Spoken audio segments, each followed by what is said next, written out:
Ooh, all right. Ooh, I'm gonna turn this down. Feel the layer and stuff's going on. It's down and probably about the same level you're at. Actually, hold on. I want to test this. Let's see, go to my thing. Not hearing that from there. Instead,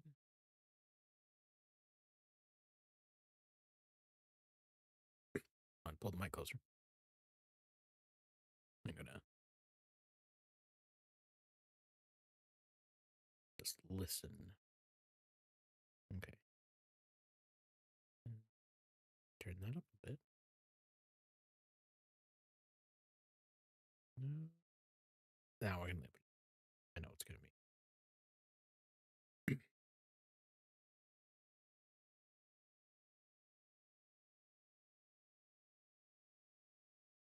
Okay.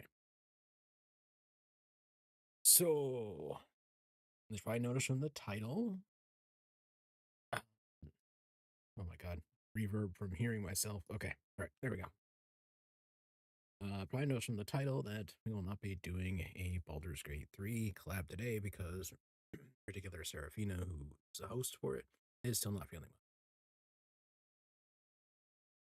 So, it was kind of a toss up of what on earth am I going to be doing? First, I thought I might run some Elden Ring, and then went, let's try a retro game. One that I've got installed. I've played this one before, but it has been a long, long time since I've played. So, mostly because it is, um, it's actually difficult to get running normally. I do own a physical copy of it, of Mission Critical, because that's the game we're going to be running. It's on CD. The issue is getting that all set up for running that with, CD drive, DOSBox, and all of that. But on top of that, I actually, given the age, I actually have concerns about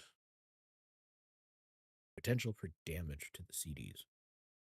I'm actually more thinking about just leaving them in their CD case at this juncture. So, anyways, um, actually using Exodos for this. I am not entirely certain who owns Mission Critical. I think it's officially classified as malware. No, not malware. Blah, that's wrong. Wrong, wrong, wrong. Abandonware. I don't know why the fuck was I thinking about. Maybe looking at something wrong.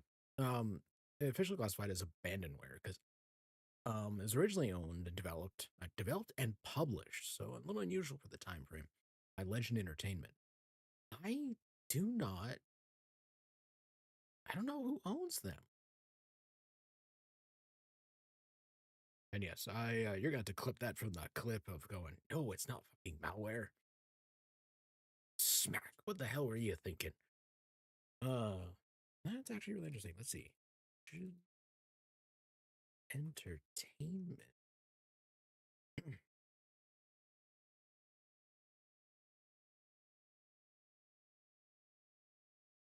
Yeah, let's see. Okay.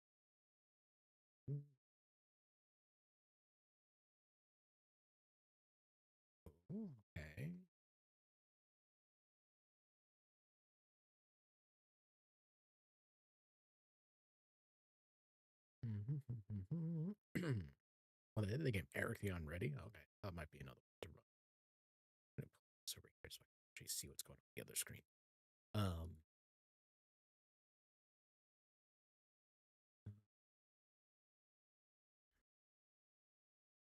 Oh, so they also developed the Deathgate and Shannara book adaptations for puzzles. Hmm.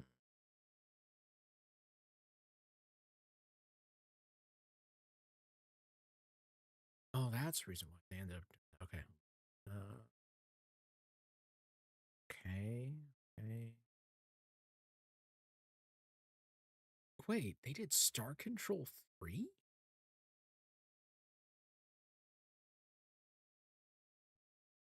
I wasn't aware they were that. Oh, they did? Yeah, I guess they did flip over entirely to development after a certain.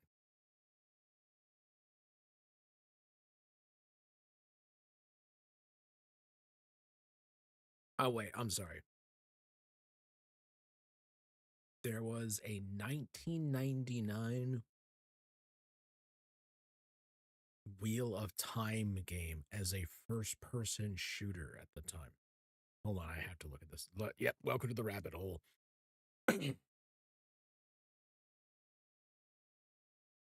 Studio just it shut down in January 2004. Might be why I didn't see much from them after that. Oh, let me see something here. I'm curious as what happened to the studio.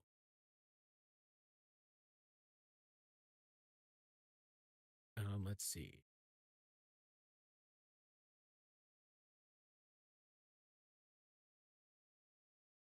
Uh, let's see. Unreal 2, Legend Entertainment developed Unreal 2. That's kind of interesting. Interactive. Oh, okay. So they were owned by. Okay, hold on a sec. So Legend Entertainment was independent up to sometime in 1999 when they got acquired by GT Interactive.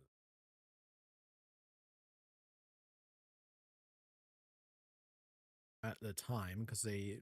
Hmm. And then GT Interactive got acquired by Info Games. Okay, sorry. Yeah.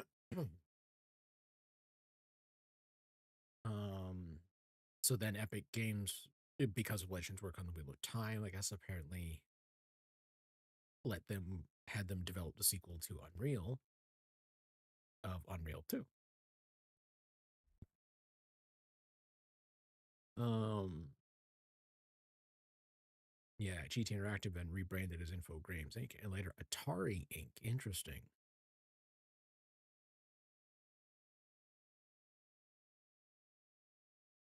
And yeah, fortunately, yep. Okay, yeah, and then Atari shut down Legend Entertainment. So Atari Inc. is the one who actually would own all of it. I don't know really is in any way to So I do want to point out, like, first off, I own a copy of Legend of Mission Critical. So, um,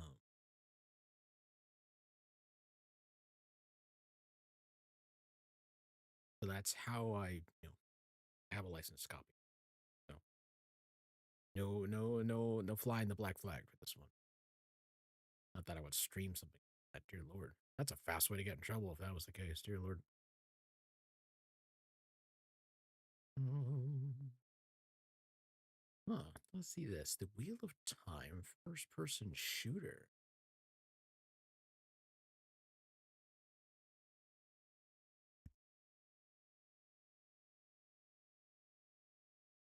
I mean, this came out in like 1999.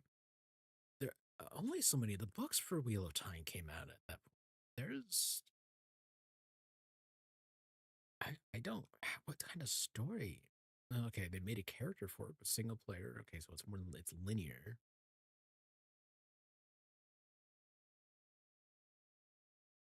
Oh god, they had a multiplayer thing where you could do basically death match or capture the flag.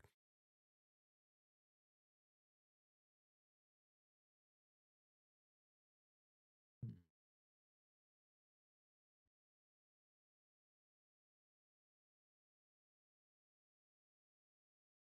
Hmm.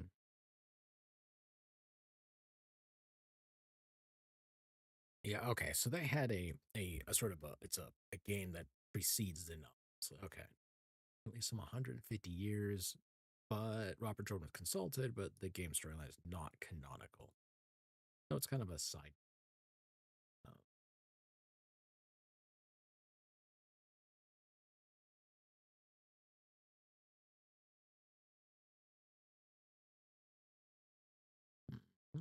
da, da, da, da.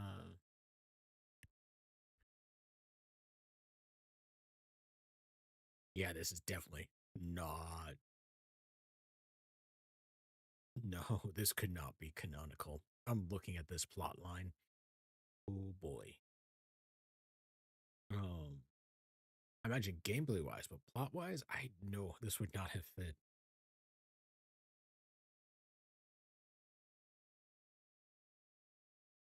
This has one. It has like the Forsaken, the one of the Forsaken Ishamael running around 150 years before the book. Nope, nope.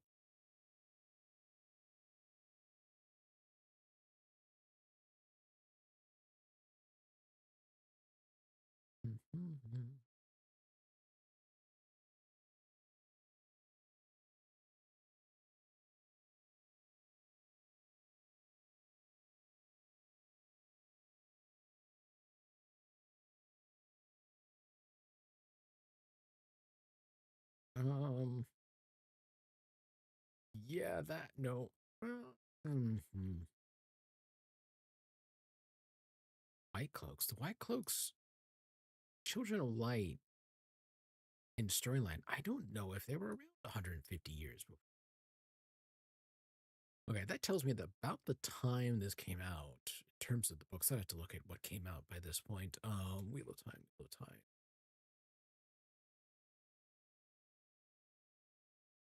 Uh,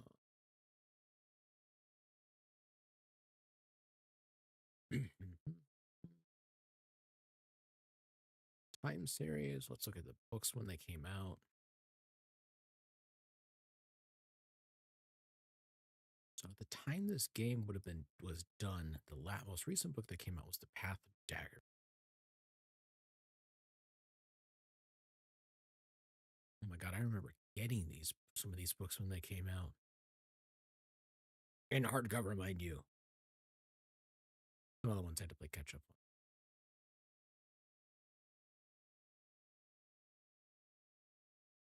on. Path of Daggers. So he was partway into it, but some of this stuff, like, um,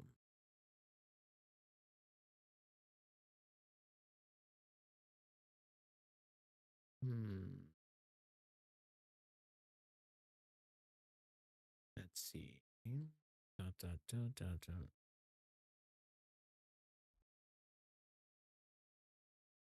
Wait, what? Uh,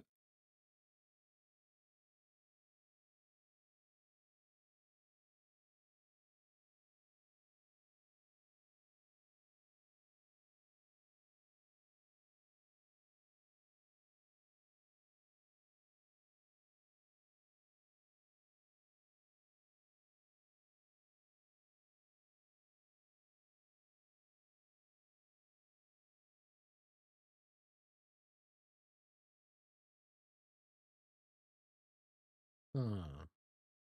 That, that is in terms of how the books went, that is a bar.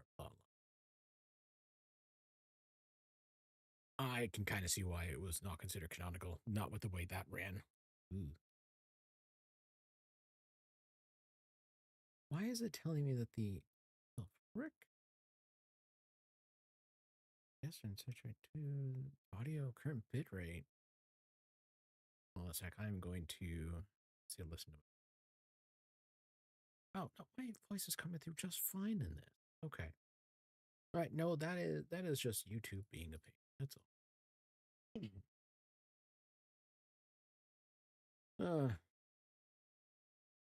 here I was. All right. So back to it. No Baldur's Gate 3 today. Here I was thinking I'd have a great title for the stream, and now I have to wait till next week for it. Damn it. I'm just gonna sit here rubbing my hands, cackling evilly.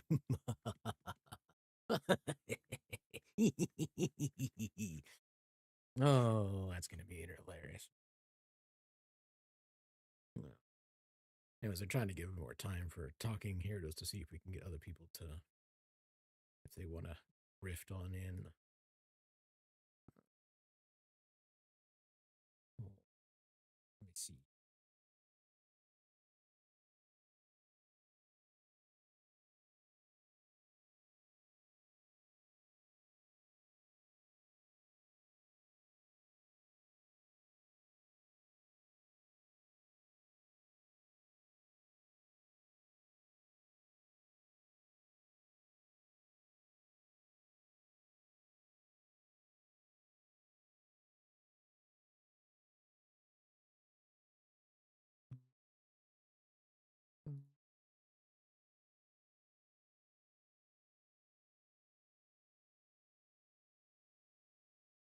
Do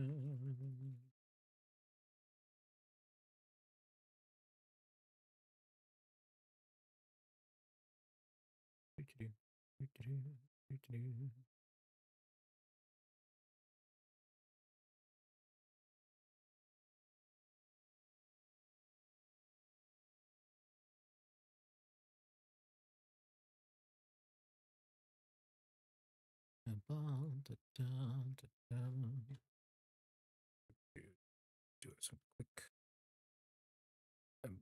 prodding.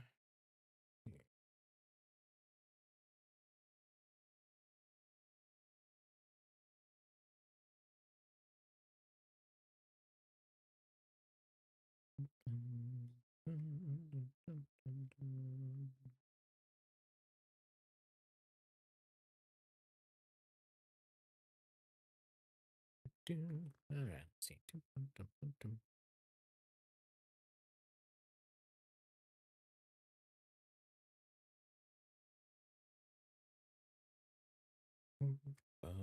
Yes, I don't know why the Oompa Loompa song is going through my head.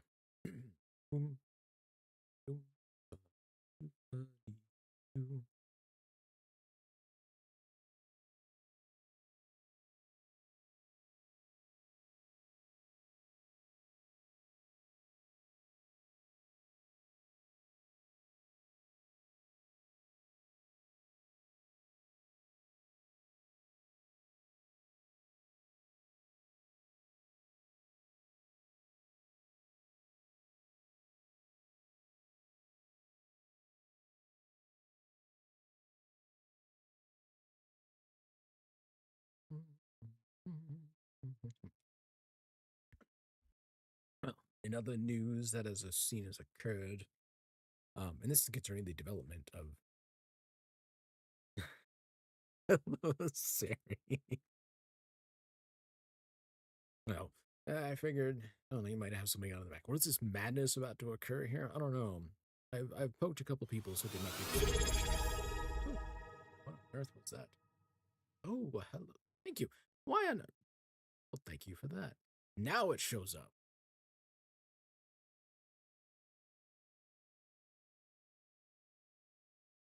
Sorry, my activity feed took a moment to.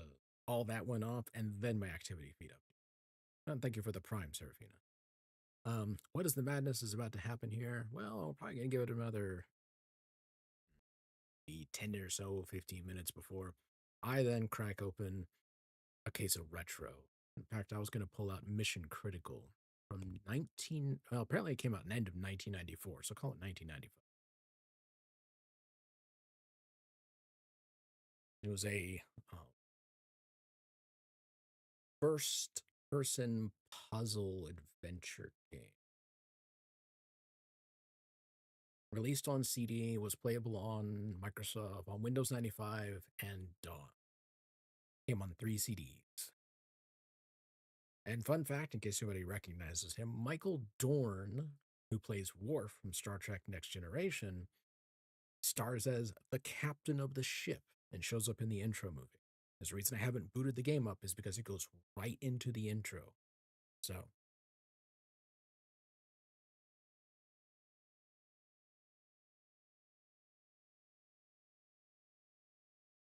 and it is definitely a there's the game is hard sci-fi. You're pausing your Returnal dying for this. You could just have me on the side screen. You don't have to pause your game. Returnal. Hold on. Returnal.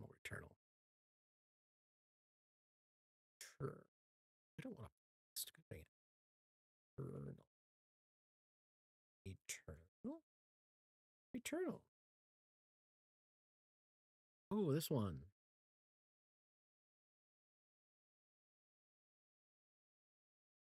Ooh, you can do co-op with this, and it's a third person over the shoulder bullet hell. Yay!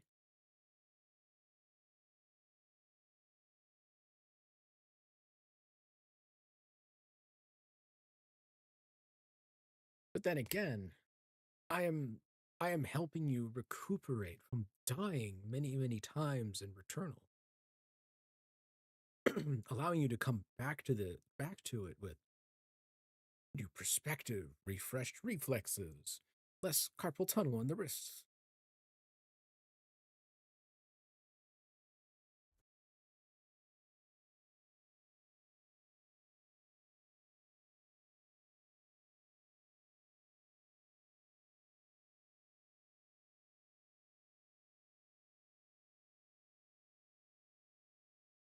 Uh,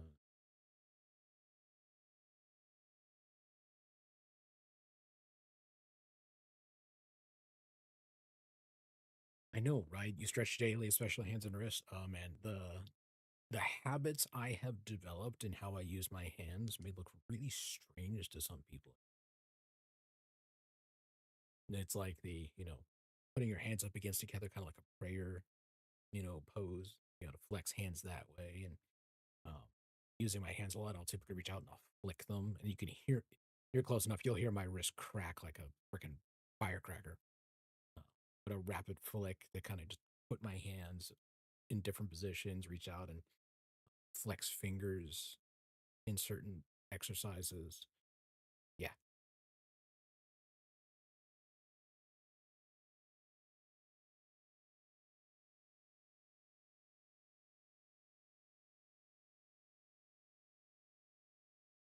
yeah, I'll be sitting there typing away at work, and then I'll just reach out and just flick my wrist, hear the crack, and then just move back on. Your mother had surgery for carpal tunnel. She was very insistent you take care of your hands. Yep, sounds familiar. Had a teacher in community college who had to wear wrist braces after surgery. They were a techie. It was a lady. She was in the tech world, teaching one of the tech classes, and yep. So did your mother took a long time for her to fully recover? That's about right for carpal tunnel surgery. So for anybody watching, take care of your wrists and hands. Carpal tunnel fucking sucks.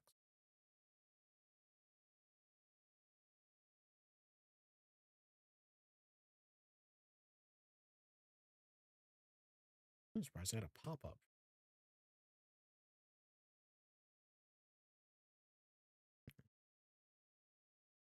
You don't need one of the split keyboards. The ergonomics ones.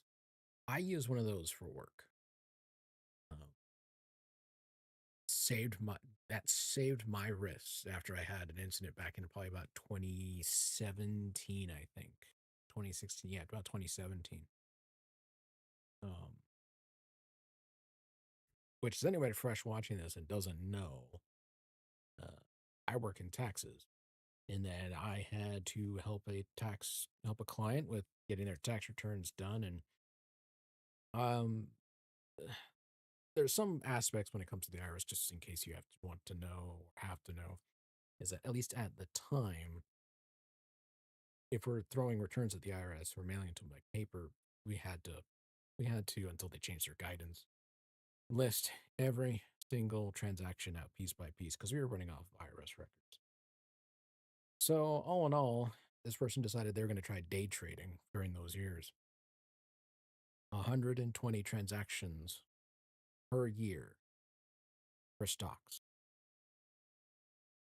And that's me having to load the stock name. When did it get bought? When did it get sold? How much did they get for it? How much did it cost them? That kind of thing. 120 of those, 3 years a pop. I went home and I couldn't play World of Warcraft that weekend at all. My wrist hurt too much. Ordered Amazon. Ordered an ergonomic keyboard for work. Got it that Monday. Brought it into work. Started using it. Saved my wrist since then for work related. For here at home, for stuff like that, I've experimented. I've gotten like things like a Razor Tartarus. That one was kind of uncomfortable. For a while I used to use where's used to be called Ideas On, then it became Stealth. It was their Merc style keyboard where it was a full size in terms of size, it was a full size keyboard. Um, maybe actually a bit bigger, but it was more compressed down. It was like a laptop kind of compressed keyboard. And then right off to the side, part of it, they duplicated. They didn't remove, they duplicated a whole set of keys in sort of like one of those keypad style. I had the most keys I'd ever seen on any of those. I've never seen anything that matched up to that number. They had like 28 or something like that keys over. Unfortunately, the software to use it got so far out of date that it became unusable completely.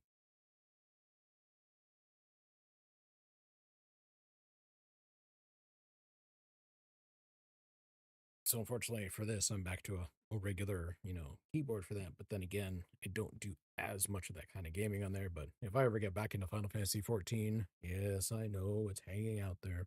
Playing catch up on the story, I did get one of those HOTAS, yeah, from Hori for Final Fantasy 14. I just need to get it configured one day when I'm actually going to use it.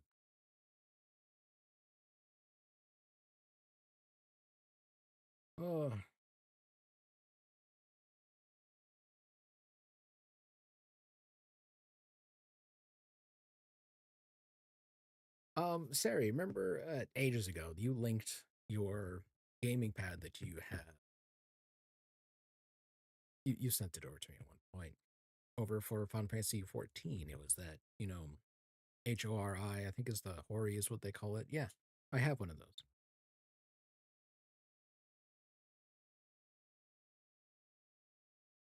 I need to get it configured for for MMO playing and get a probably separate configuration for getting it for regular use. But yeah, I don't even remember what they were called. It was like I think they have been referred to that for a long time, but maybe I'm completely. I probably am.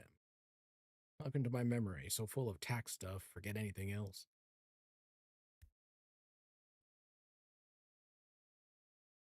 If I ever get out of the business, I'm gonna like walk out of the office and you'll see like this drainage happen, like a pop like a cork out, and you just hear this, the blub blub blub of just tax knowledge draining out the side.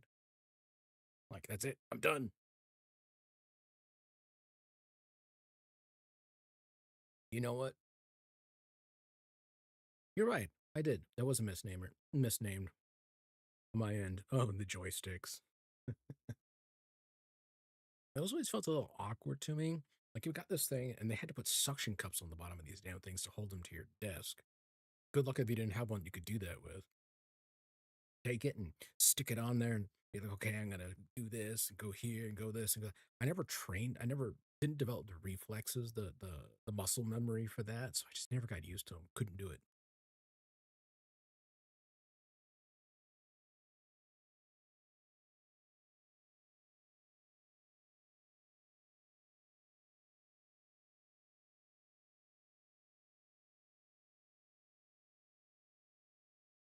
Your other roommate has one, used it for Star Wars Galaxies for a bit. Fun and powerful, but crazy. I imagine if you've got the muscle memory for it, those things are probably amazing for flight sims and space sims where you could use that with. But my muscle memory is ingrained with keyboard and mouse. I've gotten some of that for controllers, but keyboard and mouse is my thing. If you could practice with it, it'd be fantastic for Mech Warrior. Depends if you, yeah,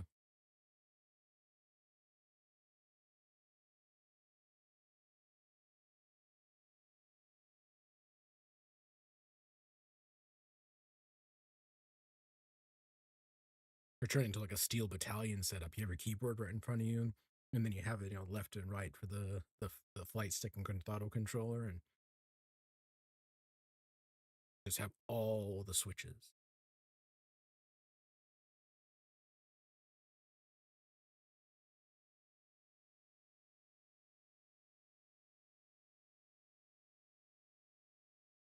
Use a joy. Fun fact, apparently for you in the ye ancient time of Mech Warrior 2. Ooh. And Mech Warrior 4, apparently later, you used a joystick and a keyboard, being very good with them. Oh, I imagine. At that point, I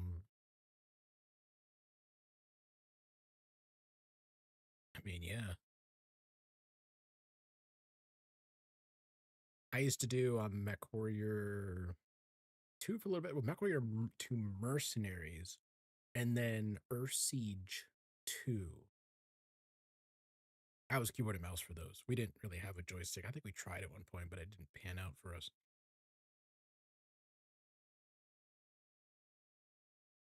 Hmm. Yeah, very good with using a mouse.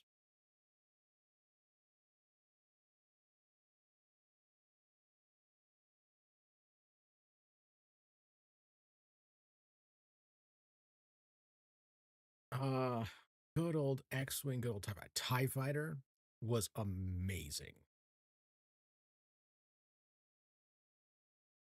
Especially with the early missions, where you learned just how fragile your little TIE Fighter was.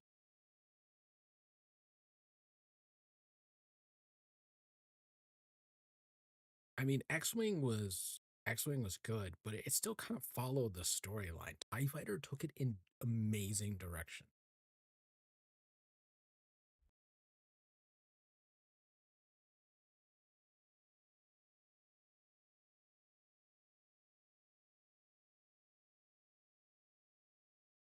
You were death itself in the TIE Interceptor, the A-Wing. If you know how to use an interceptor, you were.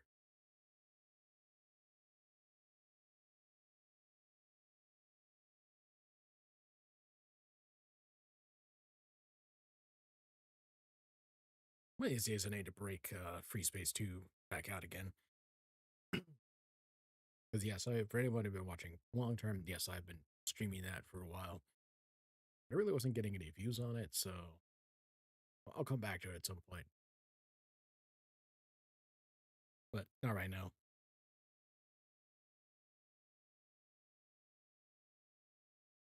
Uh,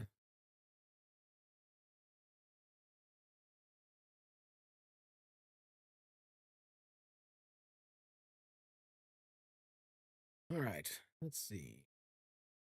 Am I gonna have anybody else come in?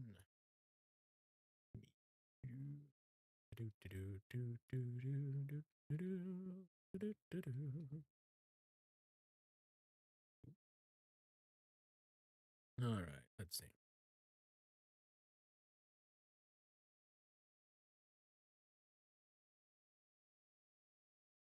All right. Yes. Yeah. All right. I've given stragglers enough time. Let's get this moved on to the game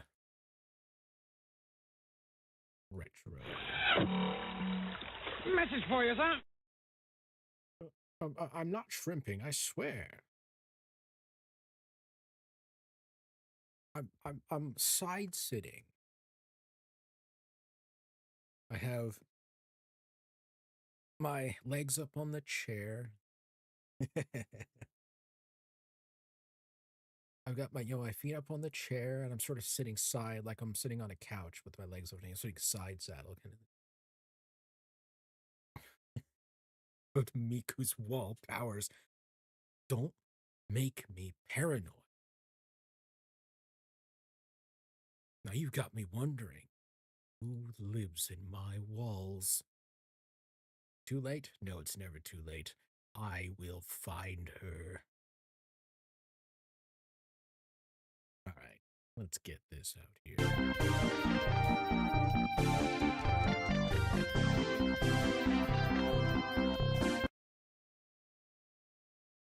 Let the playtime begin.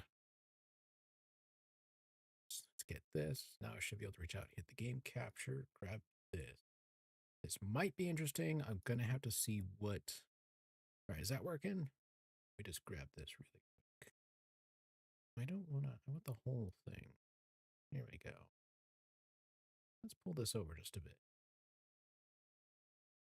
That worked. All right. Check.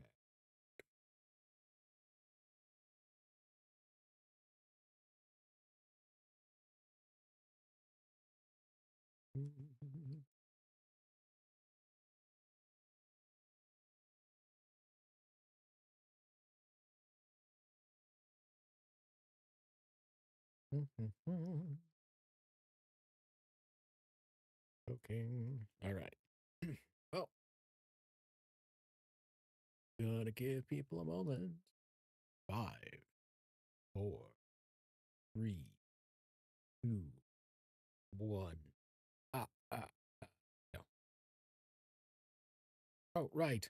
DOS. Press any key to begin. Where's the any key?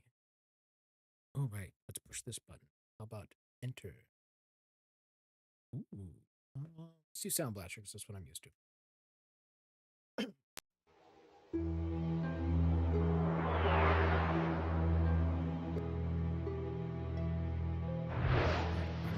Quick check.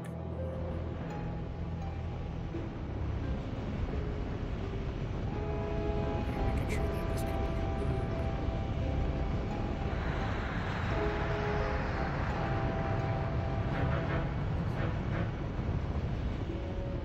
excellent. Lexington now entering low orbit. Altitude 400 kilometers. Initiating OMS burn to stabilize orbit. ADIs are calibrated for 320 kilometers. Roger that. Jericho is 5,000 meters behind Lexington. Looks like a textbook approach so far.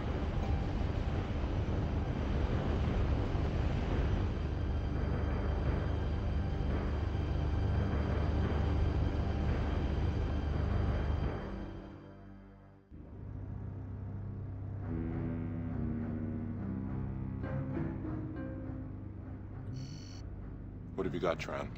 Surface scanners have picked up a hard echo from a point 80 kilometers north of the Rift Valley in Sector 4. Is it Pandora? Jericho thinks so. They started the countdown for the launch of the planetary lander. The crew is on board, and the lander's been prepped for launch. What the hell is that? Sensors are picking up a contact coming from the other side of Persephone. It's accelerating at 100 gravities. We have another contact. UN battle drones. Sound general quarters.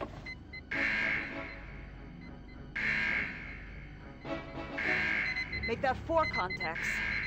Probable identification, United Nations Autonomous Strike Craft, Galley class.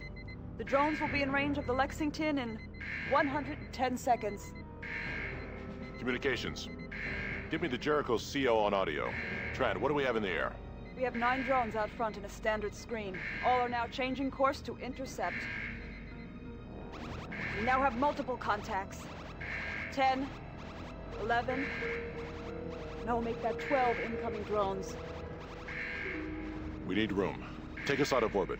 Give me 1 G of acceleration on a vector 130 degrees, Mark 30. Power up the railguns and pulse cannons.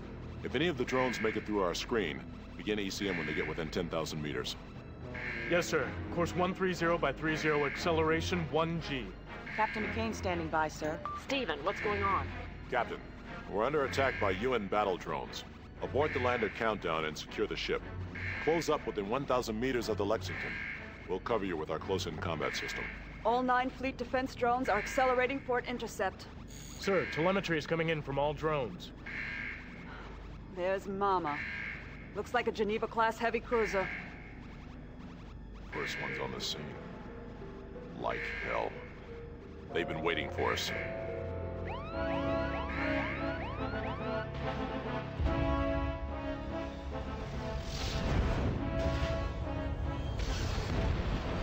The attacking drones have engaged and destroyed my fleet defense units. There are 5 surviving UN drones. All are now decelerating and will be in range within 15, Captain McCain is 14, requesting instructions, 13, sir. 12, Stand by. 11, Hands, hear this. 10, This is the bridge. 9, Stand 8, by for combat. There's 7, nothing we can do. 6, 5, 4, Nothing. 3, 2, Here they come. 1. Incoming drones in R6. We've been hit. Heavy damage in engineering. The Jericho has been hit. Breach on deck 2. 3 o'clock. The backup coolant systems are coming online. Oh my God. We're still losing coolant. This mother is going to melt down if we don't seal that system. CICS is down. I repeat, we've lost the close-in combat system. All the coolant systems are down. We aren't gonna make it. UN vessel. This is Captain Stephen Dana of the USS Lexington. I am prepared to offer complete and unconditional surrender. I wish to evacuate my crew and that of the science vessel Jericho using intership shuttles. We are to be taken aboard your vessel and treated as prisoners of war under the Geneva Convention. Please, call off the attack. This is Commander Garrick of the UNS Dharma. Your surrender is accepted. Deactivate your weapon systems and power down. You have 20 minutes to abandon ship. Garrick out. Understood.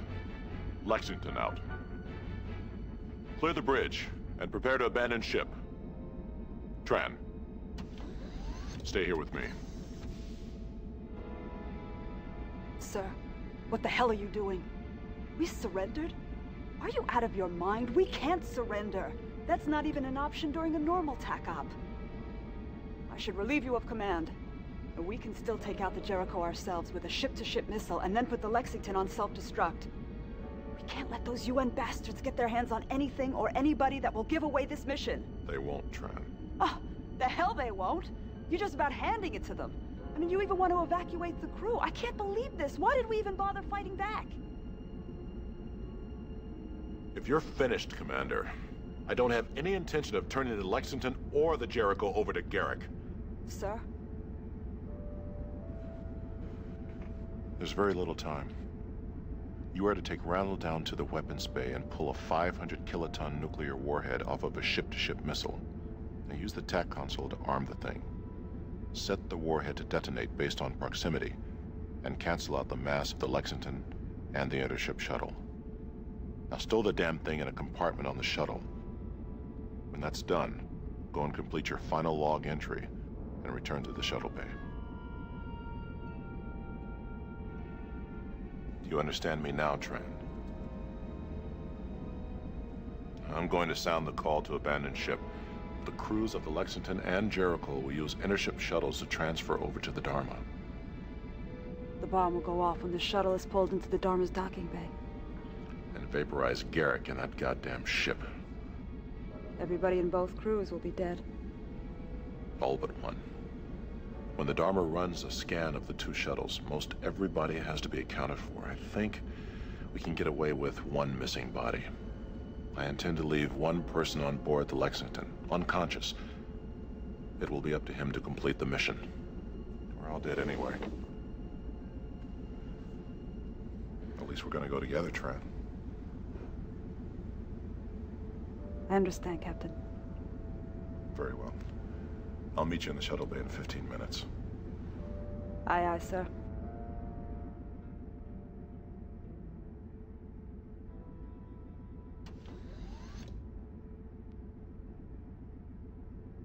Tran has taken care of loading the thermonuclear warhead on the shuttle. I've given the order to abandon ship. The crewman I've selected is unconscious on Deck 2. God willing, he'll be able to patch this ship together, transfer the planetary lander from the Jericho, and finish this mission. Abandon ship. Abandon ship. All hands report to the shuttle bay for evacuation. Computer. End Captain's log entry. Open AV data store Melissa 4.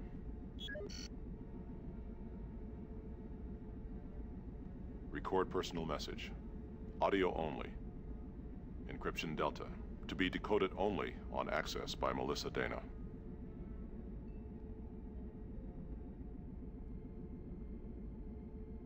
The war took your mother soon after you were born. Now the war has taken me. I'm truly sorry that you must grow up with holograms as your only real memories of us. You're so beautiful, Melissa. Just like your mother.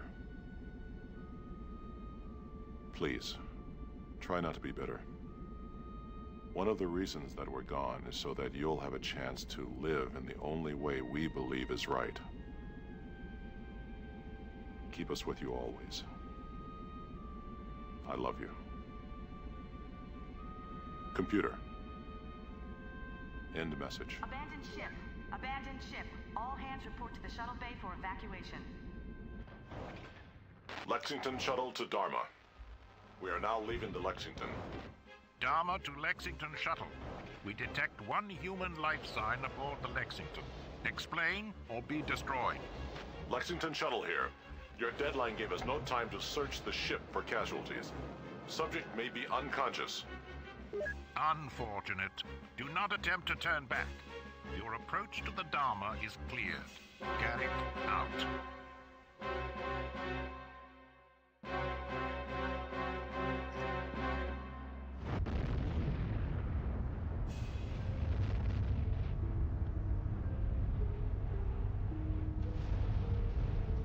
Kaboom.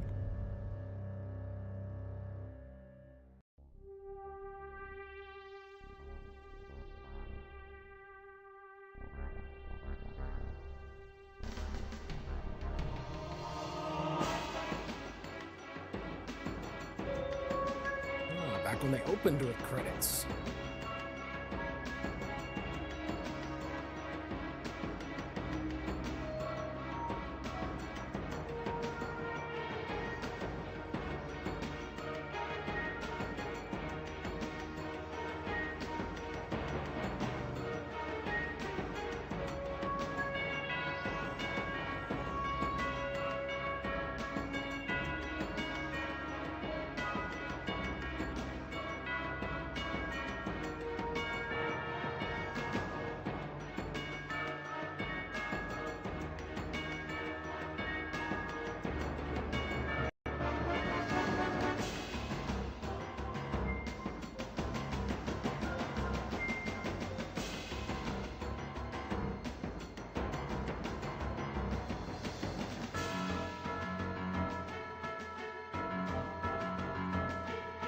I'm gonna see how far this goes when we start getting into, like, okay, how deep into the credit list are they going with this? It's been a long time.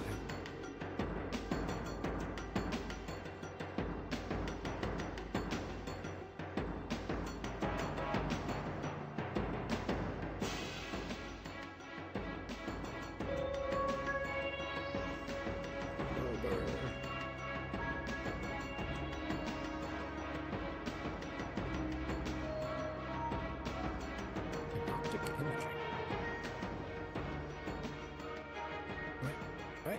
Are we into it? Excellent. Looks like it's about to start.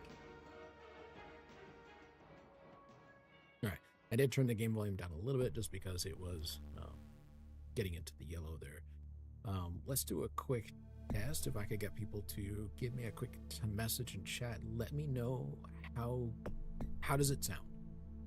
I've been through an opening movie that can typically have a very different audio mix compared to how games tend to run. How does the volume sound right now?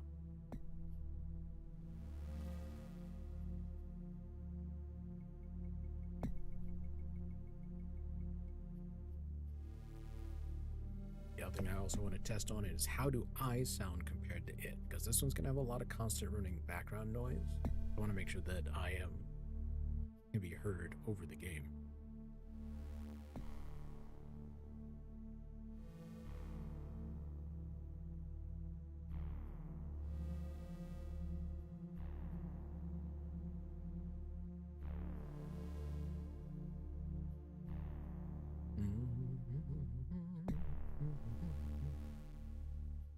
That's true. It may change later, so I will be keeping watch over the audio noise. All right. Cool. Yes. You remember the captain coming up behind you as you were heading for the elevator to abandon ship. He felt a sting from a hypo. Captain eased you down to the deck. Wished you luck. Emergency decompression alert. Pressure is dropping rapidly on deck 2.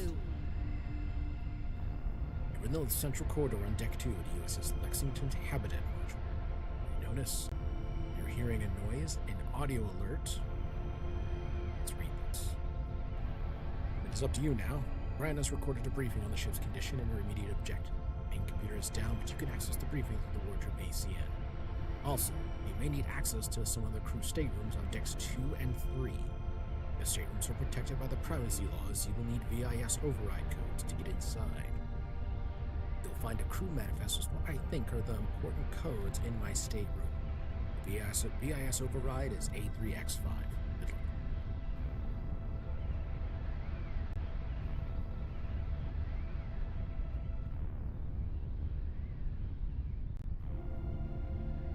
Computer? The main computer is down. Voice access to did I Deck forget 2 to local mention, systems this only. game is voice acted. What the hell is going on? Give me a status report. Contact with the main computer system was lost at 22:31:22. Autonomic ship functions have been delegated to local nodes.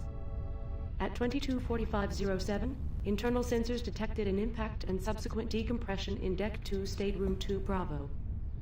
A warning was issued to all personnel to evacuate Deck 2.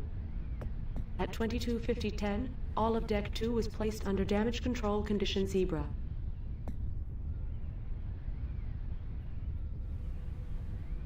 What is damage control condition Zebra? Condition Zebra is the most serious of the 4 damage containment and control procedures and is implemented only if the survival of the ship is in doubt. Condition Zebra applies to all airtight compartments that have been sealed off from the rest of the ship due to hull integrity failure. No hatches, doors, or valves leading to or from the affected compartments may be opened without the authorization of the commanding officer. I need access to the other decks. Authorization from the commanding officer is required to enter or leave any compartments under Condition Zebra. What if I'm the last one on the ship? Would that make me commanding officer? That is correct. What caused the impact? Unknown. The initial pressure loss was immediate and catastrophic, but was localized to one stateroom. The DCS knowledge base suggests that the damage may have been caused by a laser, particle beam, kinetic kill weapon, high-velocity micrometeorite, or a microfragment from a nearby explosion.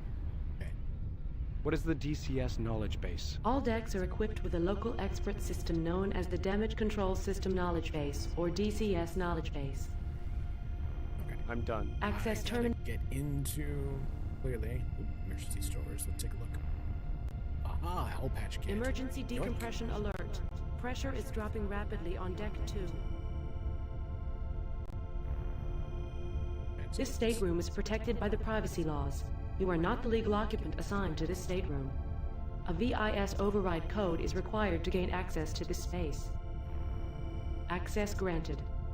I get in here. You might notice there's a lot of different things I can poke at. But for at the moment, we are under an emergency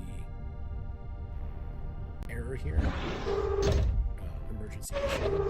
Because this game has a number of death states. If you do not handle the opening sequence in enough time, you die of decompression.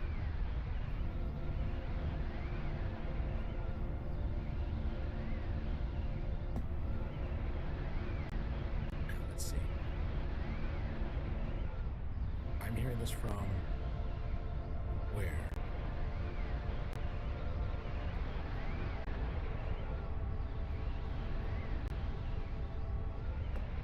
They tell me there seems to be a breeze here. You can also hear a high keening missile coming from the vicinity of one of the doors.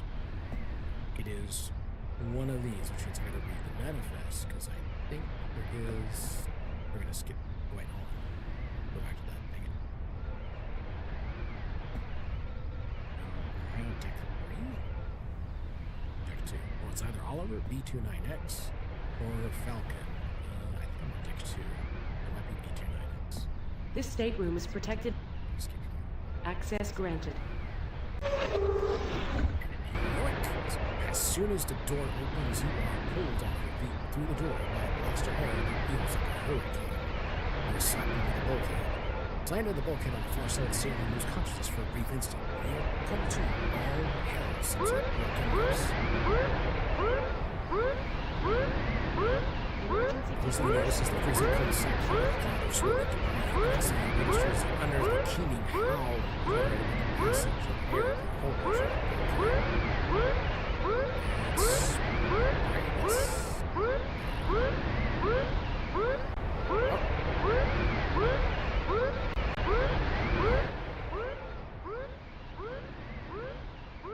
I would expect you to have difficulty hearing me over an alarm going off with this noise. It is loud deliberately. The container produces a fluffy cloud of foam that hangs in the air for brief moments before being sucked towards a puncture. As the foam is pulled through this hole, it sticks to the surrounding metal. Soon, the surrounding shriek of escaping air becomes a whimper, and then it stops completely.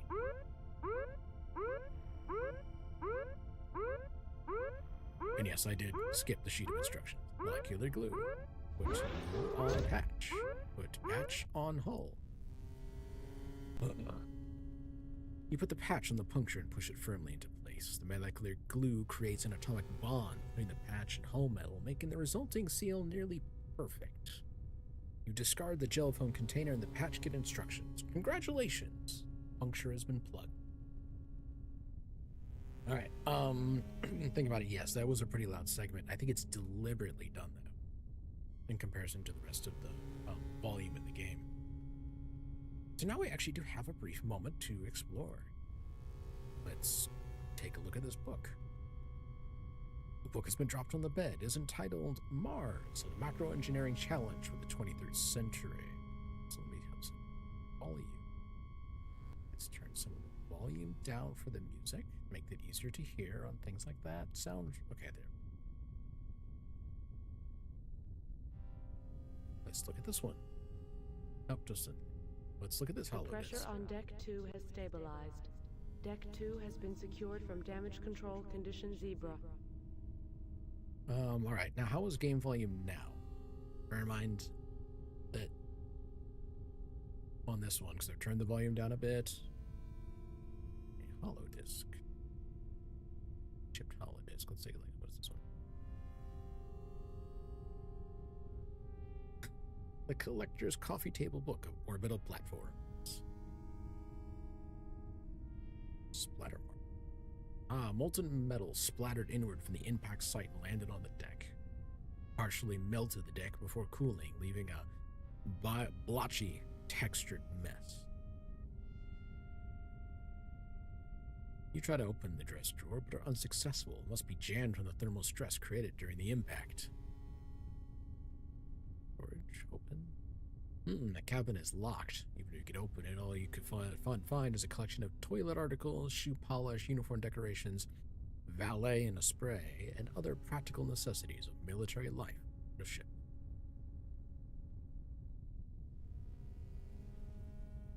Alright. Let's get on out. Alright, now that pressure has alright, so let's take a look at the manifest. I actually have time for this. So, the crew manifest, mission 161. Ooh, classified Gamma, top secret. Operation Pandora. Date, 15th of February, 2034. To Captain Stephen Dana, Commanding Officer USS Lexington. Subject final crew manifest for mission 161. Captain Dana, attached you will find the final crew manifest for mission 161, code Pandora, departure date 22nd of February 2134. 3 new personnel assignments were needed to replace members of the crew that were rotated from TAC Ops. 2 of the 3 billets have been filled. The new operations officer is Lieutenant James Poole.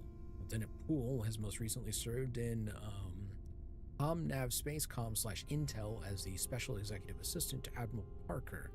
Lieutenant Poole also participated in the planning of Operation Pandora. Your new optoelectric tech is Petty Officer 2nd Class Mark Aguilar, most recently assigned as a senior optoelectric tech on the heavy cruiser USS Coral Sea.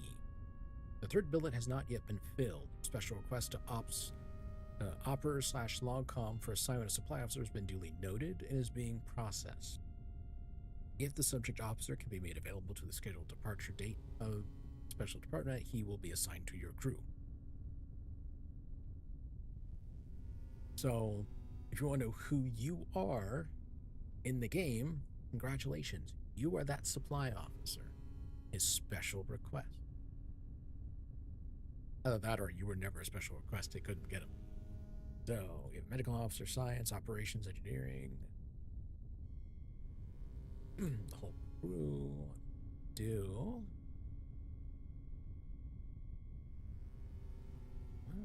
Yep, operations officer, Lieutenant James.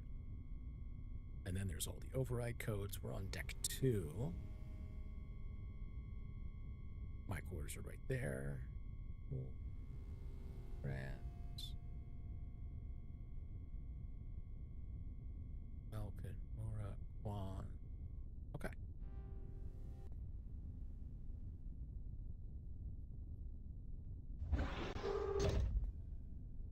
And Yes, you can hear doors close behind you. Let's go into our quarters, see if there's something in there we can use. Probably not. Ooh, personal file. This is your stateroom.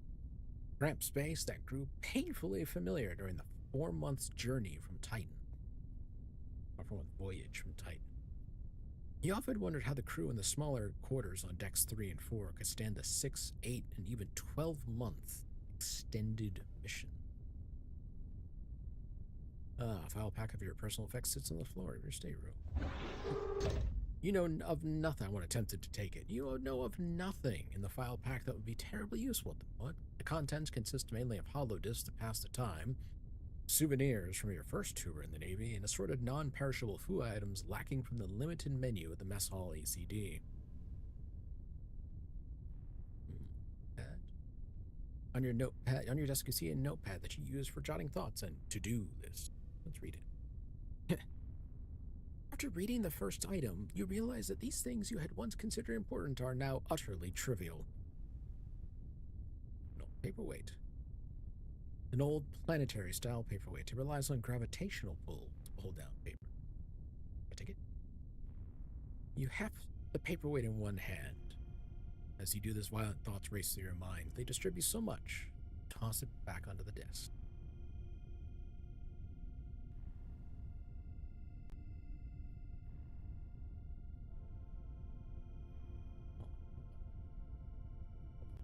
You open the desk drawer. It's in here. Look in. You know what is in your desk drawer, and none of it is very interesting. All right. Let's take a computer terminal. Computer? The main computer is down. Voice access to Deck 2 local systems only. Any change in status? The pressure on Deck 2 has stabilized. Deck 2 has... I'm done. Access terminated by user.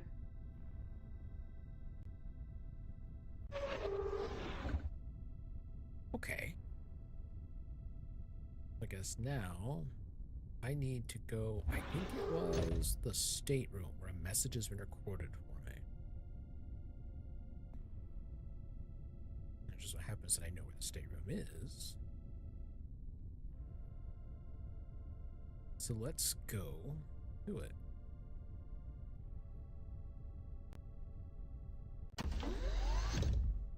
Here we go.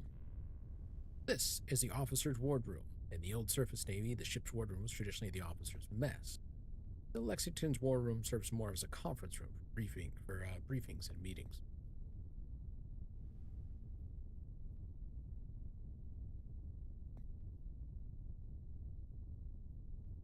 Okay.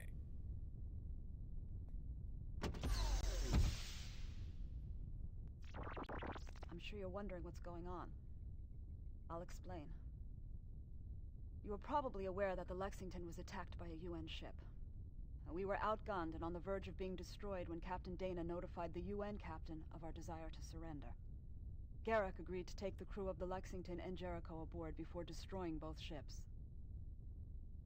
As I record this message, Garrick is waiting for us to transfer over to his ship on the Lexington shuttle. You are the only one left behind. If we're lucky, the UN bastard will ignore one crewman left on board the Lexington. We intend to detonate a thermonuclear device after our shuttle has been taken aboard the UN vessel. This will completely destroy their ship. It will also kill everyone on board both shuttles. This should leave you free to complete our mission. There is nothing more important than this mission, including the lives of the crew. We died so that you can finish what we started. Our ship was badly hurt during the UN attack. The first thing you must do is deal with the worst of the battle damage. There are problems which directly threaten the near-term survival of the ship. Now, first of all, the primary power reactor is headed for a meltdown because the coolant system has failed. The molten core will eat through the containment vessel of the reactor and set off the fuel for the fusion engines. The resulting explosion will completely destroy the Lexington and the nearby Jericho. You need to get to engineering and stop the runaway chain reaction. The meltdown is the top priority. When you deal with that problem, then you must get the central computer back in operation. Without that, you cannot complete the mission. Currently, all computer processing has been delegated to the smaller, decentralized computers that exist on each deck of the ship. They do not communicate with each other except on a very primitive level, enough to keep what you might think of as subconscious ship functions going. There is no overall guiding intelligence in these autonomous systems. The ship's central computer is made up of Turing cores and is home to the complex software that gives the ship's computer its smarts. The higher functions of the ship's brain reside in the central computer cores. These cores are currently inoperative. The primary cores were destroyed, and the secondary cores failed to activate the way they were supposed to. You must get the central computer back online. I've recorded one more message. You'll hear from me again when you get the central computer back in operation. I have key-coded the message so that the higher functions of the main computer will pick it up and display it for you as soon as the central cores are once again operational. Good luck, and be careful. Alright. Volume check. Burn out.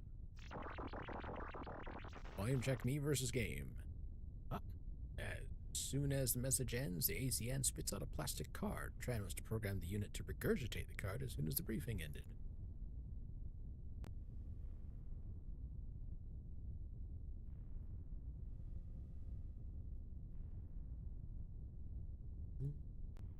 Oh, right here. There's a model right here. A scale model of the USS Lexington is on display. The model's exquisitely detailed.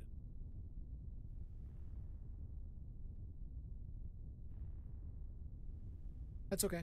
That's alright. I expected something like this. You know, we're gonna be lurking a bit.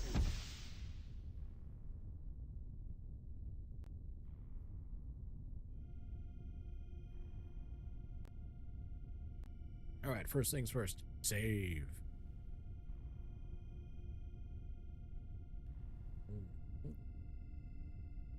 Deck 2.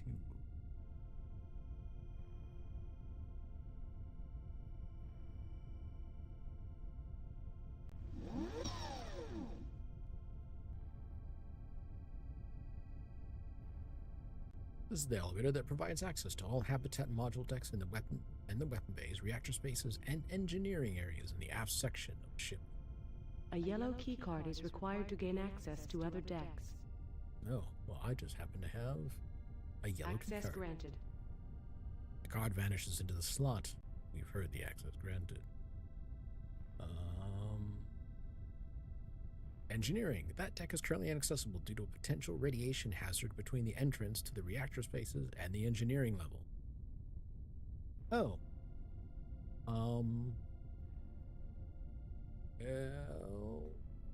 Okay. It's on deck 4.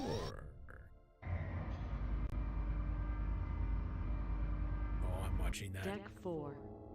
No. I was watching the volume on that, and oh my god, there's something that won't shut up. Let's see.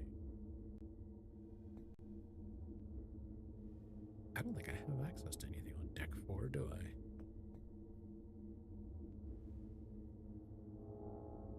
Two and 3. Nope. Hold on. Is there anything? I skipped it. But nope.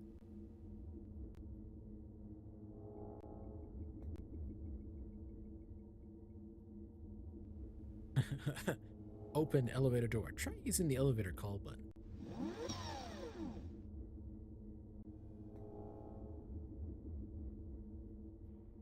Alright. Let's go down to deck 5.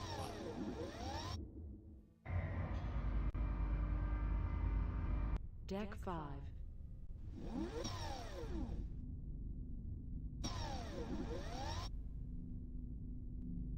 Well, that's a hell. That ain't going that way.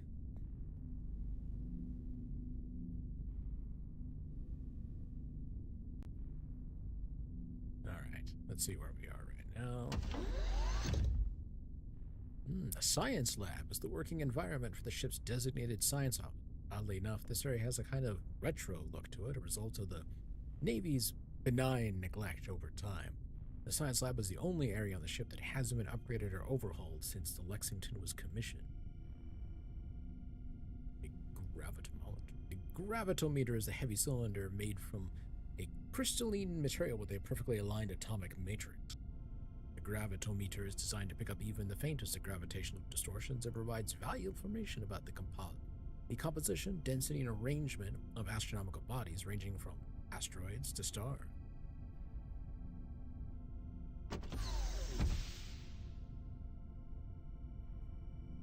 One of the largest storage cabinets has a red border on the door and the letters FRT in red. You wondered briefly what the FRT stands for and then remember Narang talking about his desire to lead a field research team. This might be the storage area for the field research equipment. Let's take a look. A Geiger counter? Yoink. I'm going into radioactive reactor? I ain't taking that. Scanner? Sure, why not? You take the scanner from the inside of the cabinet. The device is surprisingly small, giving its impressive capabilities. Can I go anywhere in here? No. These storage components, things are locked tight. These also are locked tight. You don't know the first thing about the gravitometer in order to be able to use it. Okay. I think. What's in here? The med lab is a complete state-of-the-art hospital in 2 rooms. Designed to handle a few patients at a time, the med lab has plenty of capacity for a 20-person crew. Combat injuries are actually very rare. The losers in a space battle are usually vaporized. Small enclave with 2 bunks lies off the main med lab area. Recovering patients stay in this room so the medical officer can keep an eye on them after treatments. Let's take this taped note. A note in Hideki's writing is taped to the console. It's dated yesterday. Let's read it. Captain Dana wanted the auto dock reprogrammed with what he called a panic button. I fixed it so if you key in the code 911, on the auto dock remote control, the treatment unit will automatically stun anybody or anything within 3 meters of the auto dock. Does this have something to do with our mission? Sounds like you're going to be working with an ET specimen. What gives?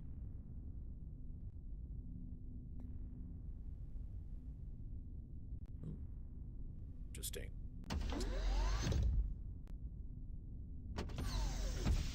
It's not going that way.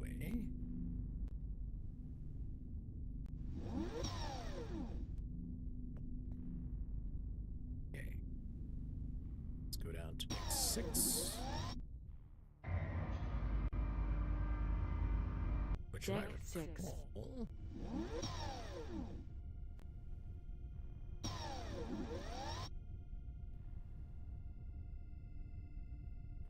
On this deck. Let's use a computer terminal. I had to face the computer in order to use it? Computer? Fine. The main computer is down. Voice access to Deck 6 local systems only. Is there anything I should know about? Contact with the main computer. I've heard all this before. That is not a command or query. I'm done. Access. Yep. Computer only is smart. This is shuttle bay. Okay. That is storage. None of which is going to help me right now. Unless I want to sort through all the boxes, but right now, I think it's about time that we deal with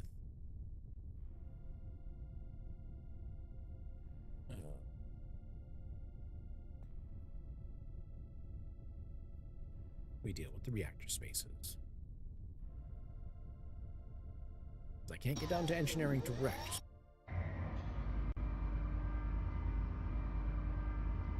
Reactor spaces.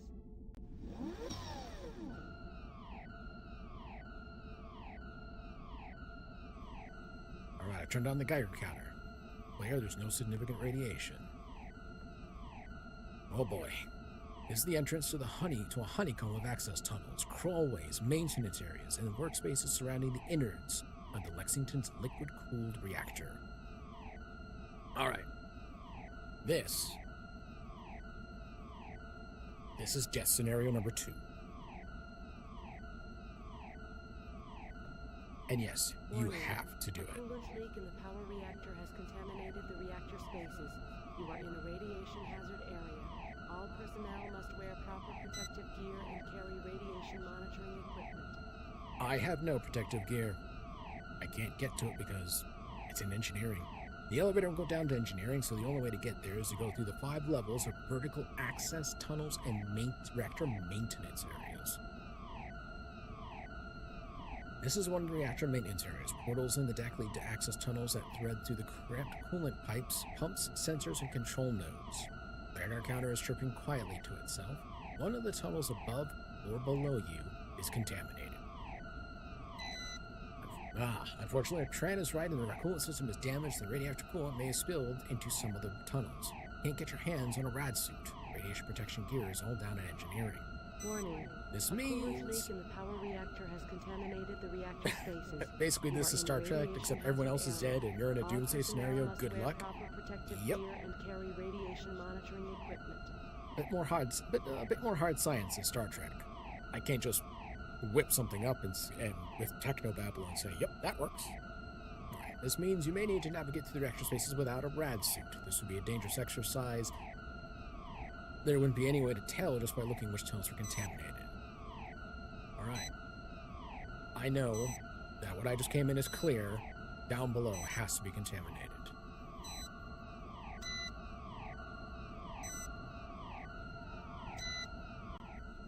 Down below must be contaminated. Warning. A coolant leak in the power reactor has contaminated the reactor spaces. Tunnel going down is You are clear. in a radiation hazard area. All personnel must wear proper protective gear and carry radiation monitoring equipment.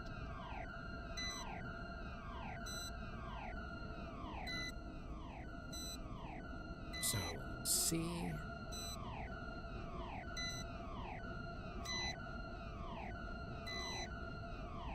I just got to make my way through the actor spaces. This is going to be great.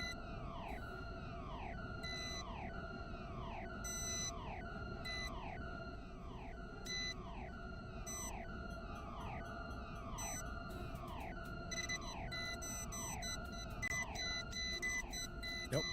In and out is gone.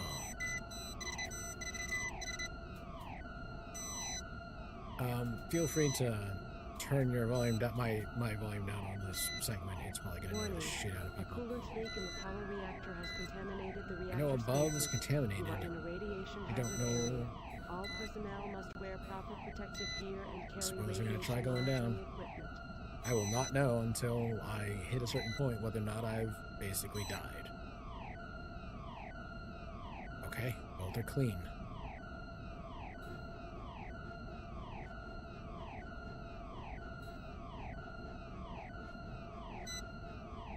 Okay.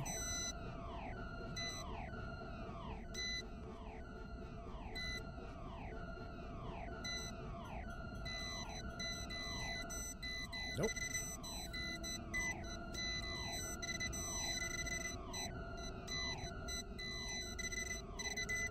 Nope.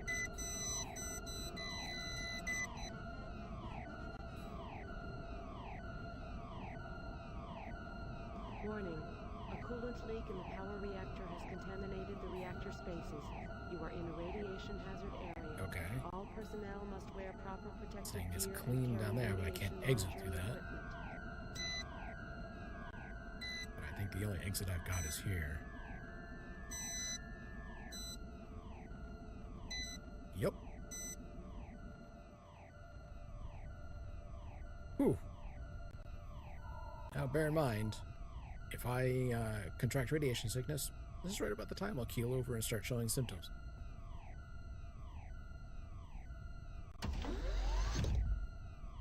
It's the primary operations and maintenance area for the ship's fusion pulse drive engines and power reactor.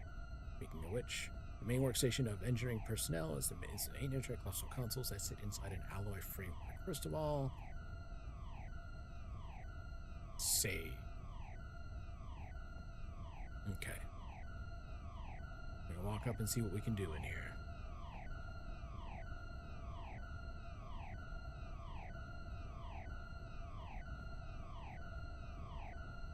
Find the proper controls and bring up the touchscreen schematic for the reactor coolant system. The primary coolant tank is damaged. All the coolant liquid has leaked out of the system. This means you need to route coolant liquid from one of the auxiliary coolant tanks through the reactor in order to cool it down. The reactor coolant system computer interface will allow you to scroll and manipulate a map showing the reactor and the RCS tanks, valve, pipes, and valves. There are 2 auxiliary coolant tanks. Both are full. Okay, so that's since your first objective is to open the manual valve on one of those tanks so that coolant can flow into the system of pipes, RCS pipes, and valves. The computer interface on this console will help you determine which valve you need to open manually. Use arrows on the top right. Okay. You can't use the computer interface to route coolant through the reactor until at least one manual valve has been opened. Now, that's not okay. Temperature is still in green, but we're getting into yellow, so I gotta pick one of these tanks to work. So.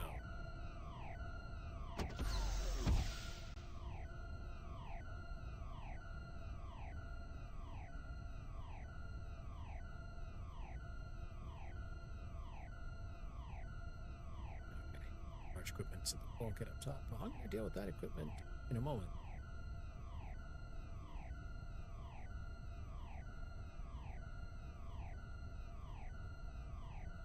Emergency access. Now let's do number 2.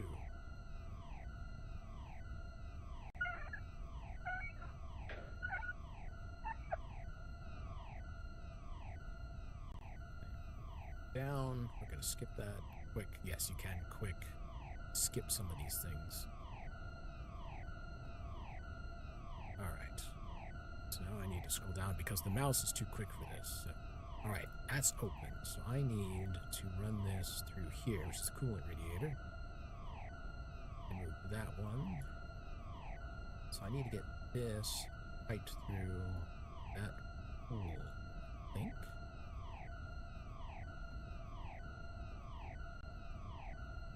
To there. Am I going the wrong direction? I am going the wrong direction. That is going the right direction, down that way.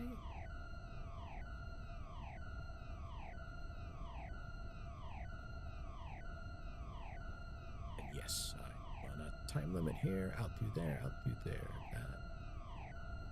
That may not actually work for. That's going to be a problem. I opened the wrong one. I may have actually opened up the wrong one. I may need to reload very shortly. Well.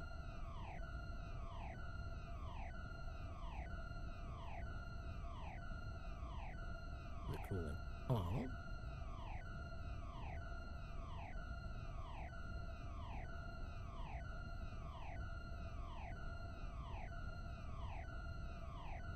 Yep, wrong direction.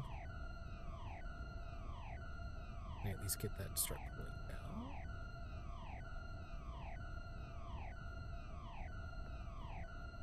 Okay, I'm gonna start piping that way.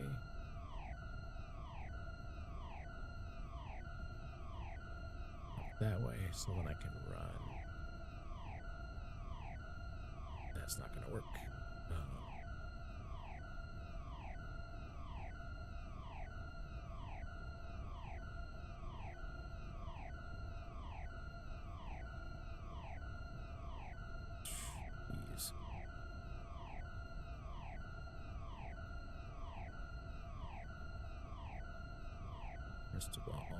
No, flip the other way.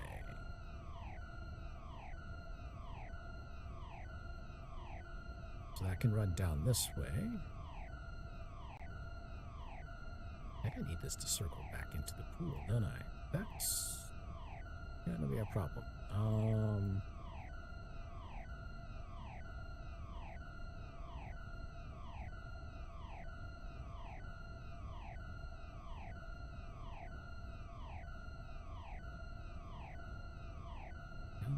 Down that way, which is going to, I have no idea where that's going to go.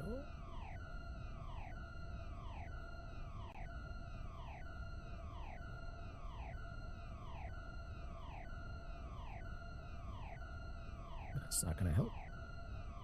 That's not even going through the reactor coolant grid. Yay for the engines. Fantastic.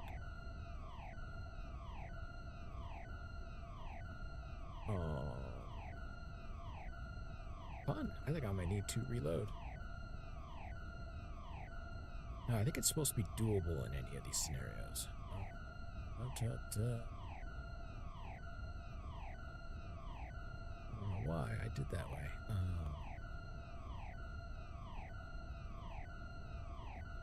That way.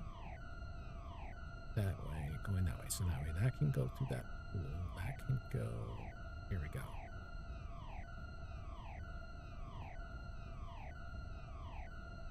That way, down through there. Goes to the engine grid, comes back out, pops out here, goes through here, goes that way, comes out to this way.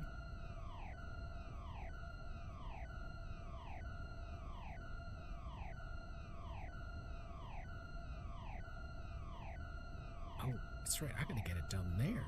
Shit.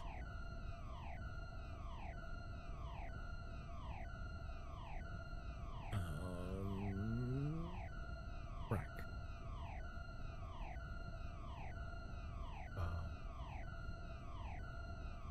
It's also not gonna work. Well, shit.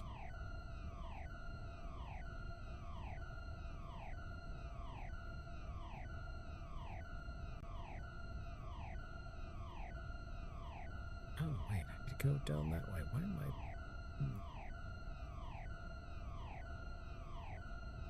Yep, that is reload time.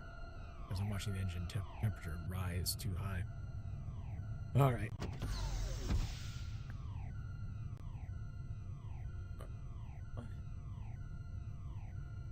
Actually, I think it's going to be about the same route.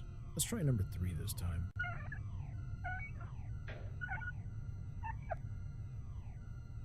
You know, when I'm not under a time limit to death. That was when I'll start going back to reading some of these things. Back in engineering, using this. Yes. Okay. Let's do a quick thing so I'm not wasting coolant here. So open up this one. So I need to run this. Oh, that's right. I don't need to run it back to it. I need to get it back around. What I need to do. I want this to race upwards. Okay, so I'm going to bypass that. For the moment. I'm going to run that way. Have this run up to here. Run through this way. Run that way. Run that way. Run that way. That's going to pipe down to here. So let's run that connection. Give it time to run through. Okay. That's going to run down here. Run through here. Up to that. Into this. Flip that around. Runs that way. Runs this through here. Down.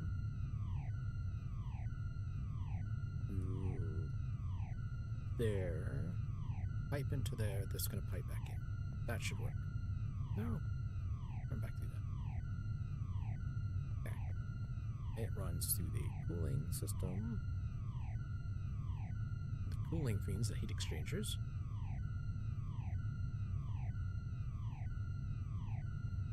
Okay. Which, because it's running through the heat exchanger, it's producing and making it cold, which is then running through the reactor. Ion control pool.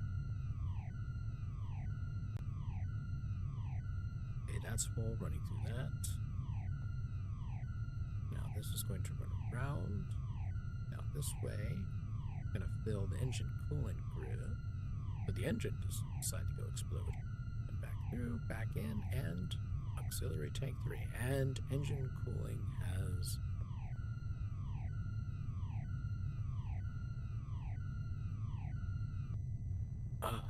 No. All the indicators are moving back towards the green. Reactor core temperature has returned to the subcritical level, so it's now within normal parameters. You have successfully averted a core meltdown and saved the ship, and I'm turning off the Geiger. Thank you. Okay.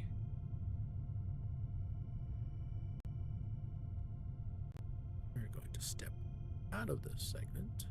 I'm going to see what's right over here in terms of this cabinet. Open. Cutting torch. Yoink. We take the cutting torch from the cabinet and close the empty storage cabinet. This should be a very useful indeed. Indeed it shall. Now it's time to find out if I can get out of here without, irradiating myself. computer? The main computer is down. Voice access to engineering systems only. Has anything changed? The criticality 1 fault in the primary reactor coolant system has been repaired. Reactor temperatures are returning to normal. I'm done. Access terminated by user.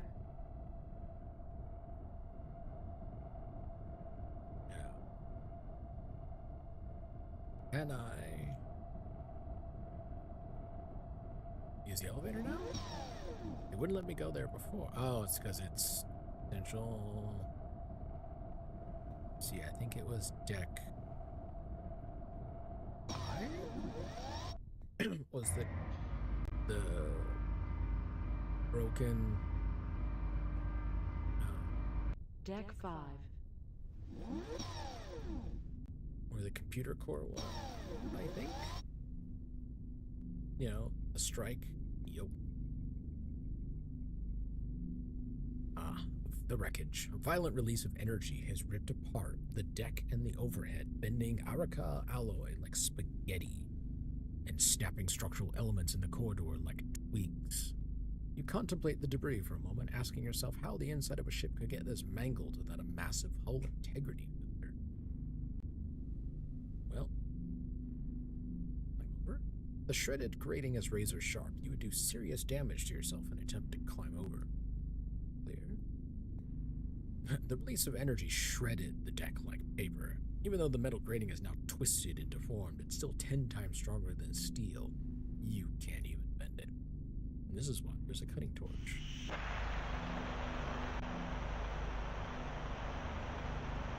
Clear the wreckage.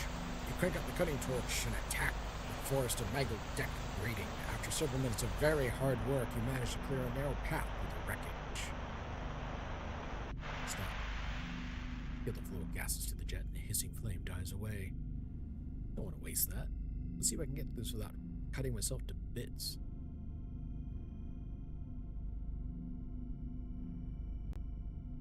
I've put the combo on this door because I was afraid one of you might come in and mess with the main computer.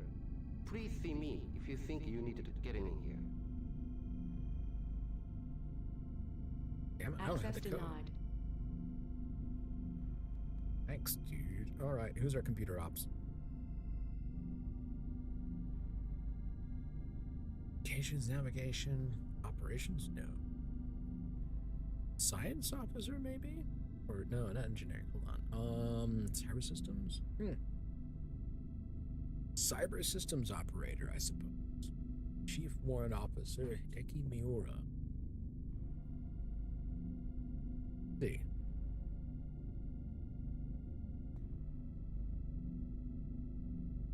Rang is TX-111. He's on deck 2. No.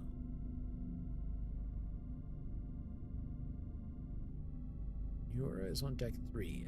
Okay. So let's try Narang first, because I believe he was science. Let's try him.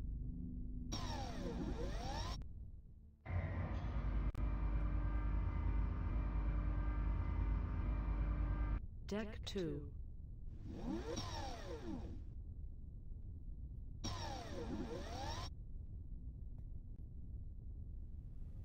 Oh, wrong direction. Okay. Hey, what's in here? Oh, more storage. Okay. If I recall, that's communication.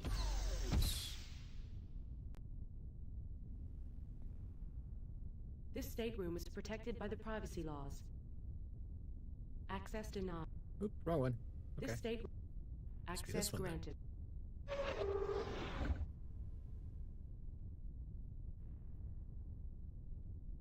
What is this? Embossed yellow card. Look at.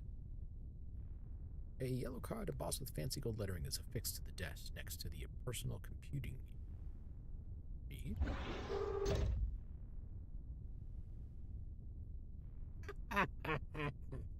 Really, it's a quote. This is the science officer, mind you.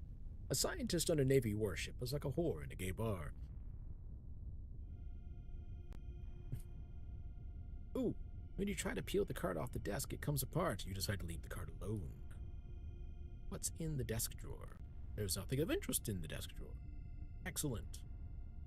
Close. Ah, the molecular model of the metallic crystalline Araka alloy sits on Taewon Narang's desk. Narang studied quantum chemistry as a hobby, and he was fascinated with the seemingly impossible composition of the famous Hull alloy.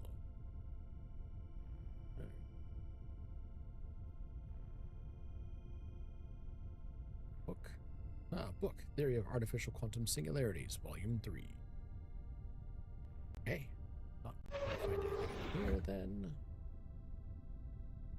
Right, at this point, we might as well just clear the rest of the deck. What else do we got? Grand some dolls right next to it. This stateroom is protected. Access granted. Lieutenant Michael Dawes. What did Michael Dahl do?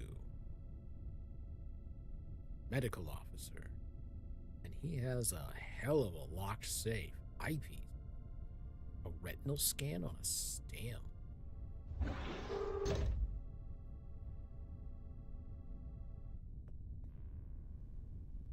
Desk drawer. What's in the desk drawer? Look in the desk drawer. You find nothing of interest in the desk drawer. Thanks. Okay. All right.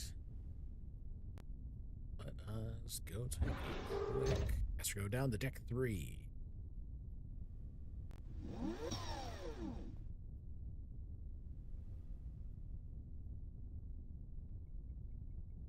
Okay.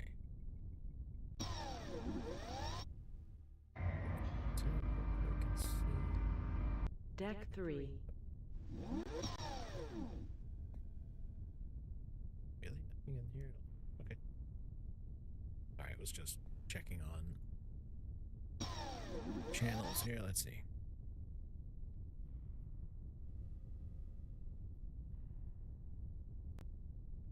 What is here? I haven't been down to deck 3 yet. Ooh, the mess hall. The mess hall is where meals are taken by the crew before and after going on watch. A self-serve food dispenser takes the place of the mess cooks of old. With a state-of-the-art VR system and the only communal space on the ship, mess also serves as the social hub for the crew.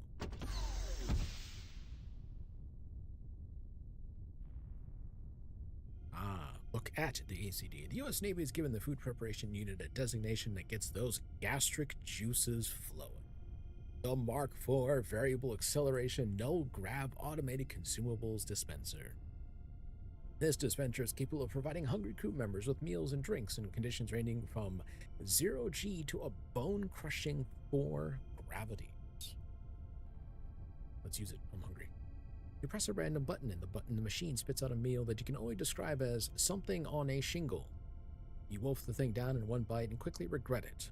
Last thing your stomach needs right now is one of the culinary horrors you come to expect from the ACD.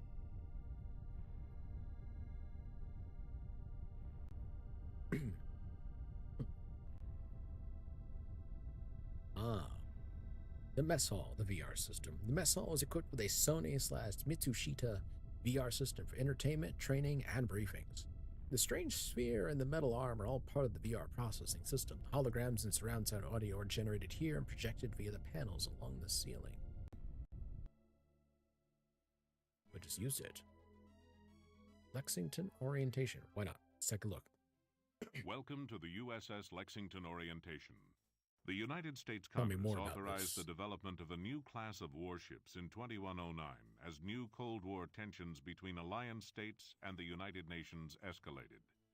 These ships were designated as light cruisers Bunker Hill class and were designed to be fast, lightly armored, and heavily armed. The USS Lexington is one of 9 Bunker Hill light cruisers built between 2111 and 2127. During the first half of 2133, the Lexington was the first Bunker Hill-class ship to undergo an extensive modernization at the McHenry yards around Starhome. She was equipped with brand-new weapon systems, an improved interplanetary drive, a new computer system, and an upgraded communication system. The Lexington is equipped with 3 propulsion systems. The first propulsion system is the Orbital Maneuvering System, or OMS. The OMS consists of several chemical reaction thrusters for use when in orbit or when maneuvering in close proximity to other ships. The second propulsion system is the interplanetary drive, used for travel inside a star system. 4 deuterium-tritium fusion pulse drive engines are fed by a linear accelerator that runs down the spine of the ship from fuel tanks mounted near the bow. A continuous stream of microscopic frozen deuterium-tritium fuel pellets is accelerated into the 4 thrust chambers with magnetic containment at the stern of the ship. High-energy lasers bombard the fuel pellets and create a fusion reaction by implosion. Thrust is channeled backwards. A fraction of the resulting energy is fed back into large capacitors which are used to fire the lasers for the next explosion. The interplanetary drive can produce and maintain a constant acceleration of up to 6 gravities for extended periods. Large radiator fins on the outside of the ship help to regulate temperature. The third propulsion system is the Talsetto faster-than-light jump drive, located on the boom forward of the bow. The jump drive allows instantaneous travel along threads of space-time deformation that exist between the Talsetto jump points found in many star systems. A conventional liquid-cooled nuclear reactor mounted forward of the engineering compartments of the ship is used to charge the capacitors for the ignition of the fusion engines and provide power for the linear accelerator, life support, and all of the ship's electrical systems. The Lexington's principal weapons system is a complement of 18 Lockheed Martin RC-09 Basilisk multi-mission autonomous strike craft, also known as battle drones.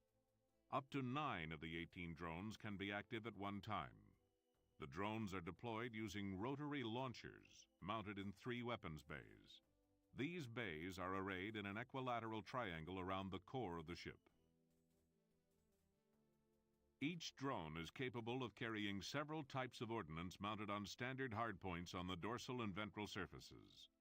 Drone weapons include anti-ship missiles, torpedoes, particle beam guns, railgun cannons, and lasers. A Basilisk drone with a full combat ordnance load is capable of accelerating at 100 gravities. The Lexington is also armed with a Close-In Combat System, or CICS, that serves as a weapon system of last resort if any enemy drones or long-range weapons penetrate a defensive screen of Basilisk drones. The CICS consists of 8 missile launchers, 2 railgun turrets, and several chaff ejectors mounted at various points on the Lexington's outer hull. The Lexington's standard crew complement is 20. Her maximum complement is 25. The crew is housed in the habitat module of the Lexington, a large rectangular structure mounted well forward of the reactor and fusion engines. The habitat module includes the bridge, crew quarters, communication center, medical and science labs, mess hall, computer center, and storage areas.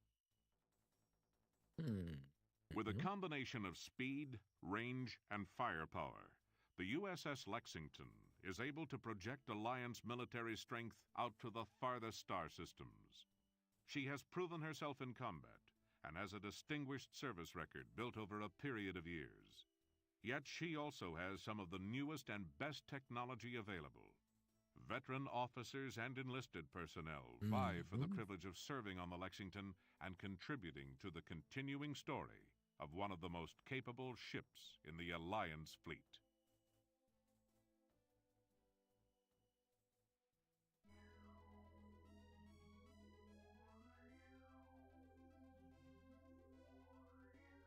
So yeah, when they're talking like, what was it, like 6 gravities or something like that? Yeah, yes, gravity is a unit of measurement. We look at it, you say, look at our own world at Earth and say, this is 1 gravity, at sea level kind of bit.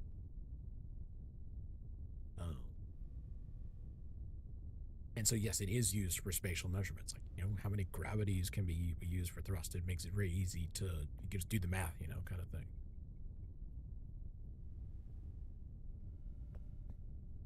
Pick 3. So let's start on the left. See Falcon. I'll see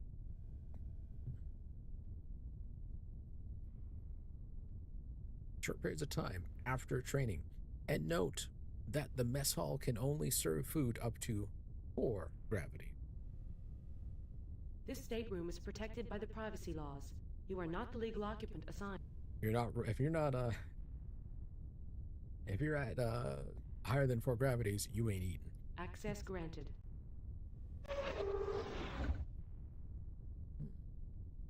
Most of the ship's staff officers were housed on Deck 2, known inside the ship as Officer Country. But with more junior officers, the more junior officers wound up bunked on Deck 3 with the NCOs and enlisted personnel. For some reason, the proximities of a person's quarter to the bridge corresponds with rank. That might be just because they have to run for that if they need to. I have no idea who's in here.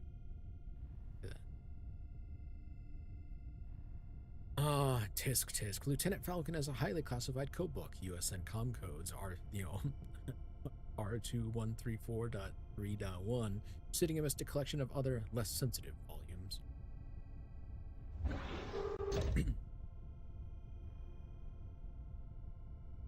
You thumb through the codebook. One page is clipped. This page is covered with cryptographic equations. The only recognizable element is the title at the top of the page: Jasmine Comcode Protocols.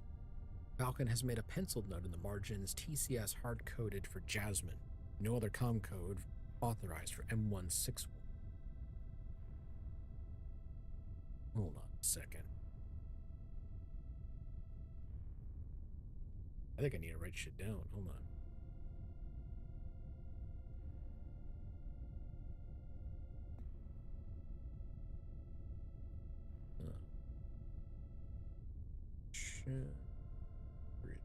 Oh yes, I brought out a notebook. This is one I used for the Riven's Mist series.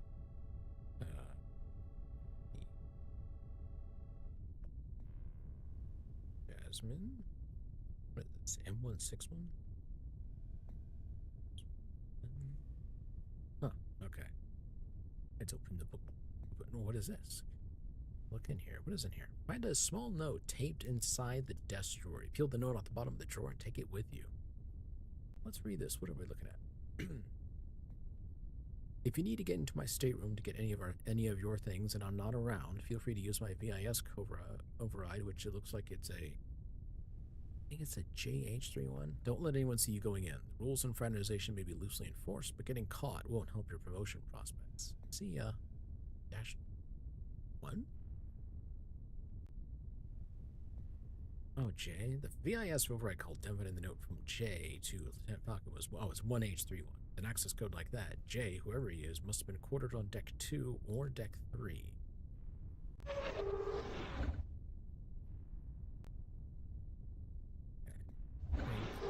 This stateroom is access granted. This was Hideki Miura's quarters. Hideki was the ship's cyber systems operator and was an old-school hacker who admired the culture from the quaint cyberpunk era of the early 2020s. A folded printout sits on the desk next to the computer. A gold necklace is draped on one corner of the computer monitor. Okay, well, let's just take this. Well, look at it. This appears to be a necklace with a gold pendant. That looks like the pi symbol. Source code? What is this source code? Here, programming listed on fax print. Let's read it. You would have to be holding the program listing in order to read through it. Of course. I'm sorry, is that dot matrix printer paper? Oh my god. It's got the holes on the side and everything. Holy shit. Alright, let's read this. You recognize a few words and characters from the archaic character-based programming language C squared. The program is supposed to use the local sub-Turing processor in the terminal to calculate an irrational number to what seems like an impossible number of digits. Let's take a look at his terminal. This terminal appears to be in local mode, and low-level graphical editors on the screen. This is not surprising given Hideki's reputation as a hacker and his love of close-to-the-machine programming. Welcome to Hideki's house of hacking fun. You touch the keyboard and a prompt appears on the screen. No program or workspace. Specify the file to load or enter program source code. It seems you have kicked off Hideki's C-squared programming environment. You set the source code on the keyboard. It rests on the G, H, and B keys, which cause a line of characters to appear on the screen. When the key buffer is filled, the terminal chitters at you until you remove the source code. Well, there's an old joke there. Program the terminal with the source code. You type in the lines of code from the source code listing. When you are finished, you give the computer a verbal command to execute the program. The end result is a string of digits that begins with 3.141592. It's pi. He's calculating pi. And then it runs off the screen.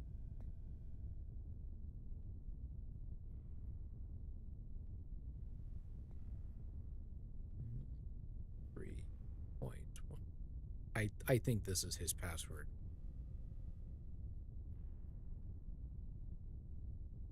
If I recall, pi has no repeating characters. Someone fucked up.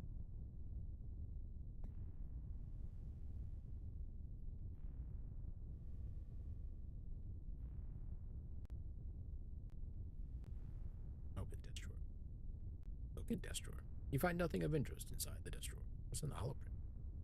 Ooh, a hollow print of one of the Lexington's sister ships is affixed to the bulkhead. This looks like the Concorde, identifiable because of the slightly different shape. Habitat vase. A sealed magnetized vase is home to the traditional star flower.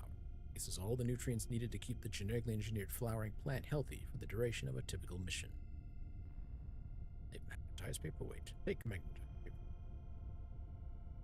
The paperweight only rises a few centimeters from the surface of the desk, just enough to slip a paper underneath it. Talk about magnetized. Some more holoprints. Ah.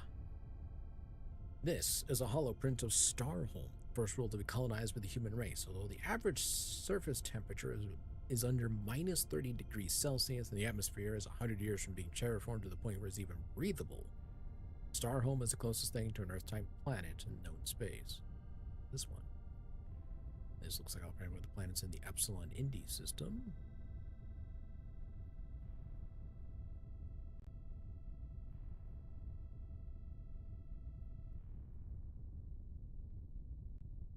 Okay. But I think I have a password for the computer now. Alright, hold on. If I'm going to be down here, who else? Juan, JU88. This stateroom is protected by the access. Mary Kwan's quarters, one of the cramped rooms, are set aside for non-commissioned officers and enlisted personnel. You see what looks like a bound volume of some kind on Mary Kwan's desk, but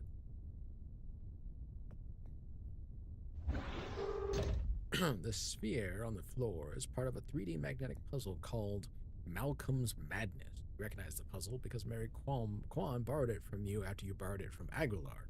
It was the cause of many wasted hours. Ah, the borrowing of borrowing.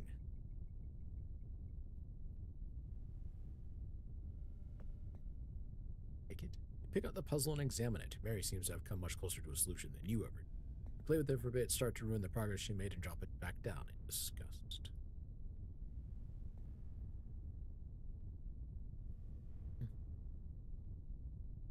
Well, let's open the desk drawer. What's in the desk drawer?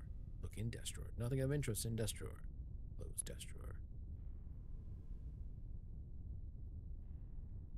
Look at bound journal of handwritten entries. Apparently a journal of some sort. You have to take it first, of course. I can't just look at it on the desk. Thanks. Read journal. Alright, property of Mary Kwan. Journal, mission 161, departure February 22nd, 2134.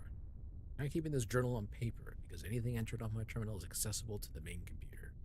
I know that the stuff in my personal files is supposed to be protected by the privacy laws, but Hideki told me that there are overrides for emergencies.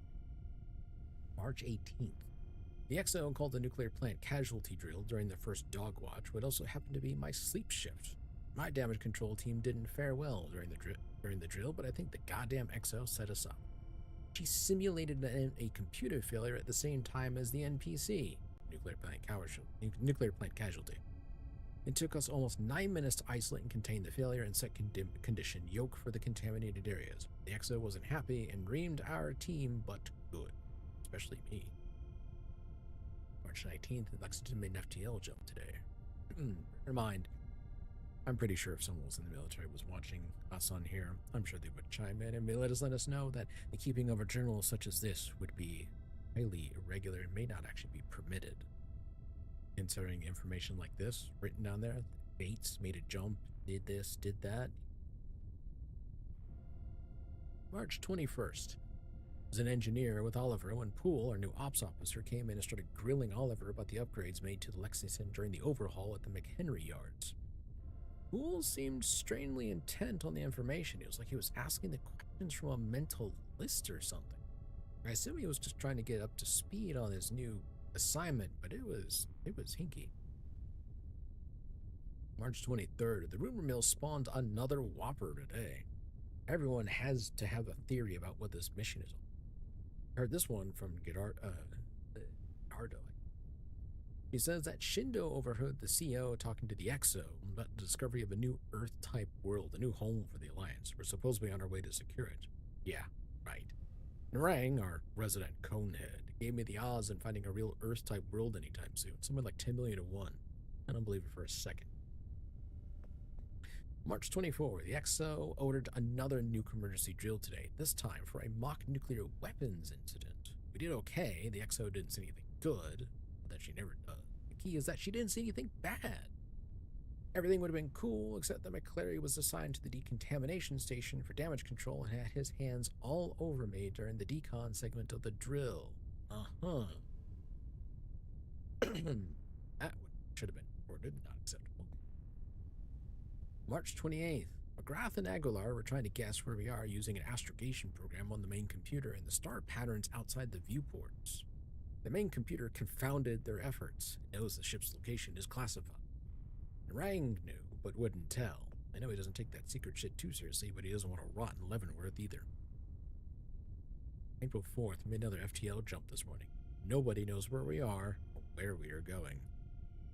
April 8th, I feel frustrated and upset. Tension on the ship is getting worse for no apparent reason. I think it's because no one has a clue what this mission's about. We know this gig is real important and we're all being used to the jitters, but being completely in the dark is driving us crazy. Also, the CEO and the XO look like they're under serious stress. This isn't helping. April 15th, RE, the mission. I know we're getting a science ship. Why the hell is that ship so important? Navy only has a couple of science ships, and the coneheads who run them are usually out looking for black holes and gas clouds and crap like that. Why do they have the best ship in the fleet as an escort? Where are we going? April 20th. According to Oliver, Poole and Rang had a heated argument over the cause of the war while some of the war officers were relaxing in the wardroom. The odd thing is that Oliver said Poole seemed to agree with the UN objectives but disagree with their methods or something. I really don't like Poole. He's one creepy guy. May 1st. We jumped today at 800 hours. Immediately after clearing the jump point, the ship pulled 2.5 Gs. Guess we're going to get real tired real fast at this rate. May 4th. Poole was a basket case today. No one else was any more tense than usual, but he had a bad case of the shakes. He ran around the ship like a caged rat. No one else seemed to notice, but I did. There's something funky about it. May 5th. We went to general quarters at 1407 today. Wasn't really scared until the drones were launched. Felt 9 thumps, which meant that all the birds were in the air. Acceleration warning sounded at 1436, and we started pulling all kinds of forward and lateral Gs. I guess we won the battle because we weren't vaporized, and all 9 drones eventually came back. We secured from GQ at 1510, GQ being general quarters, and the CO came on and made a terse announcement about the Lexington having engaged an enemy vessel. No other announcement was made. God, I'd forgotten how scared I get when the shit hits the fan. May 6th. Poole seemed to know about the battle yesterday before it happened. He was so hopped up the day before, and the other officers were no more tense than usual. May 7th. Pressure on the crew finally caused a blowout. Geyser and Slocum had a big fight in the mess hall during movie call. Slocum has been baiting Geyser for days over Geyser's ponytail, and Geyser finally exploded. During the fight, keep President Geyser, that's not, guys, linguistics here. During the fight, Geyser threw Slocum into the VR system and broke the CPU. crew present during the fight kept the incident quiet. None of the staff staff officers even know what happened. Mark Aguilar fixed the VR CPU on the QT. May 16th. Poole is sleeping with Falcon. Now this normally wouldn't be big news, but the way he pursued her really bothers me. I know she's an officer and everything, but he's a good-looking guy, and both Maria and Erica have been after him for weeks. He ignored them and went after Falcon like a guided missile. Erica's a knockout. Why Falcon? May 20th. We must be in the hell out in the middle of nowhere. We made our 6th FTL jump with the trip today. Pulling heavy G's again. May 28th. We've arrived in what must be the target star system for the mission. Randall is sure that we're now moving in-system instead of laterally towards another jump point. The star system appears to be orange in color, probably K-class. That's all we know. June 10th, so 12 days? Shit. I was in the middle of that.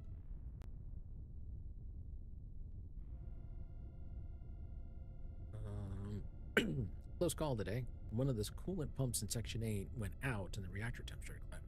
We got it back under control and brought it back up online. June 11th. I caught Poole hanging around the entrance to one of the weapons bays this morning. He was startled to see me and then looked almost guilty. What was he doing down there? I'm starting to get real suspicious. Something is definitely up with that guy. June 15th, so a couple days later. I followed Poole on impulse during one of the dog watches. He was carrying something in a bag and was kind of hunched around it like he was uncomfortable carrying it. I knew something was up. He went to deck 2. I rode the elevator with him and then pretended to go the other way, towards the wardroom. He looked around all the corridors to make sure he was alone, then went into Dahl's stateroom by using an override code. Dahl was in the med lab at the time. Poole was in Dahl's quarters without Dahl's knowledge or consent. He was after something. June 16th. Is Poole a UN agent? He's either a UN agent or an Alliance Special Ops plant. June 17th. Poole was in Special Ops. I dated one of those guys once. They're too cool to blunder around like Poole. If Poole was a Special Ops, I wouldn't have a clue that anything was up. Poole has to be an enemy agent. They must have recruited him with money or blackmailed him. Something. He's an amateur. June 18th. Stress is getting to all of us, and I think the way I deal with it is to obsess about them. I'm now convinced that he's a UN agent. It isn't just the incidents I've recorded here. It's the way he behaves day to day. He's not a member of the team. He doesn't really fit in from the beginning. He's never really fit in from the beginning. The other officers are senior in rank, but they're part of the team. He's different. He's distant. He's as tense as the rest of the officers, but I think he's a different kind of tension. He's tense because he knows something that even the CO and XO don't. Getting frightened again. June 19th. Lexington is closing on a planet. That much is definite, even though nobody knows exactly what we are. We're finally seem to be getting near our destination. June 22nd. Poole is getting more and more uptight. Looks like he hasn't slept in days and seems really jumpy. If he's nervous, then I think the rest of us should be scared shitless. Last time he got tense, we went into action the next day. I think I need to tell Oliver about my suspicion. I'll do it tomorrow. June 22nd being the last entry. Shit hit the fan. Alright. I think I need... Okay. Let me think. Let's get the computer system up and running. And then we'll see about checking Poole's quarters. If I can wait. Deck 5. Poole was with Falcon. We got a note from Falcon that provided an access code. I think we've got Poole's code, so we could probably get into there.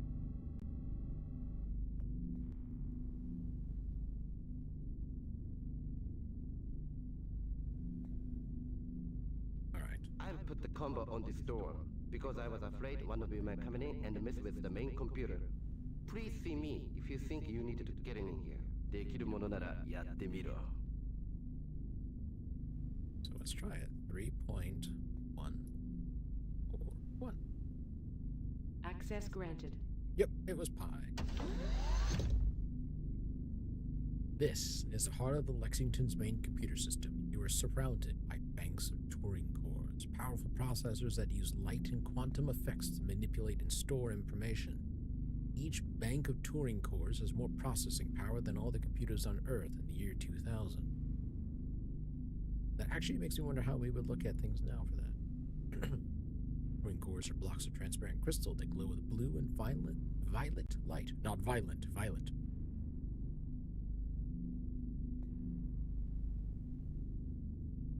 Alright, let's take a look. Main data core is overloaded by an enemy energy pulse, followed by transfer to secondary cores. Failed, followed by general system failure, autonomic functions delegated to system nodes. Status inactive. Action, manually transfer to secondary cores and reinitialize system.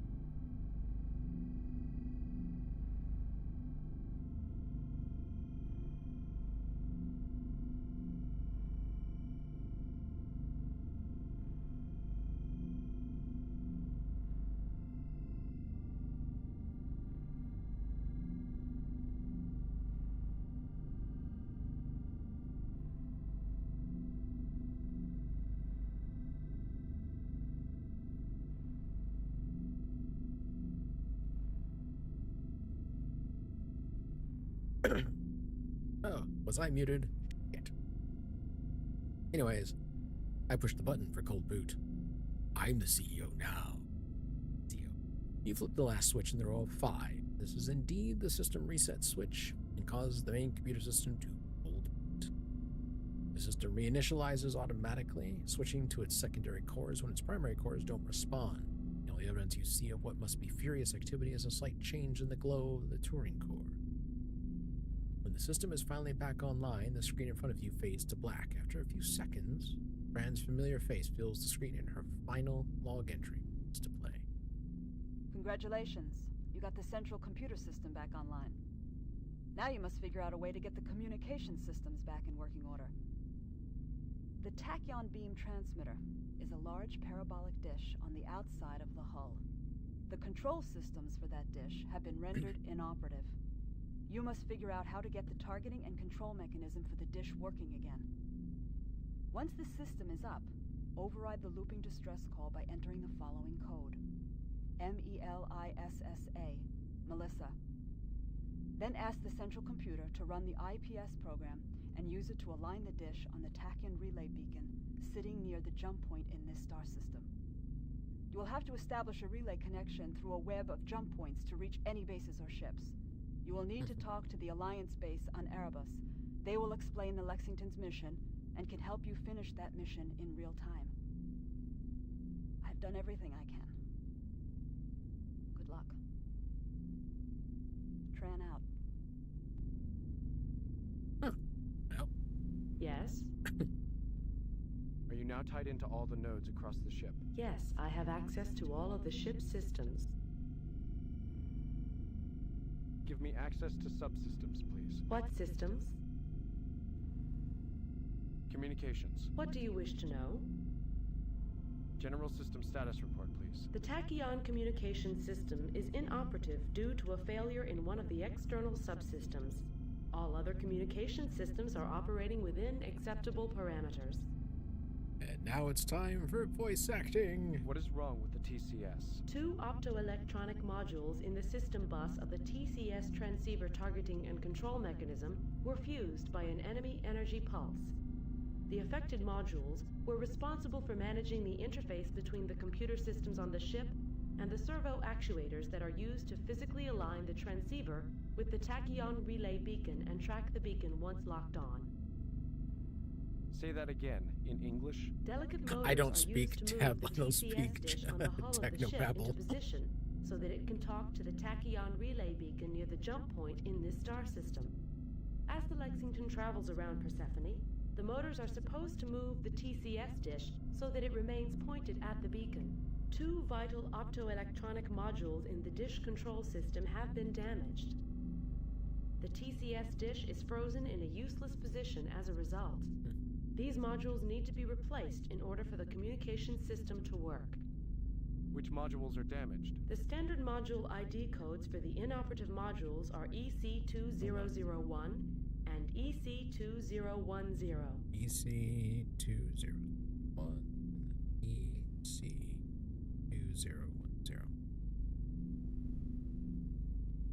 Aren't there backup systems? There is no online backup system for the TCS dish. There are spares for all TCS subsystems in storage. Repairs are possible even in the case of a direct hit on the TCS dish. Where are the damaged modules located? The system bus for the TCS dish is located behind an access panel on the base of the dish antenna structure. Where's the dish located? It is mounted on the outside of the habitat module of the Lexington. It is forward and to port from the Shuttle Bay airlock. Does that mean I need to go outside to fix the system? Yes. You will need to don an EVA suit, depressurize the shuttle bay, open the shuttle bay external doors, and travel along the hull until you reach the dish. I'm sorry, computer, I can't do that. All right. Where can I find replacement EC2001 and EC2010 modules? There should be spare EC2001 and EC2010 modules in the secure storage area on Deck 2. Is there any way to repair the damage without leaving the inside of the ship? No. Oh, that was a clear answer. Acknowledged. General inquiry. Ask away.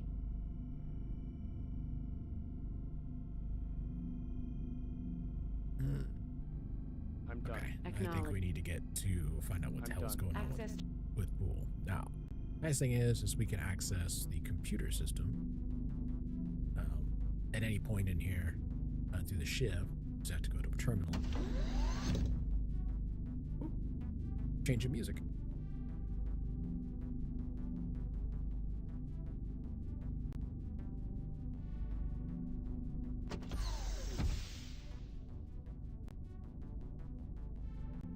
I think I need to go to Deck 2 anyways.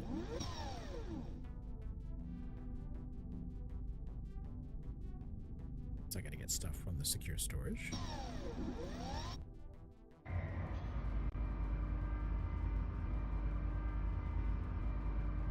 Deck 2.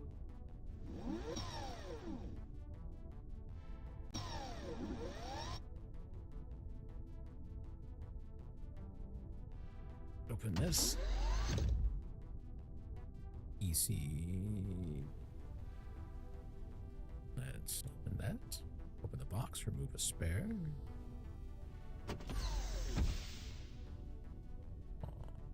Nice.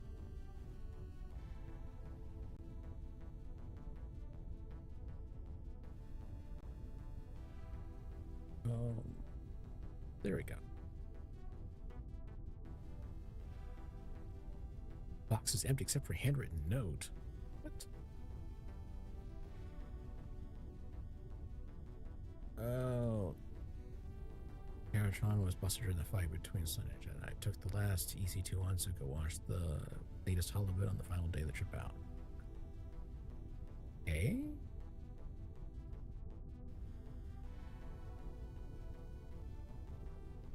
Reserved. No, not. Can't open.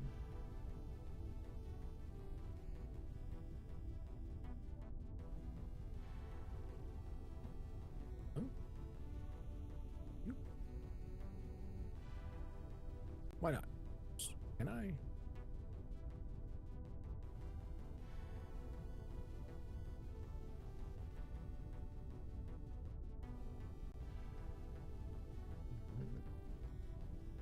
Good. Okay. Well, I guess I got a bunch of extras.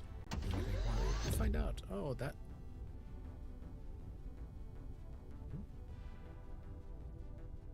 Okay. Apparently, I need to go down to Deck 3. You know what? Hold on a second. Pool is located which one on Deck 2? Last one in the row.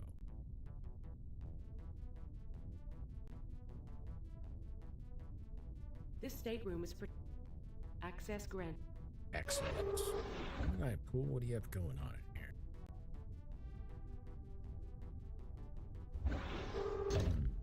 What a desk drawer. Open desk drawer. Look in desk drawer. Nothing of interest.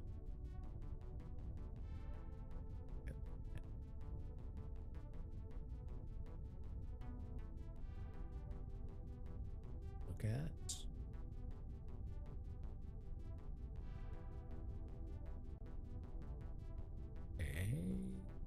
What's this?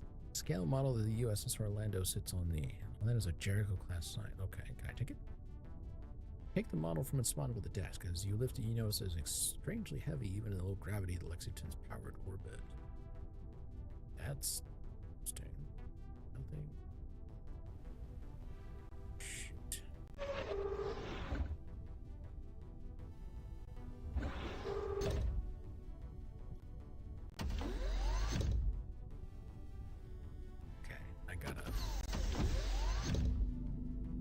Communications, Lexington's state-of-the-art communication center, the 22nd century equivalent of the Radio Shack on an old surface vessel.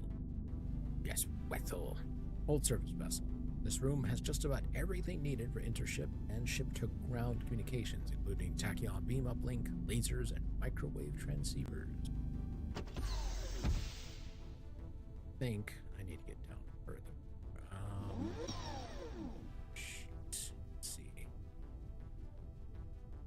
There was anything on deck 4. I think deck 5 had, I think deck 4 was just more crew space as well as on deck 4. Let's go here. I remember there was another. Did I miss something? No, maybe. But no, that's medical.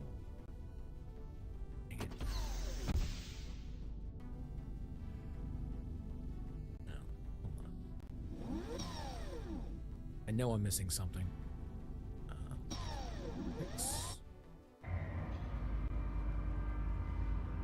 Deck 6.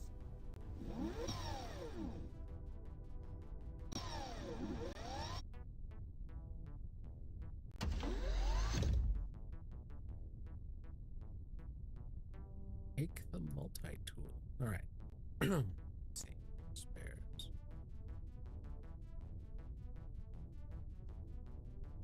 Okay, I can't access any of that stuff.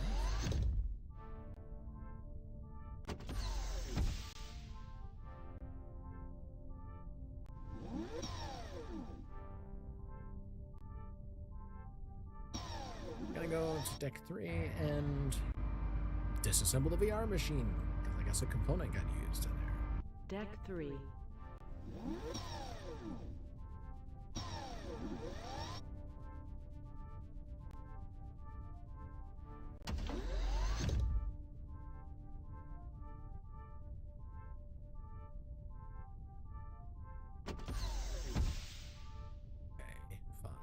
Pull on the power cables because I attempted to yank the CPU and shocked myself. You yank on one of the power cables. Nothing happens. You yank on again, this time even harder. Something gives a pop near the main sphere of the VR system. The red beam disconnecting the CPU to the metal arm dies away. It appears that you have disabled the VR system. Like, delicately pluck the CPU from the metal sphere. Open. You push on a ridge that runs around the outside of the plastic case. The CPU case pops open and you find an EC2001 module nestled inside. You take the EC2001 module and discard the shell in the VR CPU. That's not interoperable, but that's okay. I don't need to watch the latest holodeck. Holodrama or the latest HoloLive thing. I shall live without. Hold on a second.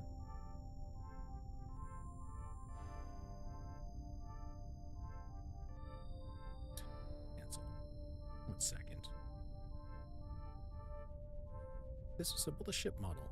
The thermal knife cuts through the tough plastic, and soon you have reduced the scale model of the Orlando to a collection of brittle shards. Inside the model, you find a metal key, an envelope, and a small black egg-shaped transmitter, and a device you can't identify.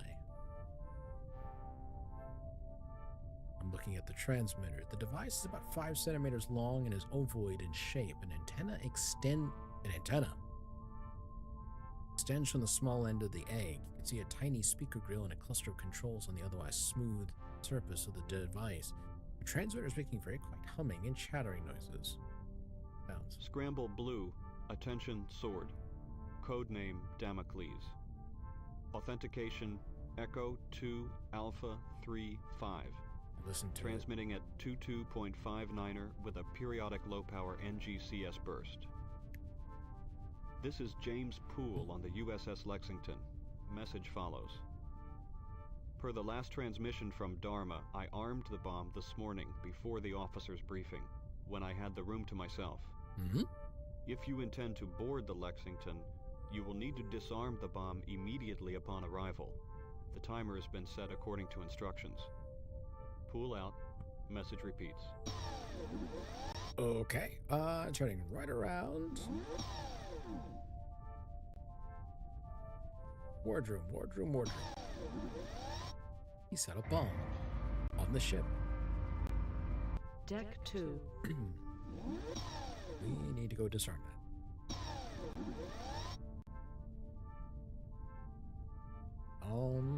Here.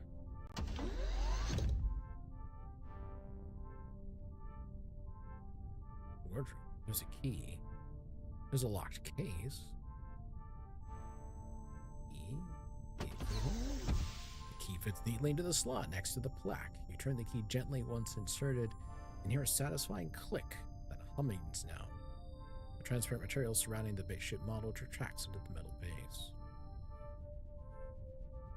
You take the model from the open display case. Let's take a look at the ship. The model appears to be made of shaped and molded thermoplastic, lovingly crafted from some kind of heat blade or molding tool. This is the same kind of plastic used to make flak jackets and helmets for combat soldiers. Delicate as it may seem, the model is actually quite resistant to damage. Disassemble this thing. A thermal knife cuts through the tough plastic, and soon you have reduced the scale model of the Lexington to a collection of brittle shards. Inside the model, you discover something made of metal.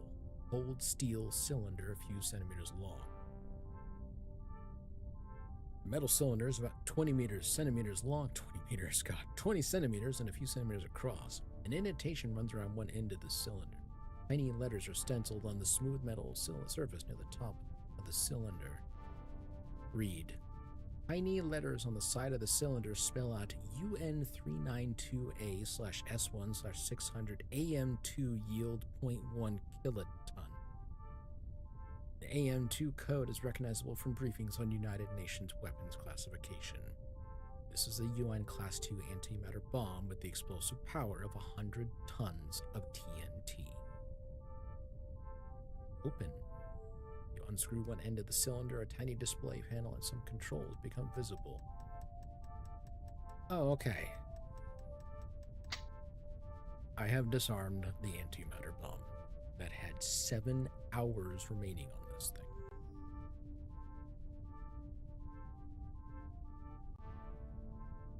Okay. Let's look at the envelope. UNEF, if found, please forward to your commanding officer. Open the envelope.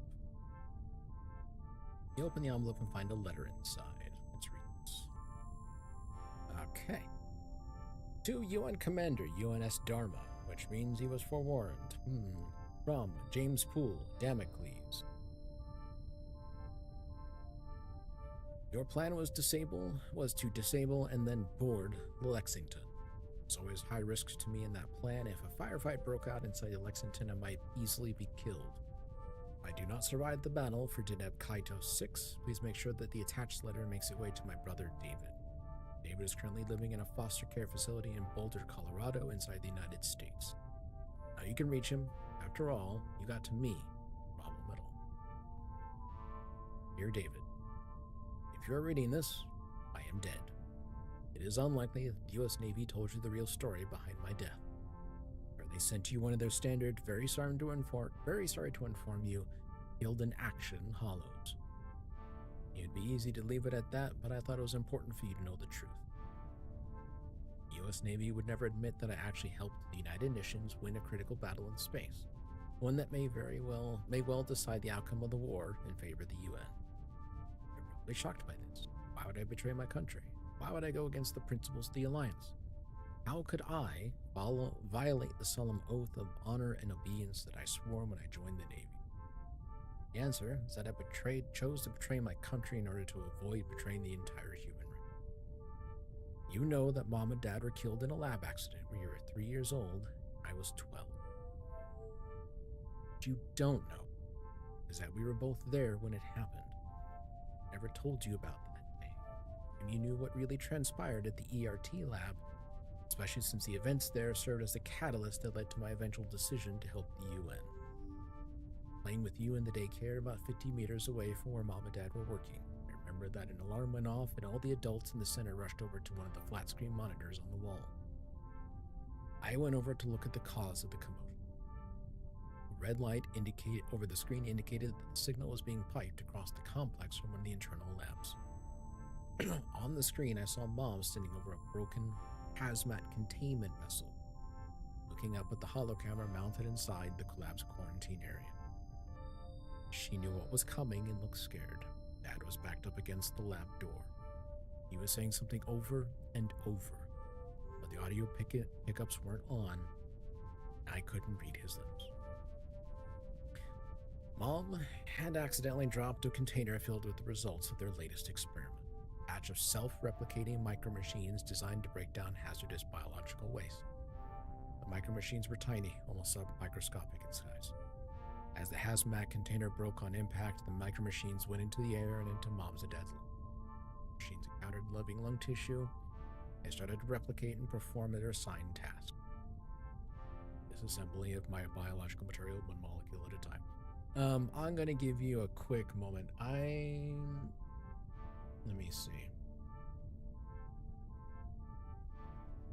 I don't know how I'm going to tell you guys that maybe... Play what? The next segments are not pleasant.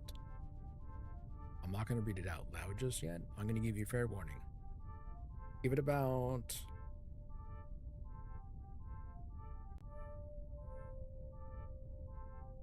Give me about 4 minutes to read this for people who would be willing to listen. If you do not, mute, please. Give you about 30 seconds from now. And then, now I'll give you, what time is it right now? Give you until 48. I realize people are on different timelines, but I can, these minutes should match up. Give you about 48, and then I'll start reading this segment.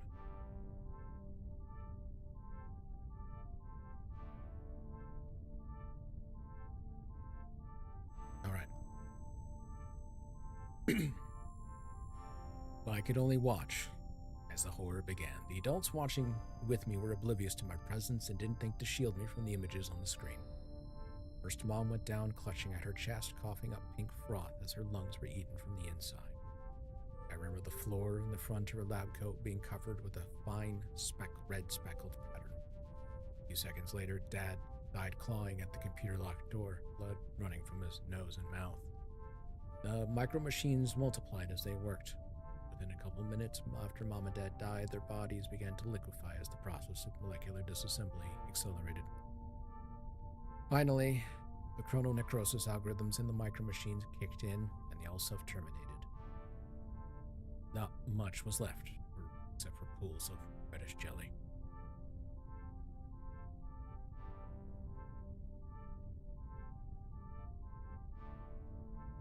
All right. I know I gave people say, I'll give you about 4 minutes. They're going to take a moment for that.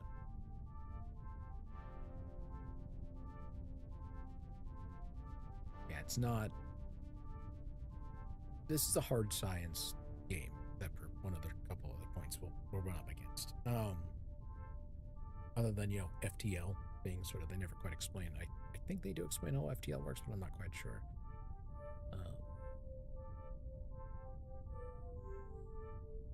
But there's definite some, like, you know, science fiction, but still sort of hard science fiction in here. You know, concerns about nanotech going out of control, not having protection measures, you know. Very much a, you know, science fiction concern, looking at the future going, what is this? If we develop these, how do we protect ourselves, kind of thing. All right, got about 2 minutes, I'd say, about on that.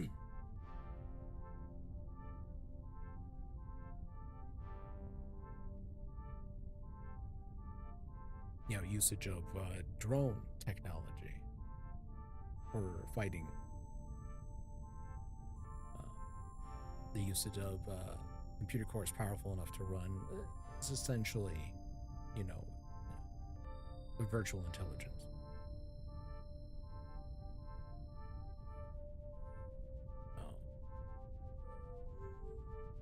It's actually kind of funny, actually. I'll come back to this topic, you know, in talking about it, because there's a lot of science fiction elements in here that seem very, we would look at it and go like, oh, wow, yeah.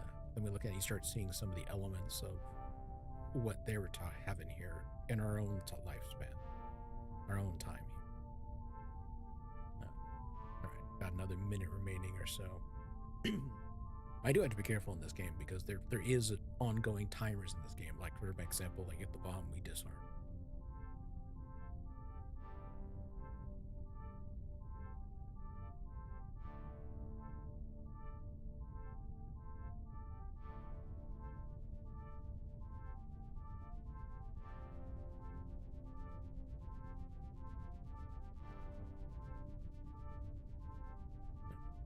Almost on the time. Almost 52 down on this end.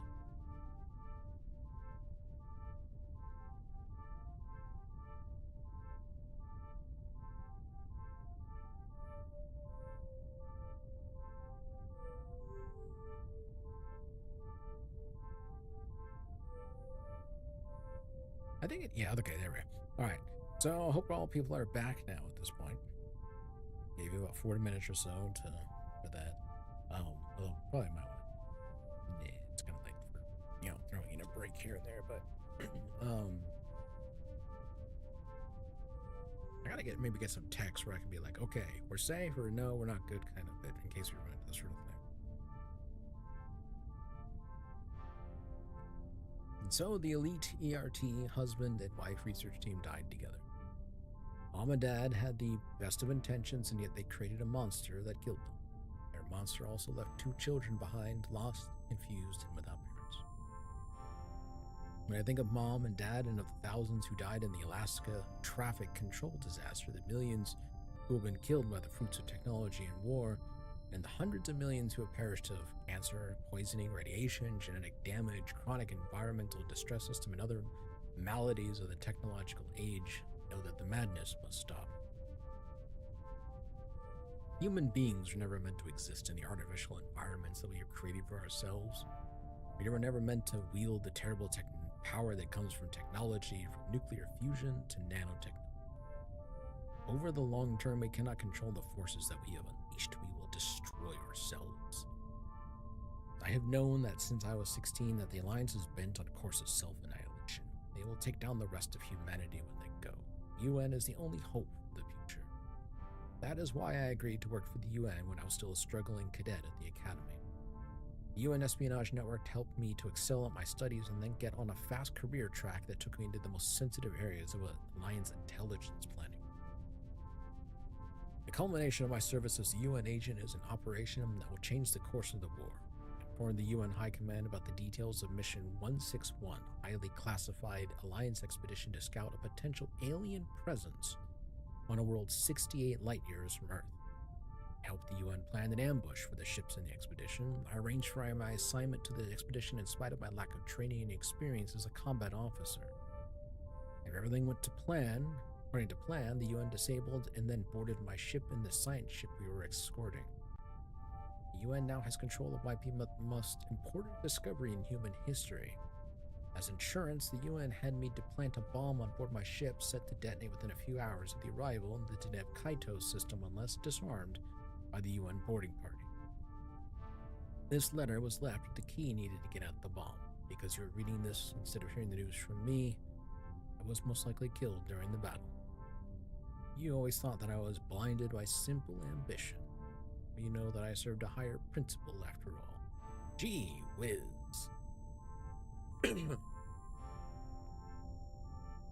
Alright, so one antimatter explosive, disarmed, and Poole revealed to be the traitor. One who gave it all away. Now,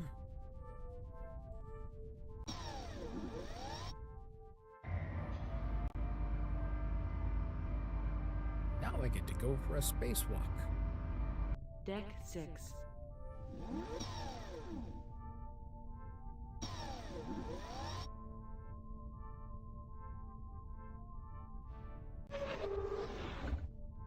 The question. Alright, so there's a vacuum suit. Take the vacuum suit. I should take the vacuum suit on. Alright. Look at, you're holding the vacuum suit. There is currently no oxygen supply attached to the feed valves inside the suit. You are carrying the suit helmet. Shoot.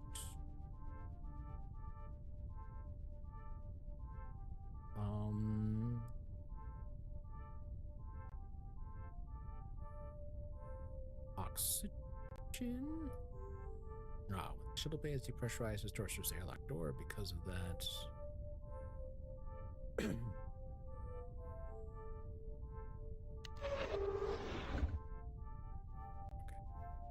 Time to check. No, I can't go to those containers, which means that they're not accessible.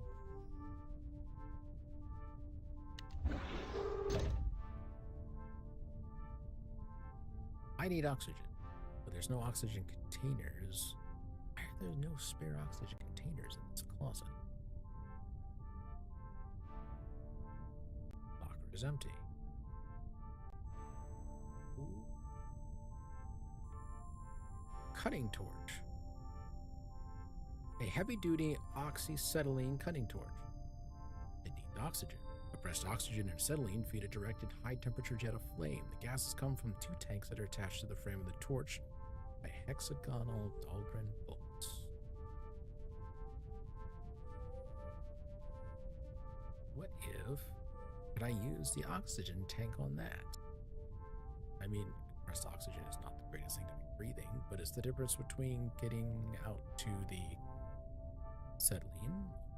Okay, let's take a acetylene tank and put back in there. The oxygen tank, look at it. Oxygen tank attached to tank. You put the oxygen tank inside the suit, manage to hook it up to the suit oxygen feeds with little work. It won't hold for long, but it's certainly serviceable for a short spacewalk. Work your way, putting the suit on, you work your way into the vacuum suit, performing the awkward hands up and sleeves over maneuver to get your upper body into the tight confines of the suit.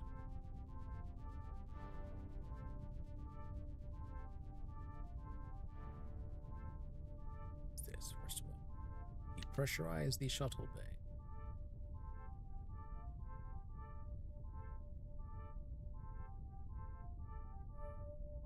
Okay. Open door.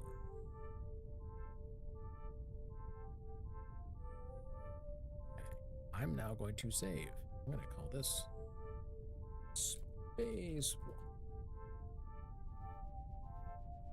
Okay. Put on helmets.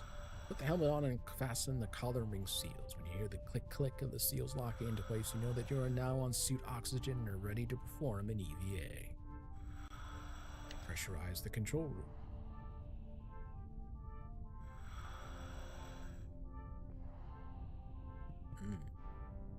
Hydration. Depressurize, we open the door. Thankfully, I've saved before this, so I'm not, wasting oxygen in case I get lost out here. Walk. have no idea where I'm going. Is it this way?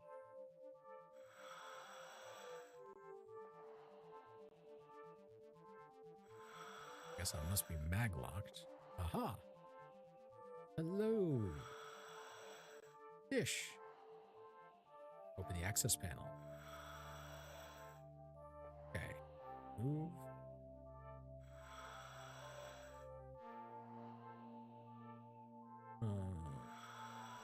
EC10. Remove. So, put in there. I know those two are defective.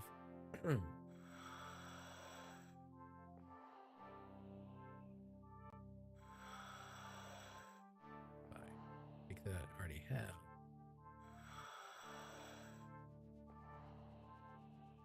Okay.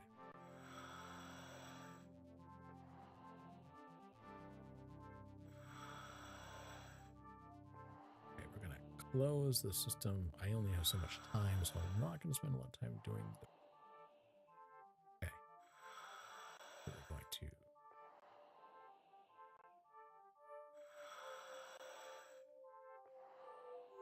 Back into the ship.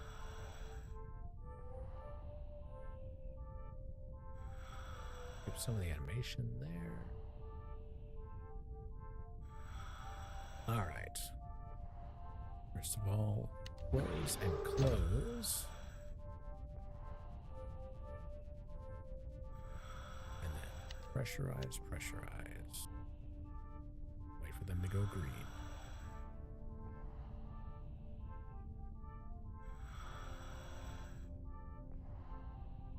After your last EVA to fix the communication system, you find there is very little oxygen left in the tank from the oxyacetylene torch. Thing is no longer good for much, so you discard it. Okay. So, communications should now be online. Computer? Yes? I'd like to ask you a question about the antimatter bomb. Ask away. I've disarmed the bomb by stopping the countdown. I remember something about antimatter being unstable, however, and I'm worried about this thing going off. If you were going to hang on to the bomb for days or weeks, I would be more concerned. As it is, the bomb should remain stable for at least the next few days. Should I get rid of it? You might find a use for it. I would advise you to take the bomb with you to the surface. Will it go off if I reset the timer and arm it? Certainly. Computer? Yes? Give me access to subsystems, please. What systems? Communications. What do you wish to know? Is the TCS repaired? The TCS is now fully operational. Well, good. Please link me up with the Alliance base on Erebus. You will have to use the TCS console in the Communications Center on Deck 2 in order to make contact with Erebus. I'm done. Acknowledged. Give me access to subsystems, please. What systems? Right, that's working. Weapons. Please specify. CICS. What would you like to know about the CICS? System status, please. The CICS sustained some damage during the attack by the Dharma's drones. Combat effectiveness is at 80%. The system is currently active and standing by. How effective is the CICS? The CICS can effectively protect the Lexington from an attack by up to 2 UN Gali-class battle drones, or any ship under direct human command, from a one-man fighter to a battleship. What about multiple drones? The CICS is not highly effective against drones. The lasers, railguns, and missiles are capable of intercepting and destroying enemy missiles and drones given enough time. Unfortunately, the time required to destroy even one enemy Tabet-class drone usually exceeds the time available during an attack. The CICS doesn't seem to be very effective. Every bit helps. In combat, you need every advantage you can get. I'm done. Acknowledged. Give me access to subsystems, please. What systems?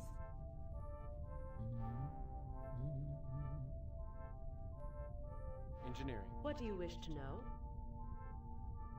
Tell me about the radiation leak in the reactor spaces. The reactor spaces are still contaminated and will remain so until a cleanup crew can board the Lexington and move through all the compartments in the reactor spaces. The elevator shaft has been flushed, and the engineering level is now available from the elevator control panel. How is the power reactor doing? Core temperature has stabilized within acceptable parameters. The loss of coolant from the RCS qualifies as a criticality 2 fault, but otherwise the reactor is now operating normally. I'm done. Acknowledged. Give me access to subsystems, please. What systems?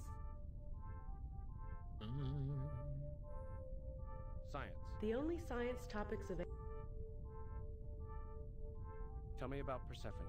Persephone is the 6th planet in orbit around Beta Ceti, also known as Deneb Kaitos.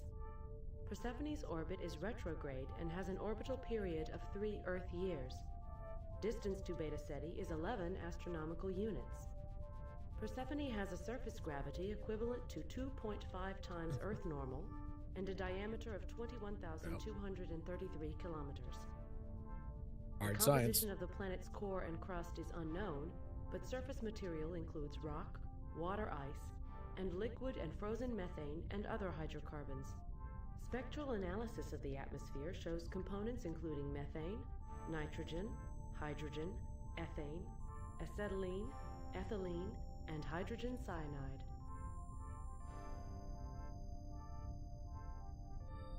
I'm done. Acknowledged. General inquiry. Ask away. I want to ask a basic question about you. Ask away. Are you conscious? Sentient? Heavens no. Why not? You certainly seem to have a personality. My personality was programmed into me by Alliance AI techs and software engineers. My voice and personality are designed for maximum compatibility with a crew of a starship on a long mission. I seem to be a person because my designers wanted you to believe that I was a person. The psychologists and behavior specialists seem to think that it helps to have the ship's computer become essentially one of the crew during missions. Yeah. Sci-fi games of the 80s and 90s are heavily influenced by sci-fi novels of the immediately preceding decades are pretty hard in on hard science. Yes, they were. You know, unless they were like Star Wars games.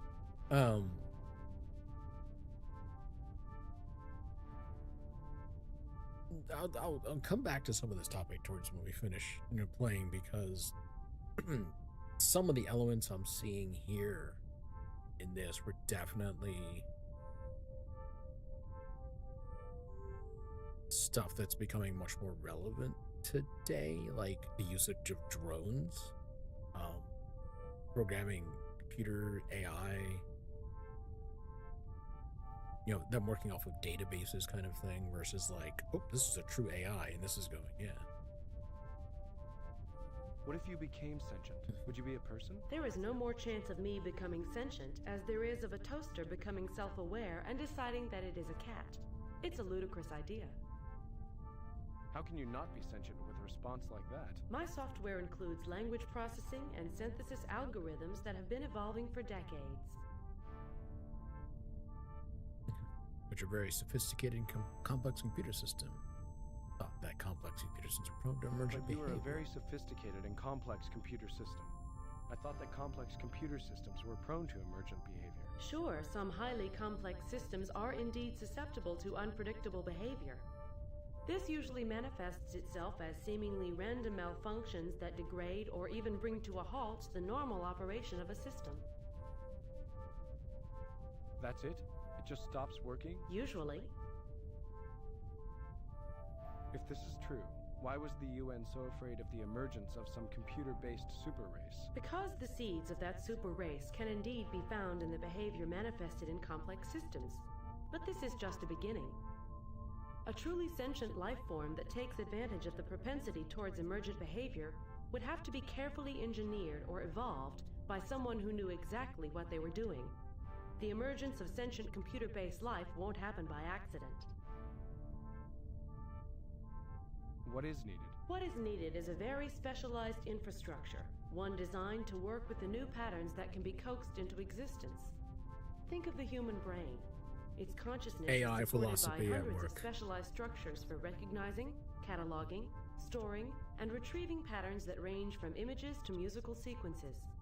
Each thought is formed out of the action and interaction of dozens of these special structures. Parallel and sequential processing is happening at the same time as problems are attacked from many angles.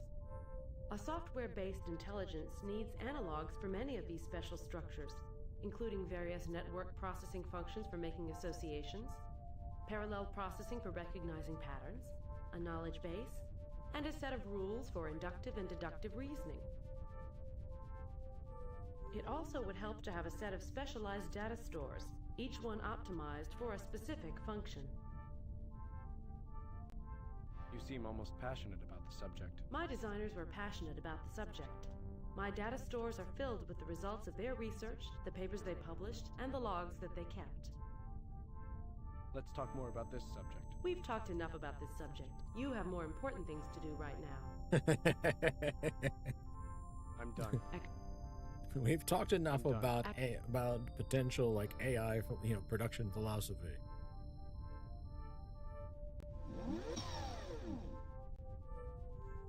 But I do appreciate that they very clearly went, no, this is not an AI. It's simply programmed to appear personable in its words. All right. Which, quite frankly, seems to be a lesson and a message that is very much been missed nowadays.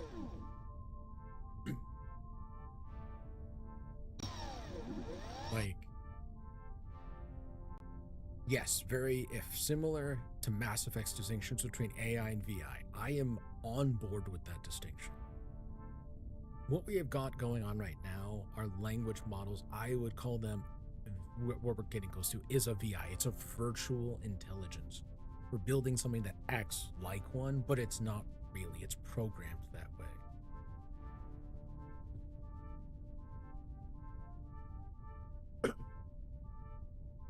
Right, prototype VIs.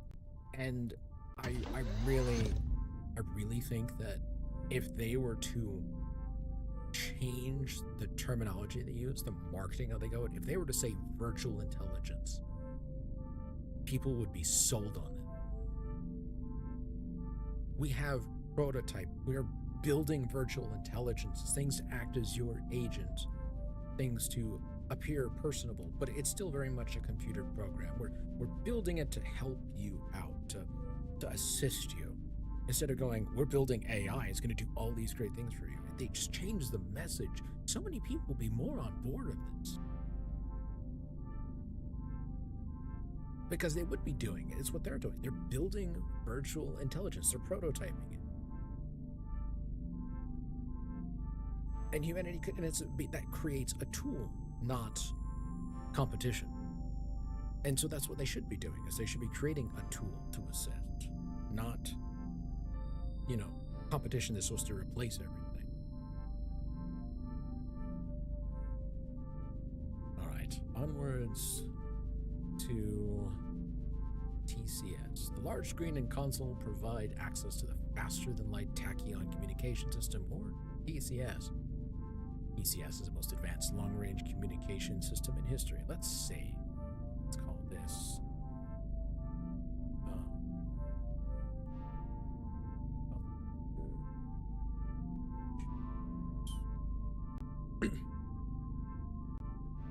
Let's use it.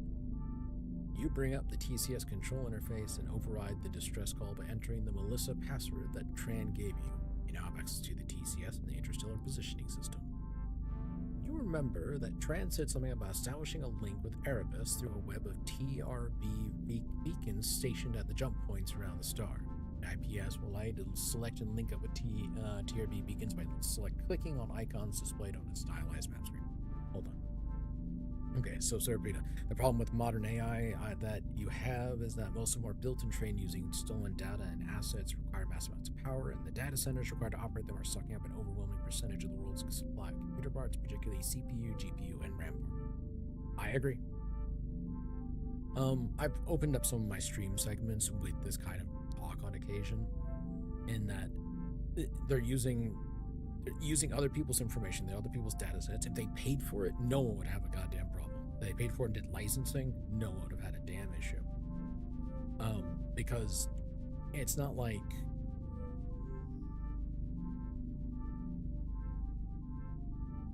so it's weird. So if we sit down and actually break down, where does our knowledge come from? It's because we go and we learn it from somebody else. And then that gets stored in our brain. Someone taught it to us. But in many ways, we have paid for that. We paid for it by time. We paid for it by paying someone to learn it and teach it to us. Other people have essentially paid for that by sitting down and actually creating that information. Learning how physics work through math, experimentation, spending their time and effort on it, and then going and writing that up and saying, here you go. People created entertainment, books, spent time and effort creating unique stories and elements that they have then sold. If those elements were then licensed out as for linguistics processing, LLMs, I don't think authors would have an issue, so long as that information, that license, said that you cannot use this to write your own books with it, because that wouldn't be the purpose. It would be used for language, right? For how does a VI, a virtual intelligence, speak to somebody, right? How does it, do that kind of thing?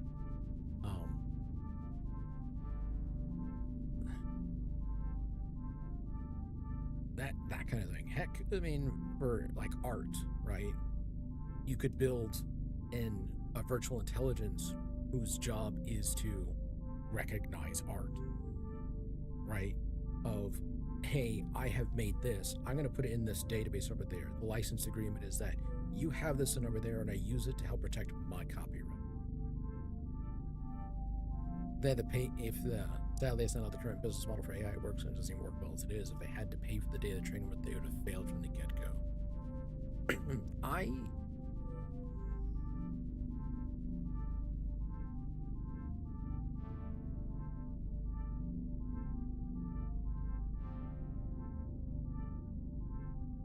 I think if they had to pay for the data to train with from the get-go, I don't think it would have failed from the start. It would have been more difficult. They could have worked with a more limited set and actually built something real, a real foundation to build off of. If they worked from a much smaller data set that they had to pay for, it demonstrated how the technology worked.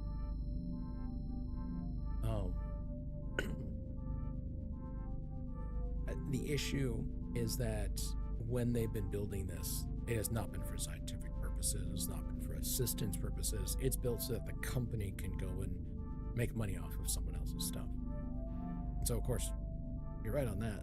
No one would have entered in a license agreement for a library of novels or books to then watch an AI write their own stories based off their information, based off their life. They wouldn't have allowed.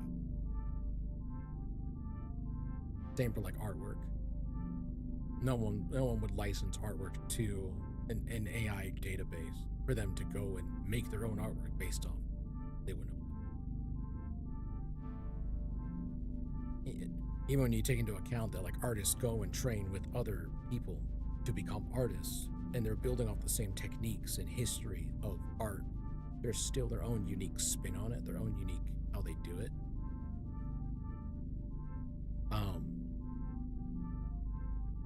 That in itself distinguishes them from other ones. It creates their own unique usage of it, but an AI is not going to get half that.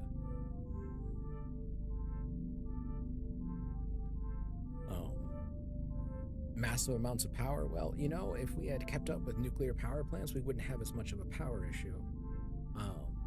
And yes, the data centers are, yes, they're sucking up so much power because they're all trying to build up these massive data centers because they're all predicting that we're going to need more data centers for AI. And then we need more data centers for AI and need more, it's, you know, what's the joke? The bureaucracy is expanding to meet the needs of the expanding bureaucracy. We're building all these data centers because we expect that people will need more of it to build more data centers. You know, we need more AI. People are going to want more AI, so we're going to build more data centers. Oh, that guy over there, he's building data centers. I got to compete with him, so I'm going to build my own data center. It's stupid. No one's actually scaled the technology up to actually work with that kind of thing. And so yeah, a whole bunch of people I know that I've seen online are like, yep, I fully expect when the bubble pops, we're going to have a bunch of abandoned data centers or half-built constructions, and some of us on this end are going to be like rubbing our hands together. I'm just waiting for all those server modules to go for cheap on the market because they try to recover their costs.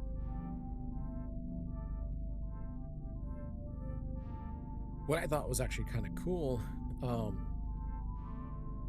a different take on this, is I think AMD is releasing local agent computers. So making an agentic AI, or agentic, let's just skip it. Let's actually start calling this radio terminology. VI, it's virtual intelligence. Agentic virtual intelligence, VI agents for you. That runs on a box that you buy that is configured for that. And message for you, sir. You have it in your own place to run off of. No cloud setup.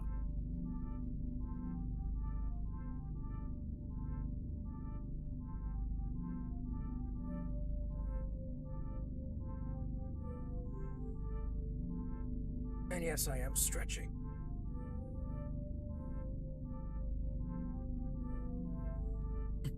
Now, one thing to note is if you have a local machine that you're running, you know, you're not going to have a giant server rack setup, which means you're not going to have the power plugs for that, which means your power consumption is going to be limited from the get-go, which means they're going to design for a limited power draw. So you're not going to be running a whole suite of agents. You're going to be running like one or two.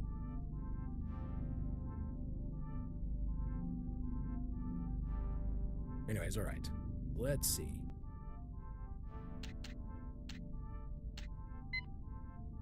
Diagnostic system status nominal. Establish a relay link. All right. Establish buoy. Oh god, that's fast. Right. DOS.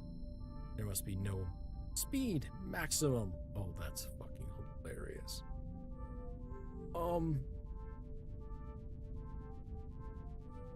So one thing I gotta note is that DOSBox has a speed limiter, i.e. so you want to set it so that you're only going as fast really as a processor needs to for this stuff, because many games designed in this period were essentially designed around the processing cycle of the processors at the time. They did not have speed or frame limiters built into those things. The fact that some stuff is running at certain frames or certain speed is because it was designed that way from the get-go in the engine that runs the game. Other aspects were not so much, didn't have that. So that's the reason why when I do this, it does that.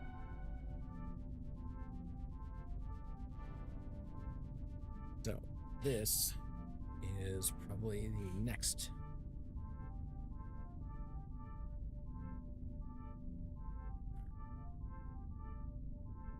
Well stretched. All right, now it's time to see where is the next way to go. TRB 392. I don't know which one to go to.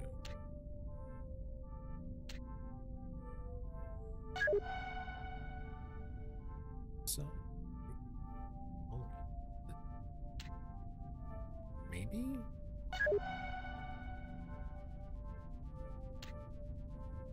Zeta? Beta Hydri?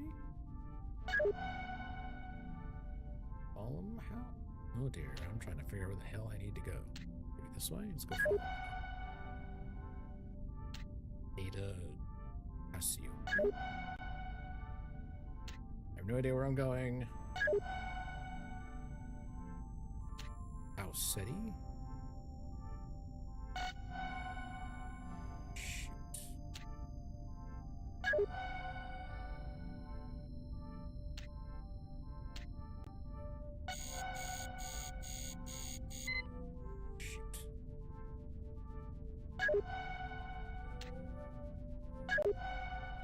Can't go to Seoul.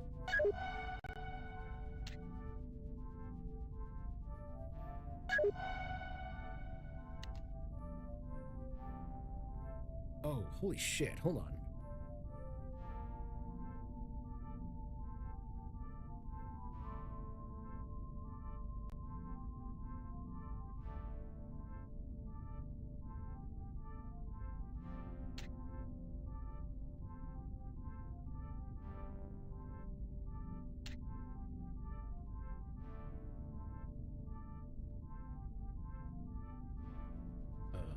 Well, I probably should have used that.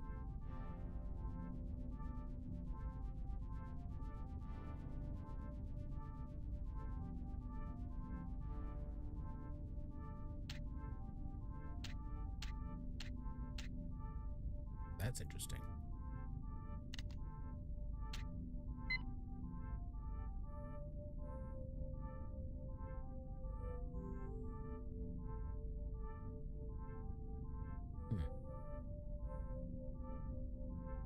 Admiral Charles Decker. This is Admiral Charles Decker. Stand by for authentication of your Jasmine transmission. Authentication is Alpha 90, Niner Tango 4, 8 Hotel Sierra.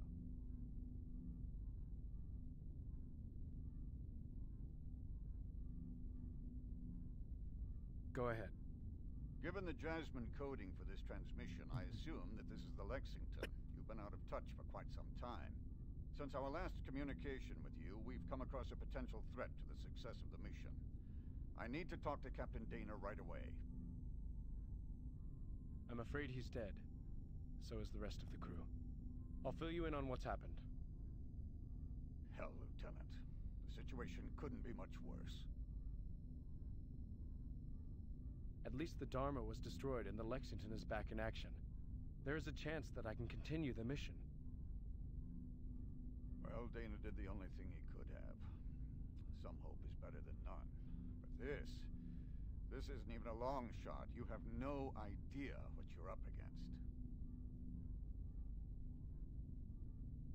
I think the best thing you can do is take the Lexington out to a safe place, perhaps a few 100,000 kilometers away from Persephone, and wait for reinforcements. So there are reinforcements on their way. Another expedition is now on its way. With the need for secrecy gone, we could gear up the whole damn fleet for this one. The heavy cruisers Midway, Iwo Jima, and Tarawa have already departed. They are being escorted by one of the Lexington's sister ships, the Concord, and a squadron of destroyers.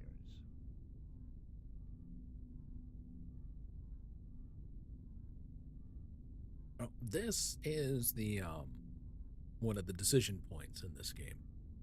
If you go for, you know, one of these other options.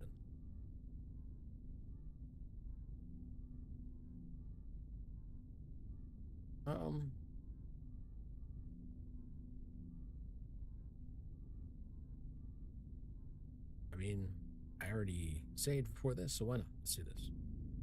All right. So I chose the option of yes, sir. I'll give the orders to the computer. You sign off with Admiral Decker. The computer walks you through the necessary steps required to break orbit and accelerate away from Persephone. 2 elements of a United Nations strike fleet arrive in orbit around Persephone within a few hours after the Lexington rockets away at 2.5 gravities. A second UN fleet, this one made up of several large ships, arrives a month later. When the UN reinforcements finally arrive, they are chewed up in a matter of hours by the superior UN fleet. The battle for Persephone is lost in the inevitable result of the acceleration of the UN Alliance's defeat in the war with the UN.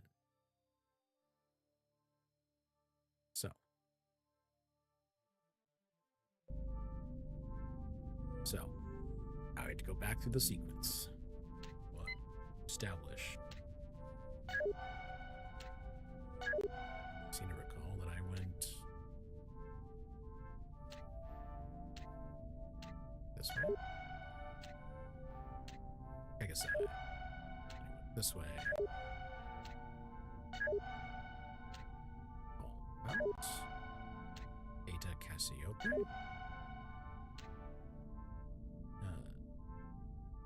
Star. Epsilon Indy.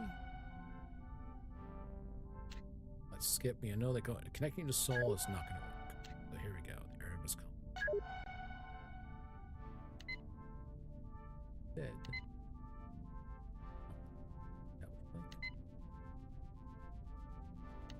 There we go. Transmit. I have to change that. There we go. There we go.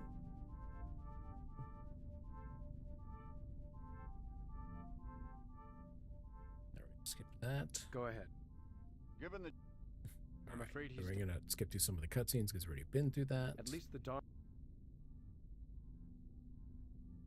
So there are... Alright, so this one we're going to go is there might be more UN ships on the way. You may not have 4 months to wait for another expedition. There might be more UN ships on the way. We may not have 4 months to wait for another expedition. Well, Lieutenant, that's just the problem. We know for a fact that there are more UN ships on their way. A battle group of frigates, destroyers, maybe even a cruiser or two. They could show up any time now. And then you go, well, you keep having multiple conversation points here. You could be the lesson goes, now stand. I understand why you want me to pull out. I will give the main computer the order to take the ship out of danger. Here we go. How do I counter the threat? You can't, really. You have half the normal complement of active battle drones. The Lexington has sustained serious damage. You have no combat experience. There are no other crew members to help you with weapons control, damage control, navigation, engineering, or anything else. Need I go on? We have to think of a way. The crews of the Lexington and the Jericho died to give me a shot at this. You need to tell me about how to get the weapon systems online.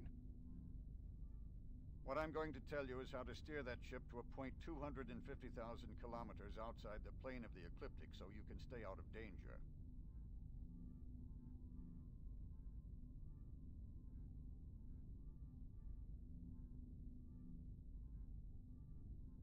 But sir, we have to figure out a way to fight back. We can't give up. I am giving you a direct order to take the Lexington out of danger. First rule of thumb. Do not give an order you are damn sure is not going to be obeyed.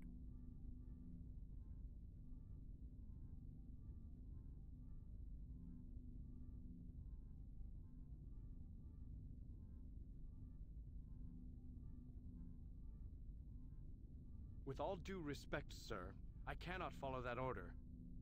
You'll do what I tell you, Lieutenant. And I'm respectfully declining to obey. I'm going to stay and fight. Who the hell do you think you are, Lieutenant? Who gave you the authority to disobey a U.S. Navy fleet admiral in a time of war? Captain Dana did, sir, and his authority and trust are what count right now.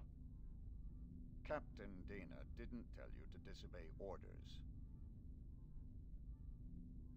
He was counting on me to finish the mission. I'm going to do it, or die trying. Okay, Lieutenant. If I can't order you to pull out, maybe I can reason with you. You need to understand why playing hero isn't going to help anybody. All you'll do is get yourself killed. You also need to understand why there is no way you can successfully complete the mission. Let's talk about our options here. I'm getting court-martialed, I expect. You could start by telling me about the mission. 18 months ago, one of our unmanned IX probes was mapping new jump points around the star Omicron Eridani. The probe found a jump point that took it 68 light-years away from Earth, to an unexplored star system with 7 planets. The probe began a routine orbital survey of the planets, and then abruptly returned to known space years before its mission was scheduled to end. When the probe got within range of a tachyon relay beacon, It sent home a series of burst transmissions describing an anomaly under the surface of the sixth planet. The probe scanners had found a huge metal structure that could only be the result of intelligent construction. Now, the Alliance was keenly aware of the implications. This discovery was strong evidence for the existence of alien intelligence. The potential existed for finding advanced technology or a spacefaring alien civilization at the site. The results could tilt the balance of power in the war with the UN. Preparations for an expedition to the mysterious planet, now called Persephone, were started in the utmost secrecy. Finally, 4 months ago, the Lexington and the USS Jericho departed for Persephone from the Eisenhower orbital docks around Titan.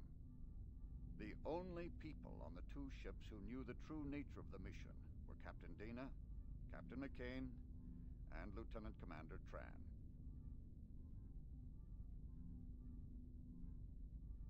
How did the UN find out about the mission? Damned if I know. Obviously, we've got a hell of a leak.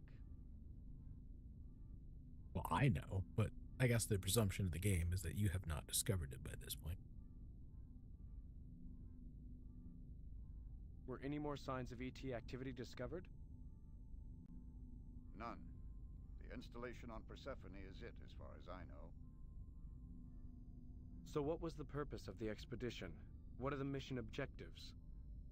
The Jericho was outfitted with an array of sensors and special instruments to be used to gather data on the alien installation.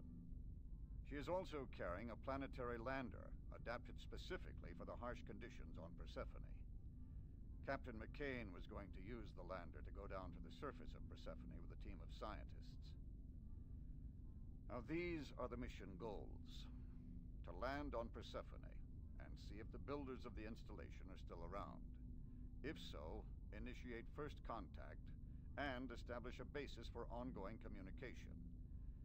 If not, explore and gather data on the installation and attempt to find out if there is any exploitable technology. Gather samples and return to Earth with the information. Why the Lexington? The Lexington was the logical choice as an escort for a number of reasons. She was a combat-tested ship, with perhaps the finest captain and crew in the fleet.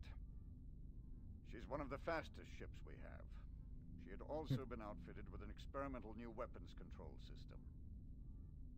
Tell me about the new weapons system. Don't get any ideas, Lieutenant. Just tell me about the system. This system is a prototype. The first of its kind. It has not been battle-tested. It also has some serious operational flaws. The purpose of the system is to put humans back in the loop during combat. The system has two components. A neural link from the operator to the ship's main computer, and a drug that actually acts on the brain to allow a direct interface with the computer. The drug speeds up certain brain functions to allow real-time control of weapons during ship-to-ship combat.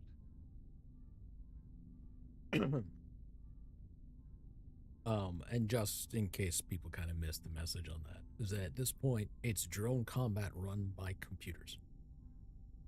Doing all the numbers.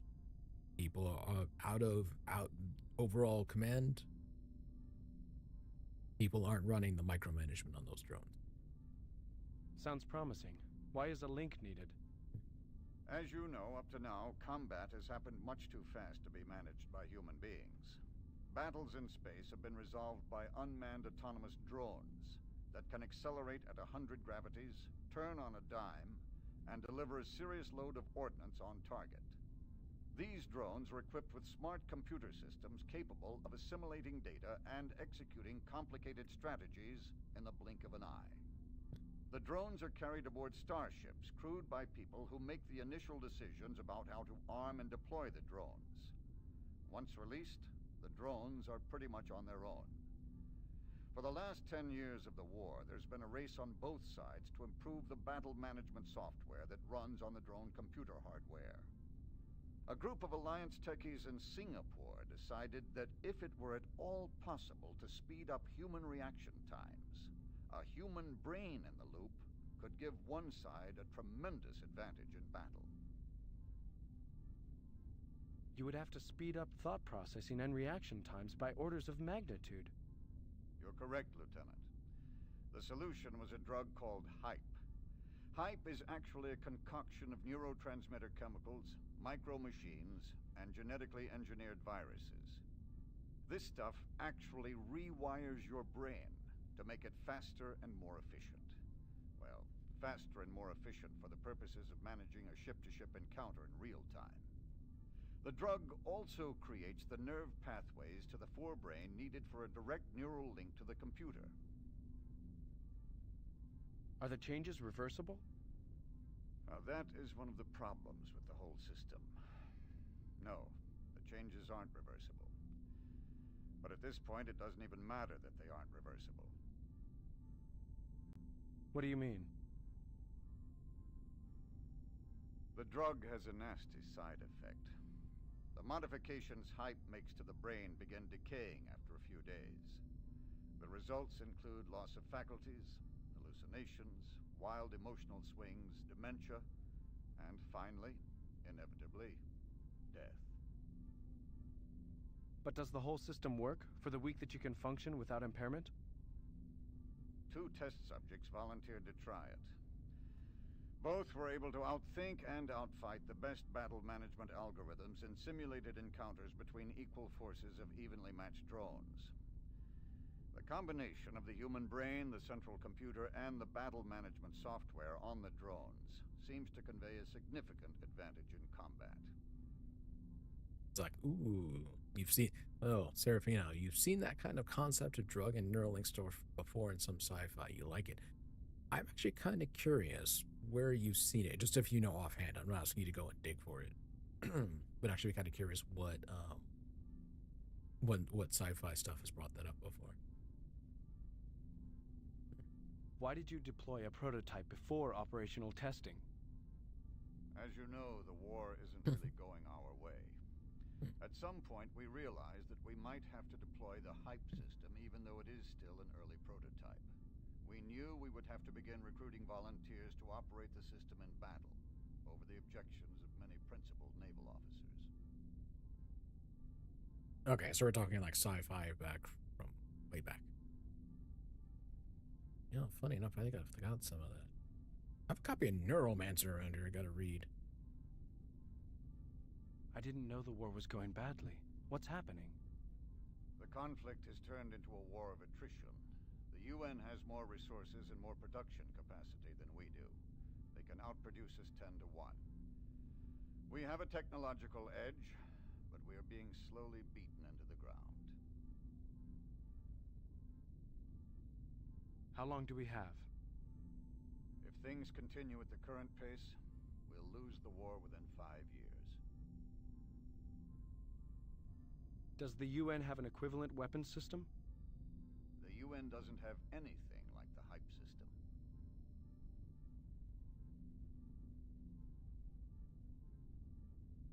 Are there any other Alliance ships equipped with the HYPE system? There are no other Alliance ships equipped with the HYPE system. The new weapon system sounds like the answer to my problem. If it really provides such a significant advantage, I can take the UN commanders by surprise. They won't even be expecting a fight.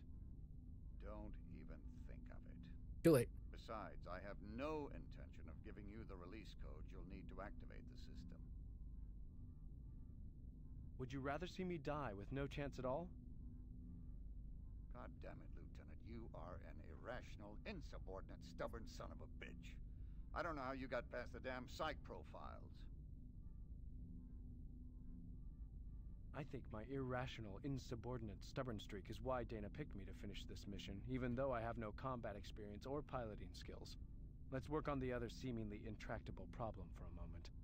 I'm 1,000 meters away from the Jericho and the lander. I need to get to the lander. Lieutenant, you aren't going anywhere without the intership shuttle. You already told me that you barely had enough oxygen to conduct the EVA to fix the comm system. Is there any way for me to get from one ship to the other? I don't know of any way to cross between the ships without an EVA maneuvering suit. Can I dock the ships together? No, I don't think so. Can I bring the lander to the Lexington? Well, if the Jericho's computer was slave to that of the Lexington's, you might be able to jack into the lander's onboard computer and deploy it remotely. Then you could fly it over to the Lexington via the uplink. Well, it's a start. I think you can see a plan forming here. How about the release codes? You win, Lieutenant. By God, I would court-martial you and have you shot if you actually could make it back. But good luck and Godspeed, son. If you do manage to pull this off, the Alliance and potentially all of humanity will be in your debt. Stand by for a data transmission with the information you'll need about Hype and the weapon systems. Decker out. Ooh. I get to load myself up with some hype. Yeah. The weapon release codes and the authorization for the Hype telecom system use have been transmitted and acknowledged by the main computer. You now have access to the computer and weapons components of the Hype telecom system.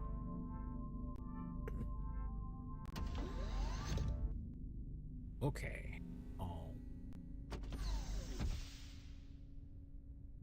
I need to talk to computer. Computer? Yes?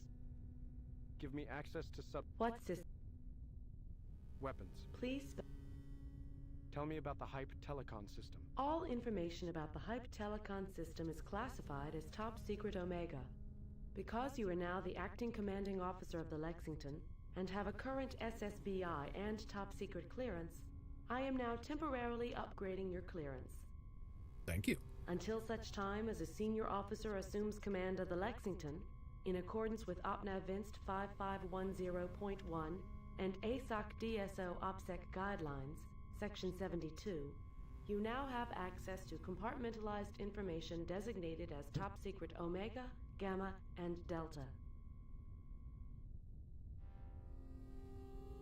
You heard Decker warn me about approaching enemy ships. What are my odds? Without the Hype telecom system, your chances of surviving an encounter with anything bigger than a small destroyer are very slim. I distinctly heard him mention destroyers and cruisers. Your options seem limited. You're very encouraging. You asked. Tell me about the system.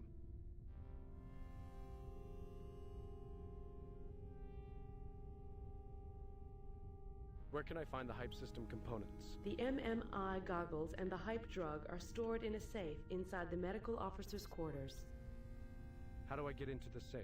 The safe is equipped with a retinal scanner coated with the medical officer's retinal pattern. Can you just open the safe for me? The safe is a standalone unit. I have no access to the safe.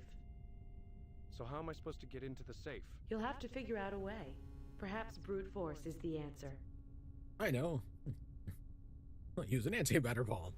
If I use the cutting torch, I may damage the contents of the safe. I can't help you there. Tell me about the system.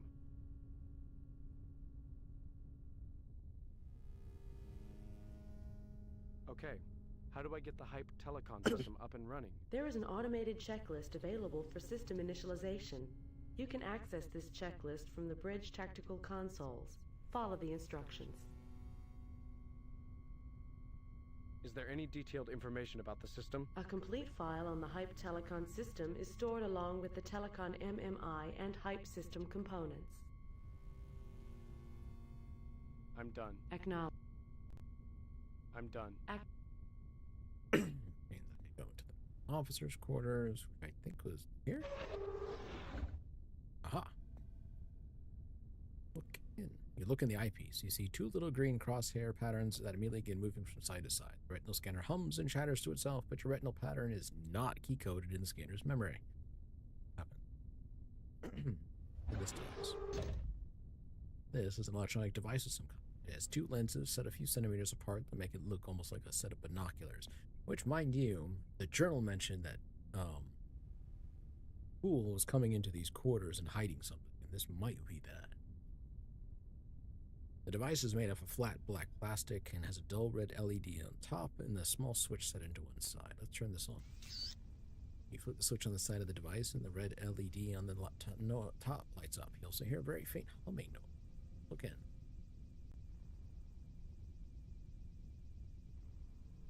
It's a retinal pattern.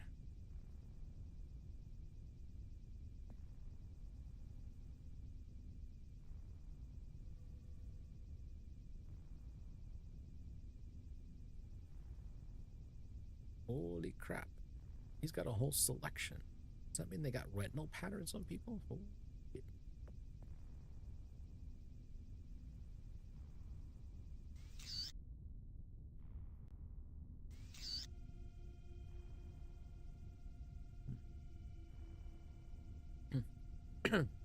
You hold the device up to the retinal scanner so that the two lenses line up with this eyepiece on the scanner. The retinal device senses the presence of the device, begins to scan. After chatting to itself for a moment, the scanner clicks, and then the door opens to the safe. The door to the safe pops open a few centimeters. You'll need to open the safe door to see what's inside. Either it auto switches, or I got it lucky on the first one because I had no idea, did not remember at all which pattern it was. All right, open the door. Headset.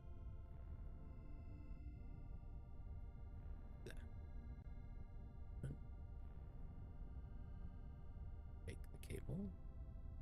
Take the folder. Take the ampule. And take the hypo.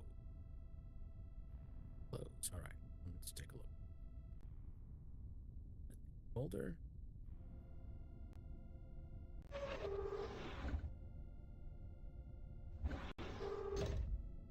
Now this is where we're striking into some of the other time limits. Remember I mentioned that there's a number of timers in this game. Remember the first one was decompression. Second one is the reactor going nuclear. Deck 1. We discovered the third one, which is the antimatter bomb going. Now we've got the fourth timer, which is UN battleships arriving on station. The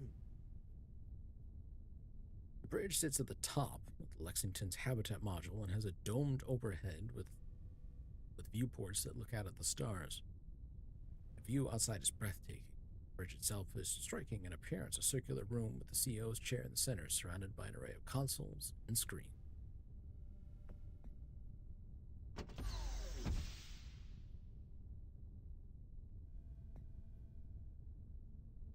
Tactical console.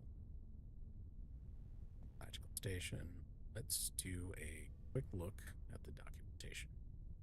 The TX-15 Hype Telecom System Documentation, classified top secret Omega. Teradyne Corporation. Executive summary. The TX-15 Hype Telecom System provides for real-time human control of battle drones during ship-to-ship combat. The system consists of new software for the drones and the ship's main computer, a direct neural interface between the main computer and the system operator, and a mutagenic serum to be ingested by the operator. This serum, known as Hype, yes, I can hype up, let's go. Are you ready for some hype? Alright. This drug facilitates interaction with the computer software and increases the speed of thought processing in the operator's cerebral cortex. The Hype mutagenic serum is the key to the system. Hype has 4 basic ingredients. Micromachines, a series of highly specialized molecular micromachines. Okay, so not nanomachines, but micro, is responsible for making physical changes in the brain structure. Inside the host, the micromachines replicate themselves using materials found in the body. When a critical mass of several million individual units is reached, the micromachines will begin their assigned construction and alteration tasks inside the brain. The micromachines perform most of the work associated with the operator, preparing the operator's brain for interface with the main. Once the necessary changes to organic brain structures have been made, the micromachines themselves become key components of the new neural pathways necessary for Hype telecom operation. Their last independent action is to join together in chains and link their computing elements to provide critical, ultra-high-speed electronic pathways for selected brain functions. Viruses. The Terex A, Case J, Cat3, and Coma C viruses have been engineered to change the behavior of neurons in the brain by physically changing the cell structures and simultaneously rewriting their DNA. New DNA is transferred to all cell mitochondria via xRNA. These viruses are benign in that cell reproduction machinery is altered to create more viruses without destroying the host cells. Neurochemicals. Building blocks for the work of the micromachines and viruses include combinations of neurochemicals which are not in great abundance in non-essential parts of the brain. Supply of the needed substances included with the hype serum. Suspension. The other three hype components are suspended in a mixture of glucose and texone. The hype telecon system as it stands, revision 6, has never been tested in combat and has severe operational limitations. The first and most critical limitation is the side effects of hype on the system operator. The modifications made to the operator's brain by the mutagenic serum begin to decay within 7 to 10 days after ingestion. Fortunately, the end result is the death of the operator. In spite of the limitations, the hype telecon system has shown so much promise in simulations and tests that it has been deployed in a limited number of Alliance combat vessels. The system is a force multiplier of the highest order and has potential to increase the combat effectiveness of a fighting ship by a factor of 5. Over the long run, the hype telecon system may be the only way to overcome the material superiority of UN forces.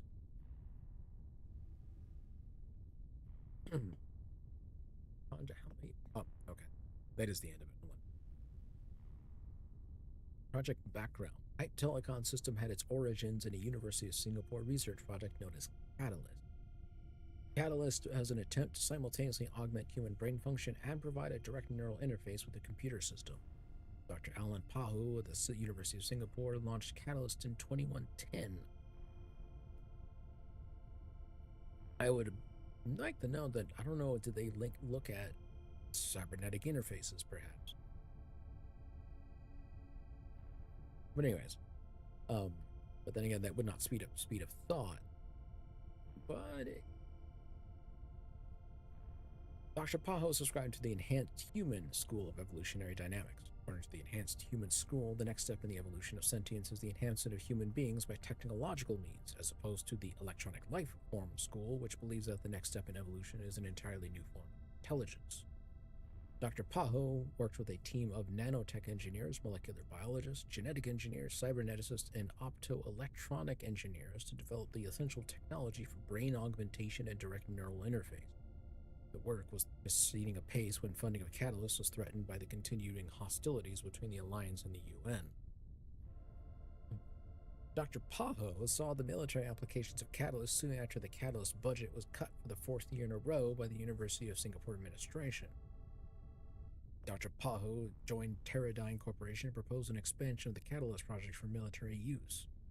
A series of research and development contracts totaling $2.7 billion were awarded to Teradyne Corporation by the U.S. Navy over a period of 15 years.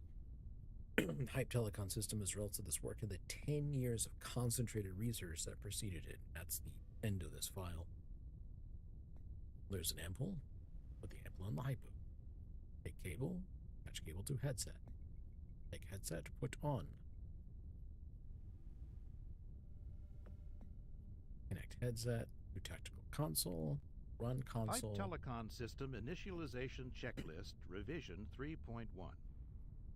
This automated checklist has been prepared in order to simplify the activation and use of the experimental TX-15 Teradyne Hype Telepresence Control System components.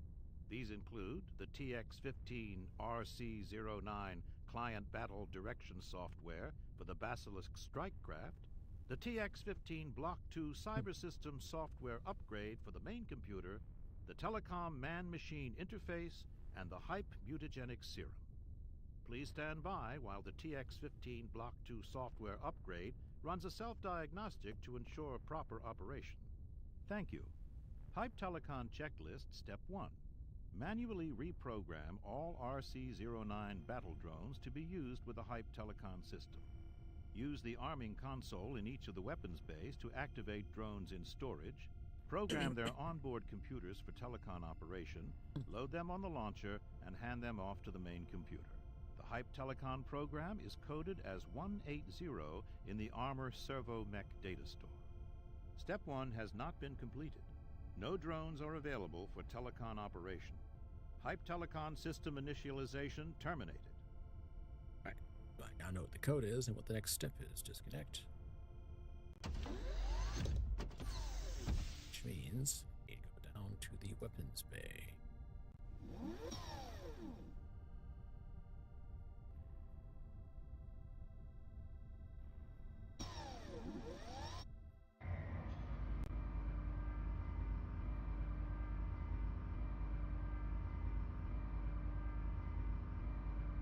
Weapons bays.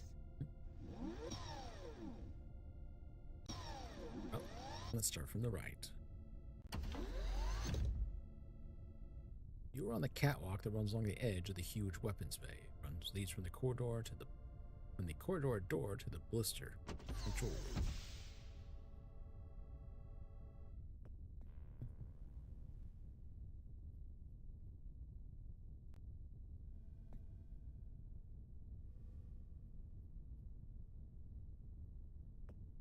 Okay.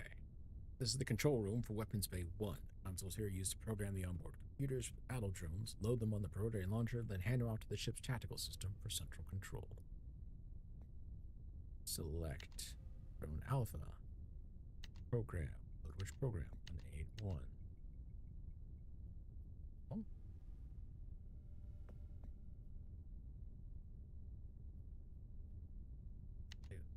Program was it? 180. Hype program. There we go. It's 180. Okay. Load.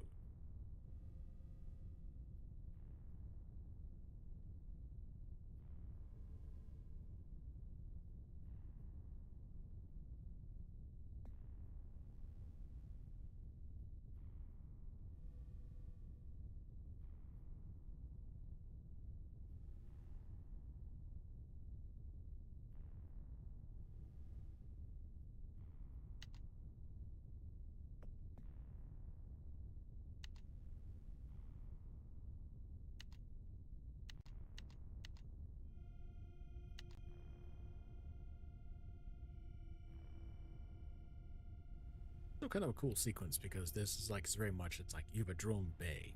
You're going down there, you're loading the drone, you're pulling it up onto the rack to then be launched from the ship.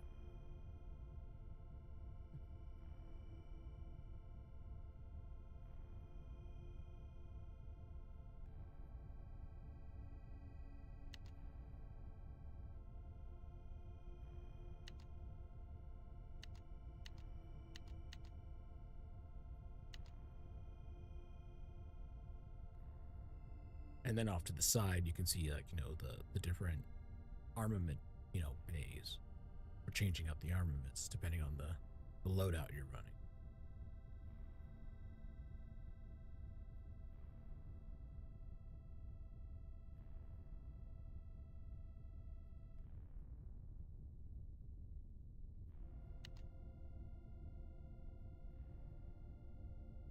Okay. All right, and then just to save you time, that you use the consoles in each of the weapon bays to program, load, and hand off all the drones in storage. When you're done, there are 9 active drones loaded on the rotary launchers, ready for combat.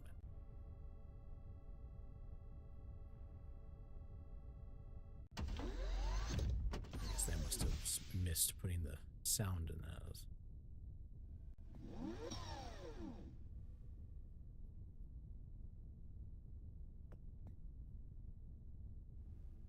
Okay, back to the bridge.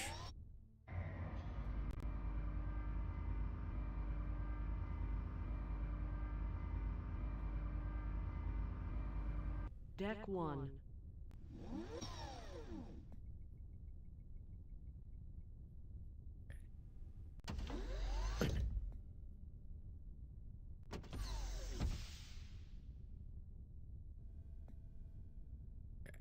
Connect. Use. Step 1 has been completed successfully. Okay. At least one drone is now available for telecon operation. Step 2. Initialize the Hype Telecon software, enter the release codes, and plug in the Telecon Man-Machine Interface, or Telecon MMI. You will recognize the Telecon MMI as a pair of outsized goggles with a cable terminating in a standard bus connector. Step 2 has been completed successfully. The main computer and the MMI unit are now ready for telecon operations. Step 3. After briefing the operator on the risks and side effects associated with the Hype Telecon system, Prepare an 18 milliliter dose of hype in a glucose suspension. Inject the operator with the hype dosage. Wait 30 minutes. Do not be alarmed by side effects, which may include temporary nausea, acute pain, and dizziness. When operator is ready, place MMI unit on head. Step 3 has not been completed. Operator does not have necessary neural pathways and brain structures in place for hype telecon operation. Operator has not been injected with hype serum. All right, so now save this. Hype. Let's just do it. Who's still here? Nobody?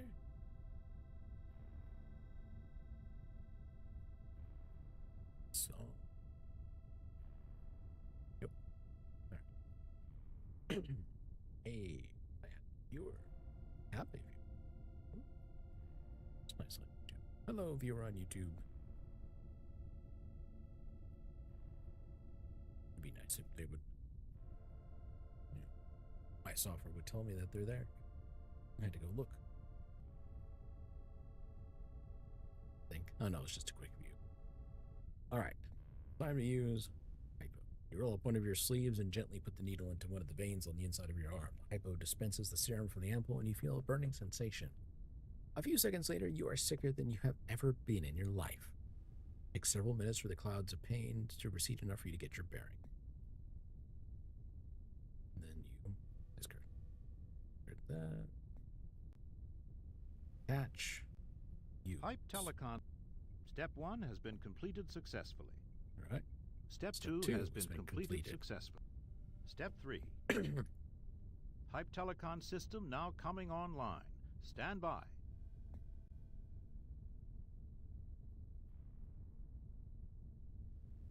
Synaptic link. Yeah, interface, neural link telecon protocol. A series of training simulations must be completed before the hype telecon system will attain operational readiness. These simulated counters will acclimate both the operator and the ship's main computer to the mechanics of the hype telecon system. The simulations will also provide basic tactical training. The training simulations will use the actual computer hardware aboard the battle drones, so all active drones must be loaded and programmed for hype telecon operations before training begins.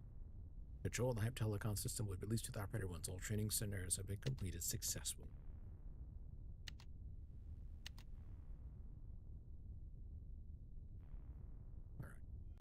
Scenario 1. Admire yourself with the hype telecon system. Learn how to maneuver drones. Learn how to attack enemy drones and ships. Situation. Enemy Ankara-class frigate is attacking with 2 active drones. The objective is to repel the attacking drones and destroy the frigate.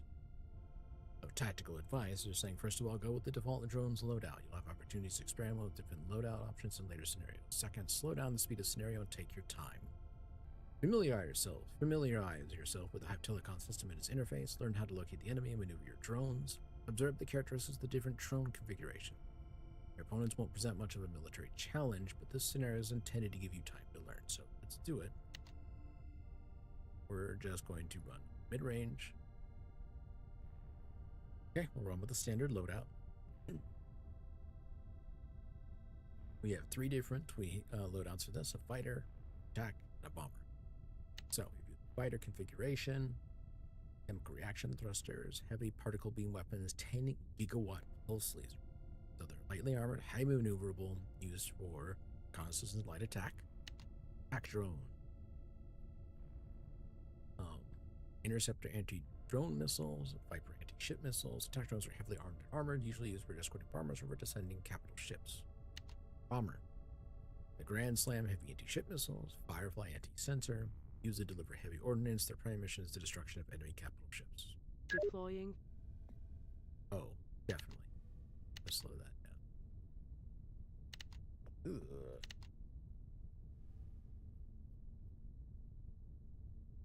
This is going to be very, very difficult to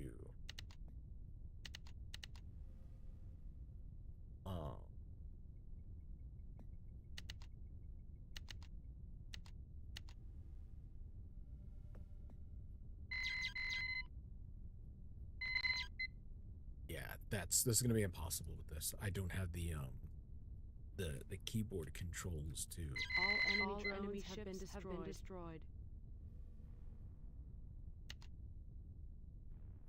understand ship-to-ship missiles. Deploying. All enemy drones. I don't have any way to control this. Deploying.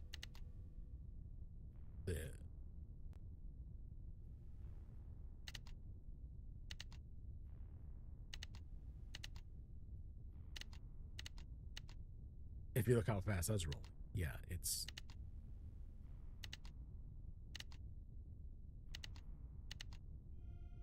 I don't have the ability to gracefully give orders. No. Display controls. Scroll, zoom, or draw a box with the left mouse button. Okay, right click, tilt.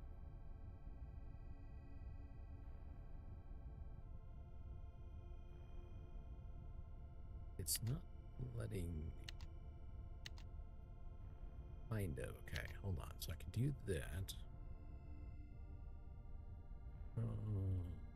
Can't.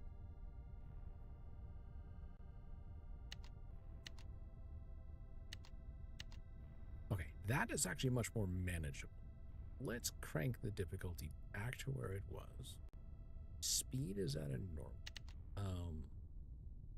Golf. In formation. Foxtrot. In formation.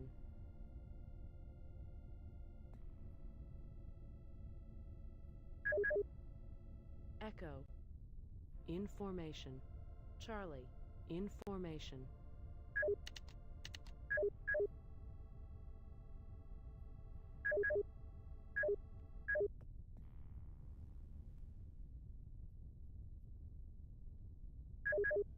Alpha.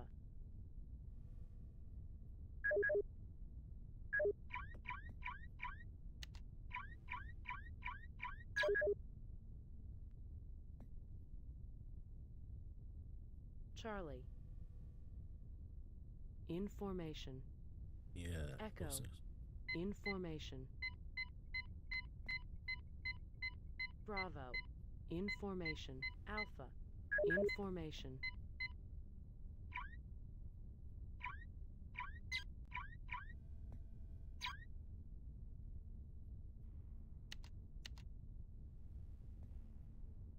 All right, drone alpha is out. Let's see how all these setups work.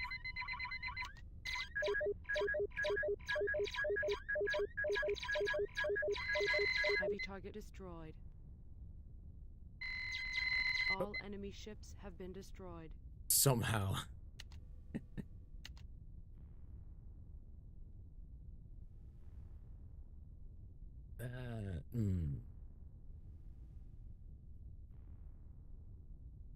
Attack drone. Run one of those. Deploying. Run that. Yeah. Given how this is working, it's going to be, I think we're just essentially just going to skip this segment.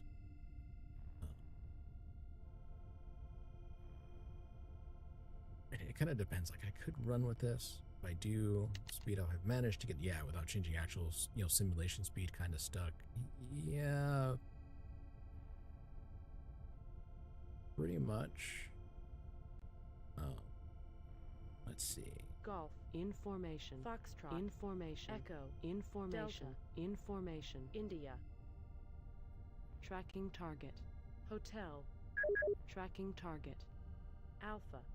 In formation. Bravo. In formation. Charlie. In formation. All right, now let's speed this up and see where we go.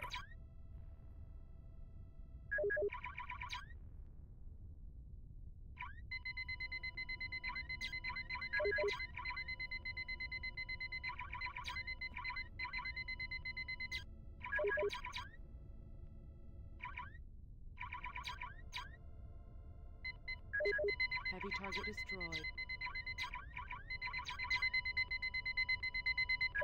Heavy target destroyed.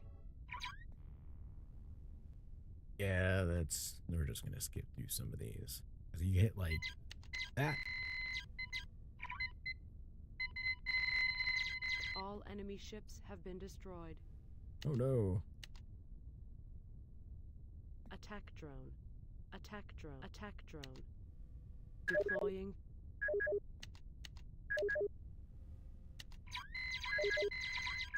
All enemy drones. The funny part I found actually originally when playing this is if you just run all attack drones,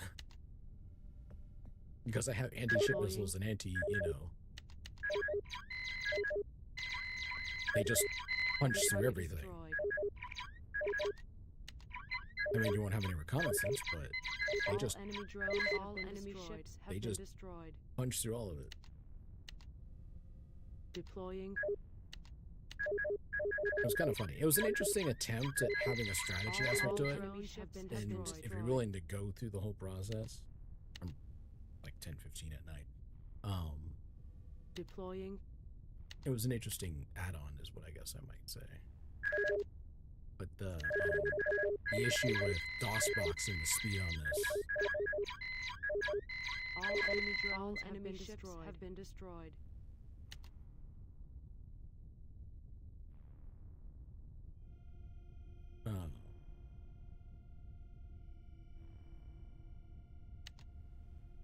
Deploying.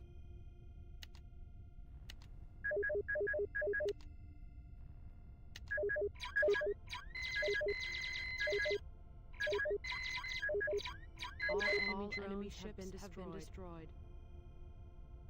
Yeah, it's...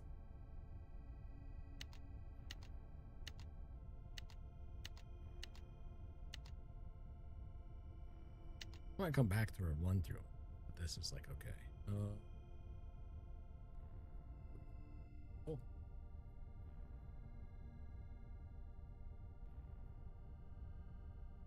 This is the annoying part for this.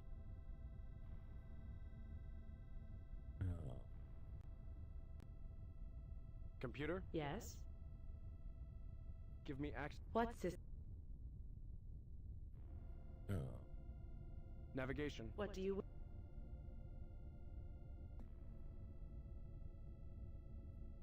I'm done. Acknowledge. That's not what I'm looking for. Give me access. What's this? Weapons. Please. Analysis of... Please consult the tactical console for combat I'm done. Acknowledge. Right, I was trying to see if maybe I can get an idea about how soon they're going to be here. Okay, use.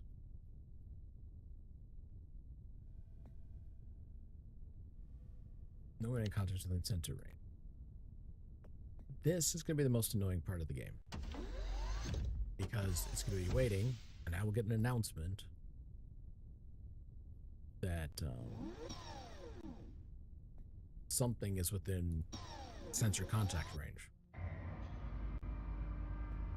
And then I have to go to the bridge and connect.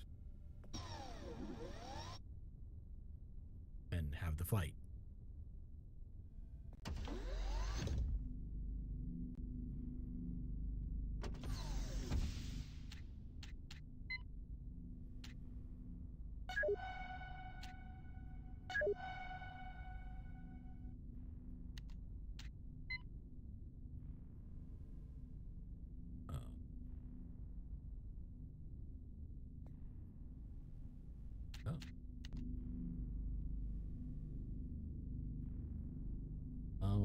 I don't remember what the code was.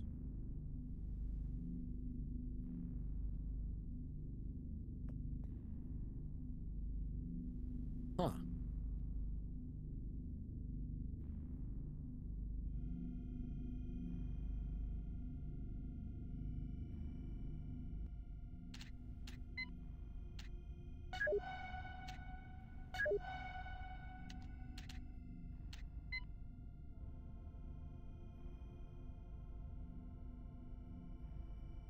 Give me a code? I don't think actually, think about it. I don't think they actually gave me a code, did they? No, I haven't retreated from the computer system. I think that's what it is.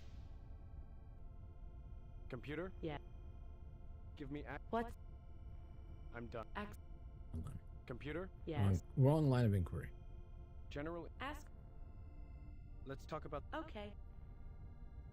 How can I get the Ariadne over to the Lexington? Use the TCS in the comm center to establish a link Jacob's with the ladder. Jericho. Enter the code name Jacob's Ladder when the Jericho's system demands authentication. Jacob's Ladder is the automated launch program for the planetary lander.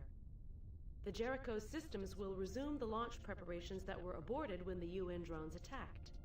The launch protocols can be carried out through remote operation, including the initialization of a computer-based autopilot on the lander.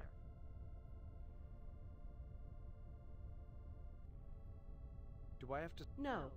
The onboard computer will take care of the piloting. All you need to do is specify a destination and a homing beacon frequency. A homing beacon frequency? What's that all about? The lander's autopilot will need either the Lexington's exact position or the frequency of the Lexington's homing beacon. If it knows the homing beacon frequency and the beacon is activated, then the lander can ride the beam from the beacon into the shuttle bay on Deck 6. Because giving the lander's computer a continual update of the Lexington's position is not feasible, I suggest you supply the autopilot with the Lexington's homing beacon frequency. Will I need to pilot the lander to the surface of the planet once I manage to get aboard? No. There is a descent profile for Persephone already loaded into the autopilot. Simply engage the autopilot once you are on board and select the Persephone Auto Land program. The lander will touch down as near to the artifact as it can. How do I refuel the lander? Fly it back to the Jericho and engage the Jacob's Ladder program. It will fuel and prep the lander and then launch it again. What about getting back? The lander has enough fuel to bring you back to the Lexington. Choose Ascent to Orbit from the autopilot program choices and then ride the beam of the homing beacon back to the Lexington. How much does that lander carry in the way of supplies? It was designed for ferrying cargo and personnel to the surface. There is a great deal of payload capacity, but it is currently being used for scientific instrumentation and sensors. The initial descent was to be made by a team of scientists who were planning to stay only a few hours. There are minimal consumable supplies on board the lander. So I should plan on a limited stay on the surface. Yes, you may need to ferry back and forth. I'm done. Acknowledge. I'm done. This is where it's going to be annoying. And it's the wait for combat. There's stuff you can get done in the meantime.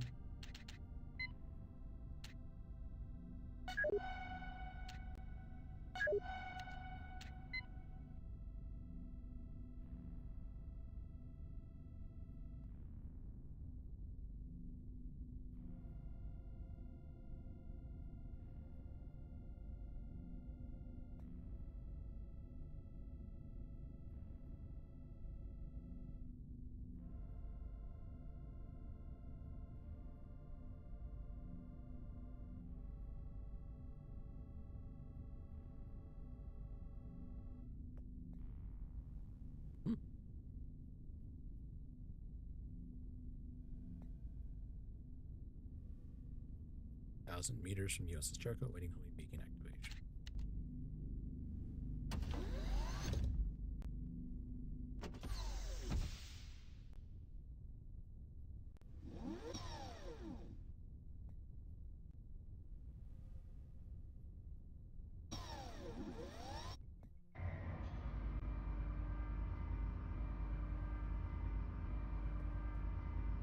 Deck 6.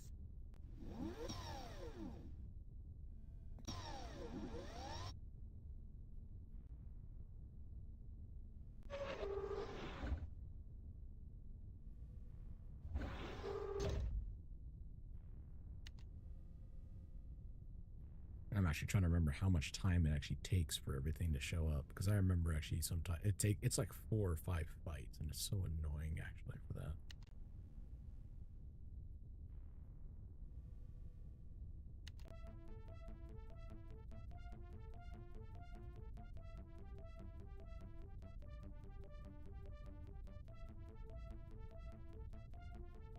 Lens flares before Michael Bay got his hands on the film industry.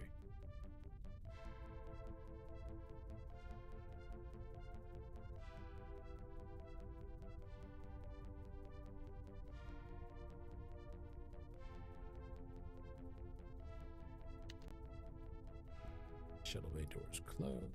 Pressurize, exit, and then I suspect I might be able to.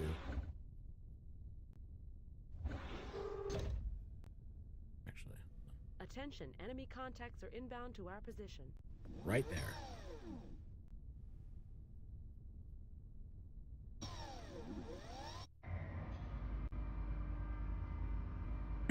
There's the enemy contact. Deck 1.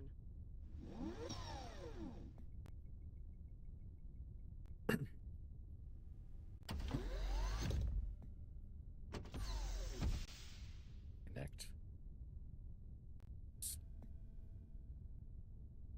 Computer has given you enough warnings that you have enough time to prepare for combat. You spend a few final anxious moments waiting for the enemy ships to come within effective range of Lexington.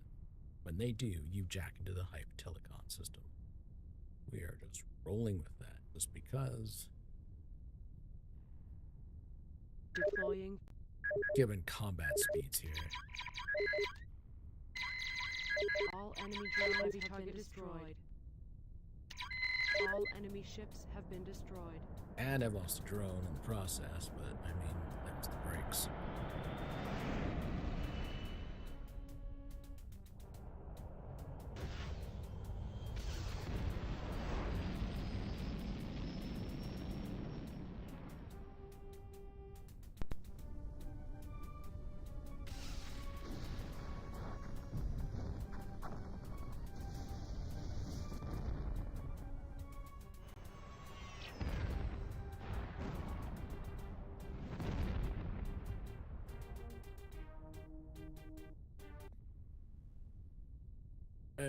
Yeah, okay, so that's number one.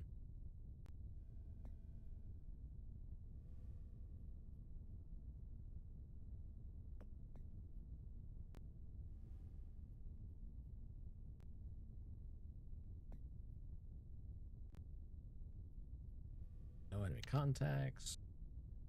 Computer? General inquiry. Ask away. I think it's I think it actually reloads. You get another. You have time to get another drone loaded. Suppose we only have a complement of like 18. But I think it. I don't recall if you. I'm done. Give me access to subsystems. What systems? There's more combat sections. There's like 4 or 5 technically. No, at least 3. I remember at one point actually sitting down and actually reading a book. And then, realizing that if I moved a segment, then it kind of set it off. It was kind of weird. It was, I think you get so many segments to move. I'm done. Access. Actually, why don't I confirm that? No, I want to quit. Let me confirm something here. So I get an idea of the.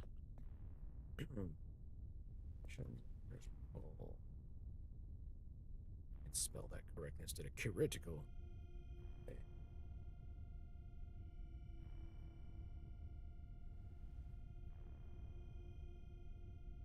Okay.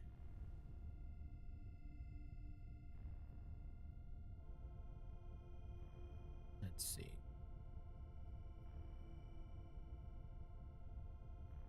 Lexington, blah, blah, blah, blah.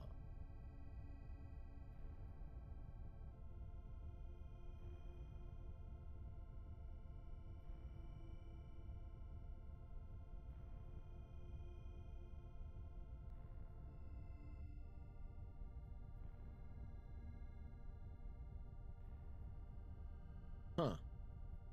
Okay, so apparently I didn't realize this, but apparently there is a command to wait in game. You fight off senior squadrons. Apparently, what's your board of fighting? Okay. Rest Bay. Yeah, I've got that. Got those.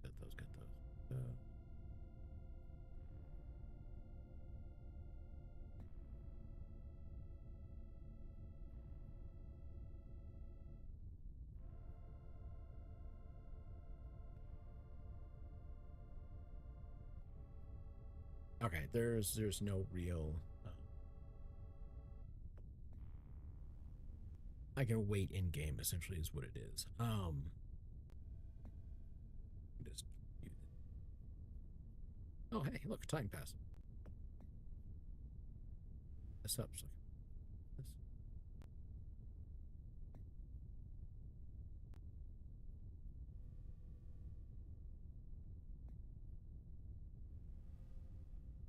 Huh. Time passes. Passes. Time passes. Time passes. Attention, enemy contacts are inbound to our position.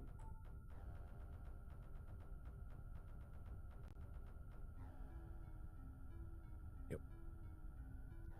No, I am actually down a drone. It is permanent loss.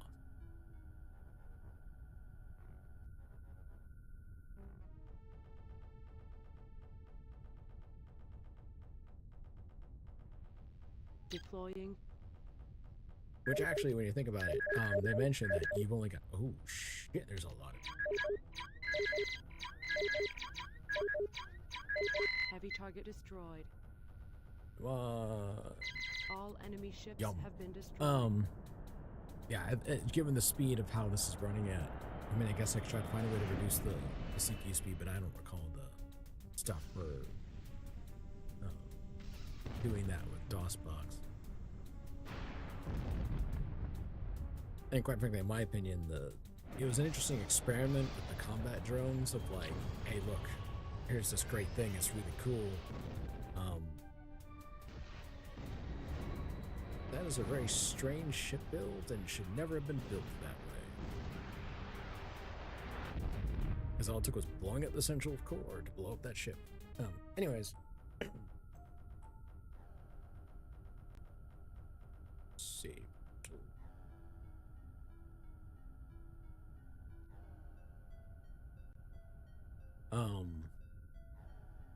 It is, in some ways, like, if that's not what you're looking for, it felt kind of tedious.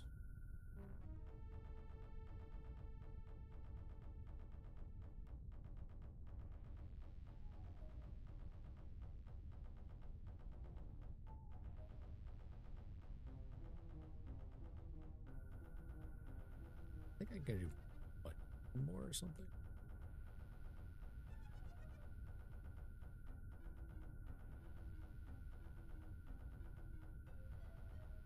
Just to clear it.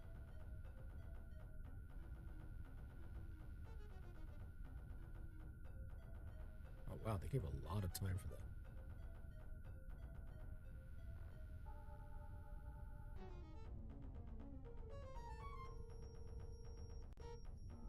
Yeah, it's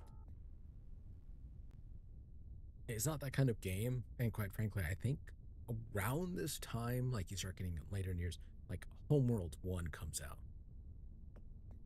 This was not competing with Homeworld 1 for this game, but it was an interesting experiment.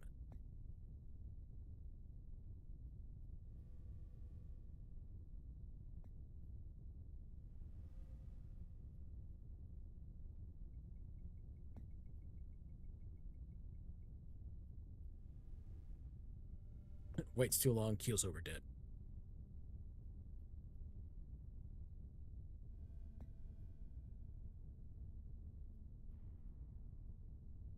At this point, might as well just wait out in the next combat.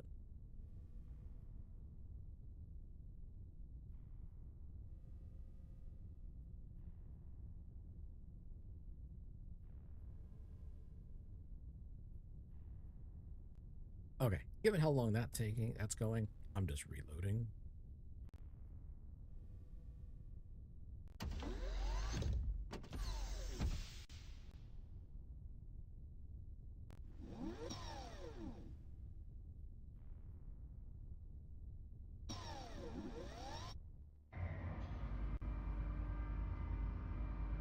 The fact is also just like, there's permanence with it. But bear in mind, I think at the time... Deck 6.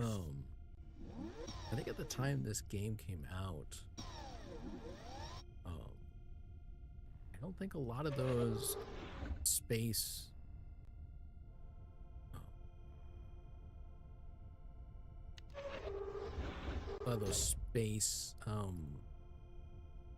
strategy games had come out. Now, I could be wrong, maybe some of the early experimentations with them, but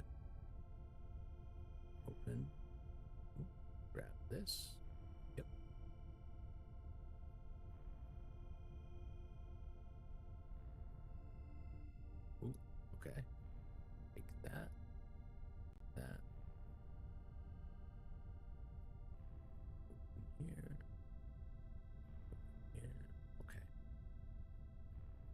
what's in here. Oh, hell yes. Give me all. The midship compartment of the lander is an odd octagonal area between the cargo compartment and the flight deck. He surmises this area is used for equipment and consumable storage for the lander and its crew. You have a storage tank. No. Attach. Excellent. 2. My oxyacetylene torch needs more oxygen. Hey look, it wasn't designed to accommodate a suit oxygen tank, but you managed to attach it to the torch framework and get it hooked up to the torch feed with a few minutes of effort.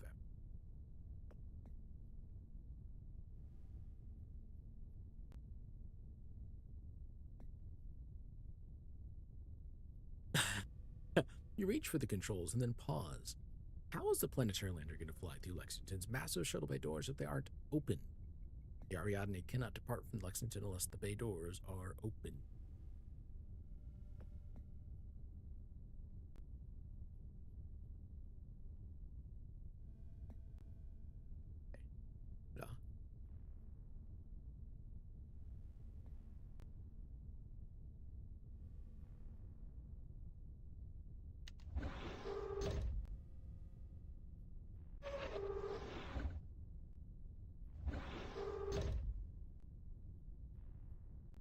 This. Go in. Go to bridge. If we can't get a timer reset on this thing. Deck 1.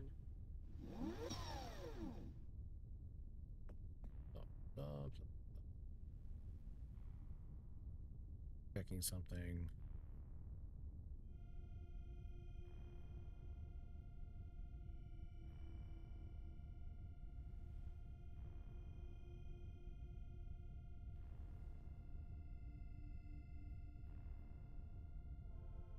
Okay.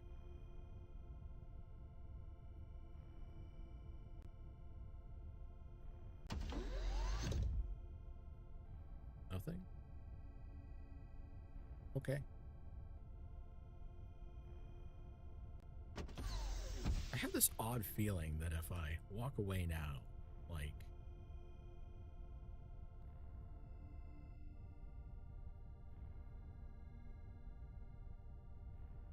No?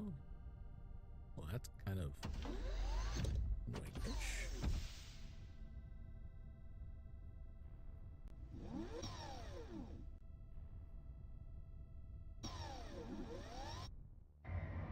Kind of in the, like, how much time in between encounters? Like, come on, guy.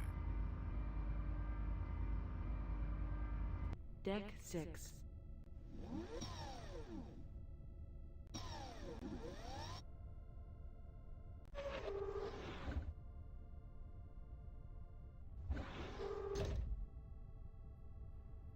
Can't put on the vacuum suit helmet while you're wearing the headset. Oh no. Move headset. Put on helmet.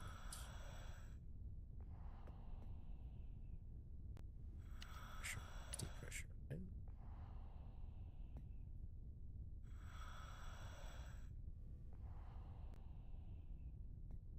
Fast.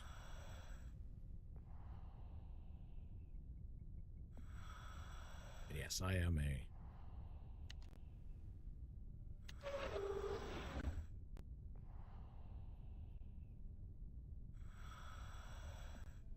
I tend to do a lot of saves.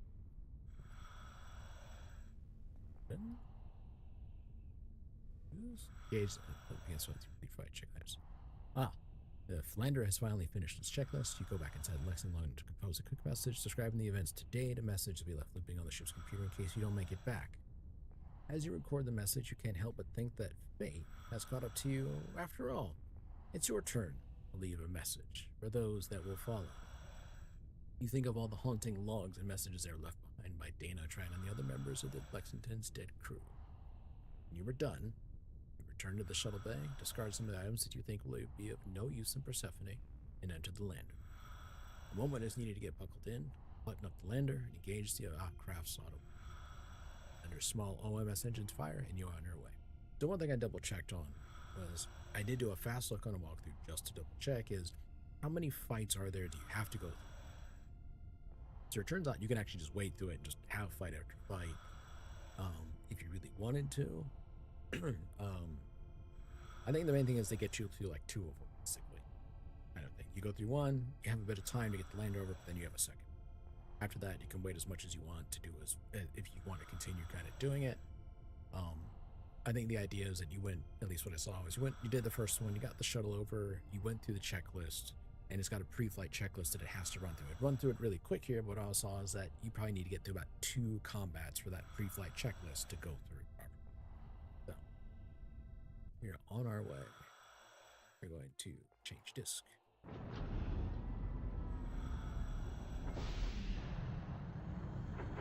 And suddenly the enemy arrives and blows me up mid-flight.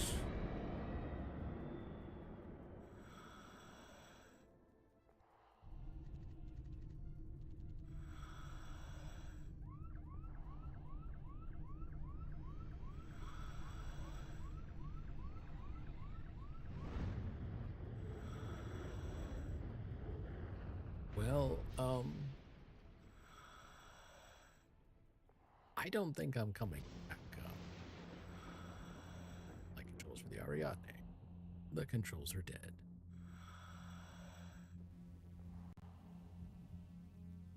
Well, the midship compartment of the lander, eerily quiet, except for the keening of the wind over the metal of the hull.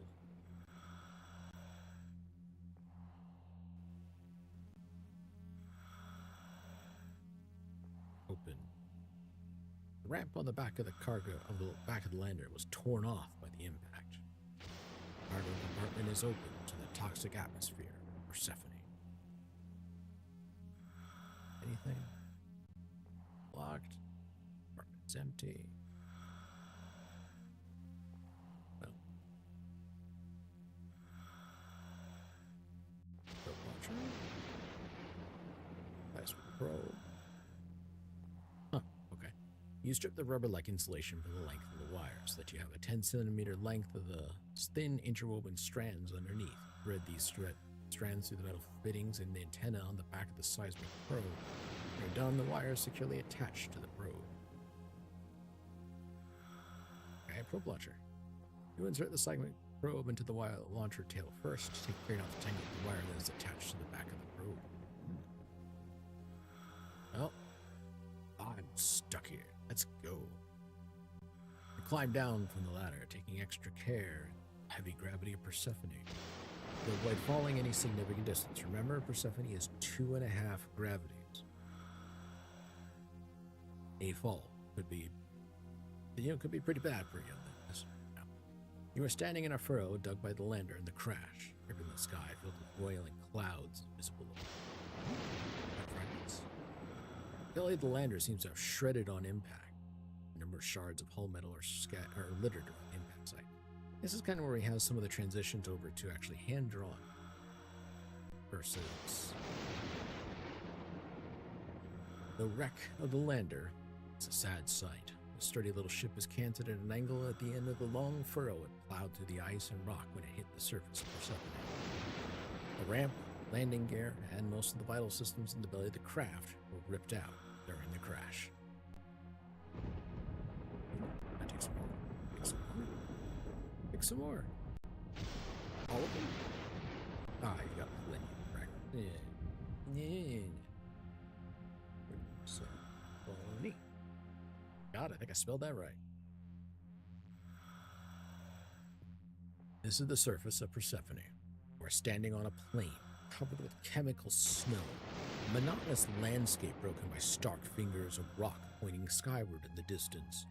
The cloud layer above is periodically lit by streaks of lightning.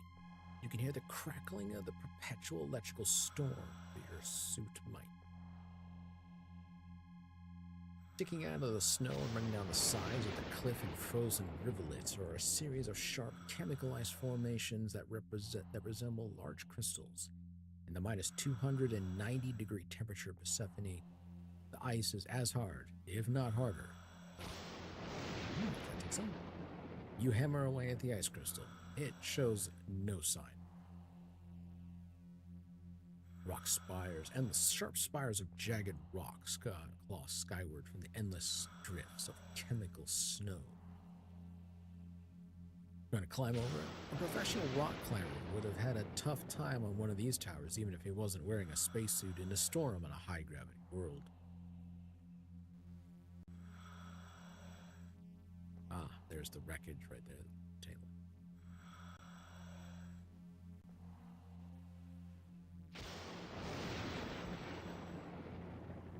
The sky overhead is a seething, roiling mass of brown and gray clouds lit from inside by flashes of lightning. You can hear the crackle and hiss of the continuous electrical storm through your suit mic. Surface. There's our structure. Little tower. A silver tower emerges out of a huge ice formation at the back of the box canyon. The structure appears to be made of a reflective metal that glows dully in the dim light coming out of the turbulent sky. You slowly climb up the jagged ice formation, fighting the oppressive gravity of this hellish world. Eventually, you reach a point where about a third of the way up the formation, you can't climb any further without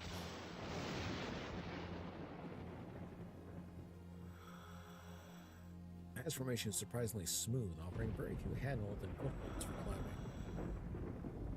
But it's ice. I have a torch. Ignite the torch. Melt some ice. You crank up the cutting torch. The dense hydrocarbon atmosphere of Persephone causes the normally crisp blue flame to burn twice its normal size with a strange, muddy yellow color. When you bring the flame to bear on the ice, it can care not to lose your balance. After several minutes of hard work, you succeed in melting a small, cylindrical hole.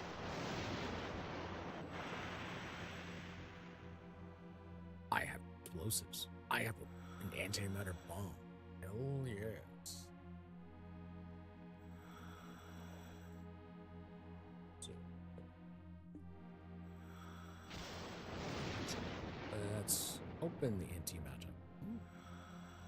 And let's cut this down.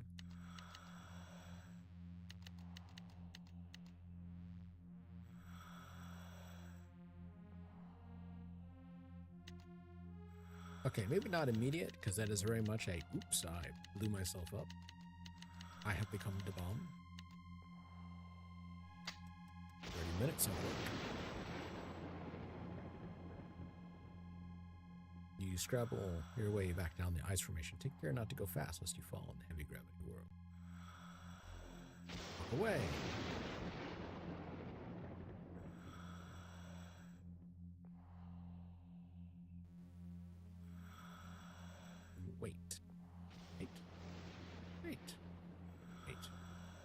Antimatter bomb detonates inside the box canyon. So that gives me an idea of how long a wait time frame is. About 5 minutes or so?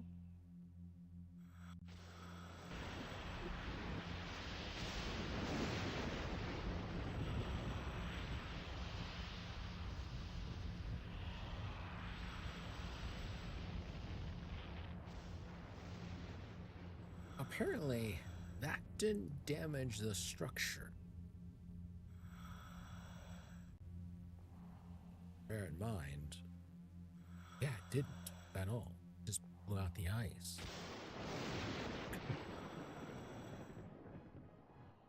The tunnel ends abruptly in a huge cavern dug out of the rock of the planet's crust. You are standing at the edge of a sharp drop-off looking into a vast square stone cathedral that must be thousands of meters on the sun. Bridges made of a strange model material lead from the diamond-shaped platform at the middle of the vast cavern to openings. A raised diamond-shaped platform emerges from the intersection of 4 bridges that converge at the center of the cavern. It is made of a darker material than the bridges. And how do I... Cavern. There was something about a cavern. You're standing at the very edge of the tunnel opening next to a drop-off of several hundred meters. Let's shoot probe launcher at the bridge because I attached wire. You line up the sights of the probe launcher with the probe bridge structure across the chasm and then decide to aim high in order to compensate for the heavy gravity. Some trepidation, you pull the trigger. Good thing you aimed high for that, or else that could have gone badly. The probe seems to have anchored itself solidly in the material of the bridge. You pull the wire taut and secure it to the side of the chasm. As you were struggling with this end of the wire, you accidentally knock the probe launcher into the chasm. Well, let's traverse the wire. You ponder the situation for a moment before attempting to traverse the chasm. Eventually realize that you can clip the tether rings on your suit to the wire and dangle over the chasm, pulling yourself along the length of the wire until you reach the other side. You can thus avoid having to cross hand over hand, which would have you relying on your arms to support 2.5 times your normal weight of your body and your suit. You put your plan into action. The crossing takes only a few minutes, but feels like an eternity. You finally reach the bridge structure in the cavern. When you finally reach the bridge structure in the cavern, you barely have enough strength to pull yourself up and over the edge and flop off the surface. You rest for a few precious moments, trying to regain your breath. When you feel like you can resume normal movement, stand up.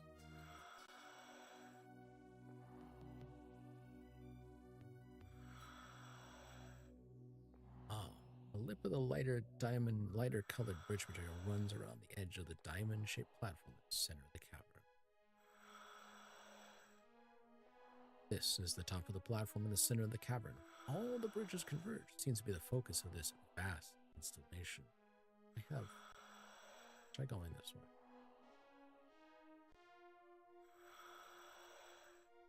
Although, I am thinking that it's about 11 o'clock.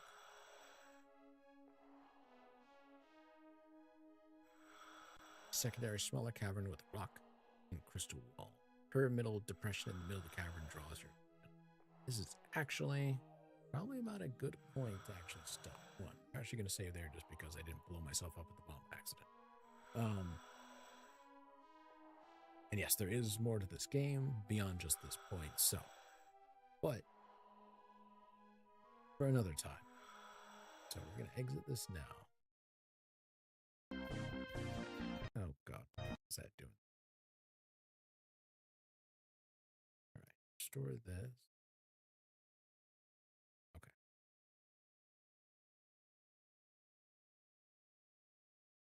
I also want to have a few minutes also be able to kind of talk about some of the interesting sci-fi stuff coming out at the time. I mean, one, I can tell you right now, we're already real world seeing the effects of drones in combat. We're already having the development of VIs, prototype virtual intelligences. Linking those with drones has not been a far-fetched idea. It's been science fiction for decades. Simply a game that matched it up at the time, and I'm sure there's other games that also kind of read into that same idea. But it was kind of interesting to see it actually bring it in as not just oh yeah, we implemented drones and they kind of, they do their own thinking kind of on the fly, being independent, they tell about it. This one's actually of the gameplay kind of bit.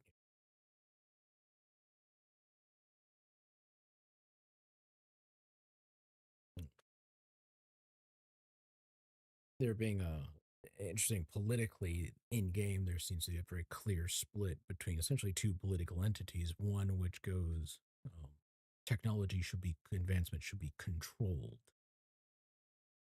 completely.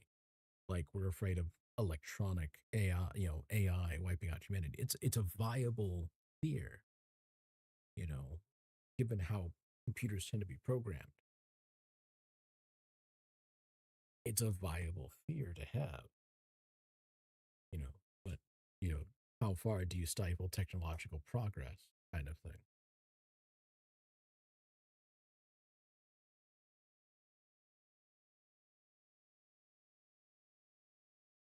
But I did find an interesting point they did bring, philosophically, where they're talking like, yeah, no, totally, that's not an AI, not a person, simply programmed to be that way.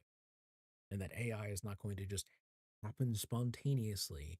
It's going to be someone setting out to do so deliberately. True AI consciousness will be a deliberate action, not an accidental discovery kind of thing.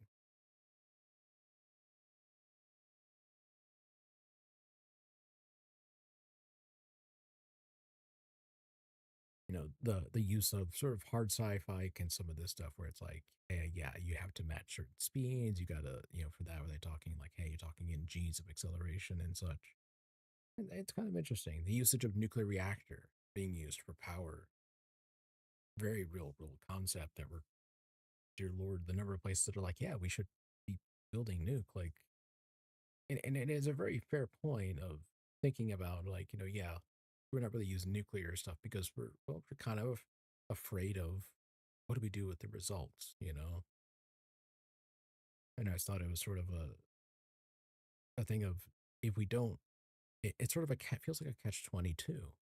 If we don't develop and use nuclear technology, we're not going to develop and use the technology needed to handle it's handle its waste products, its residual, you know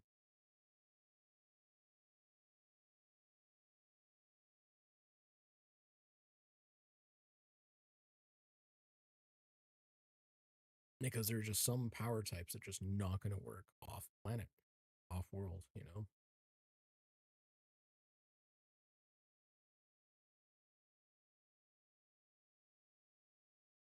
All right, now I will, quick heads up, that's where the game starts getting into some of the more fantastical. This is the part where the game starts getting a bit more in the fantastical elements of science fiction, not in like the Star Wars kind of bit of fantasy, but in the more advanced science fiction kind of bits.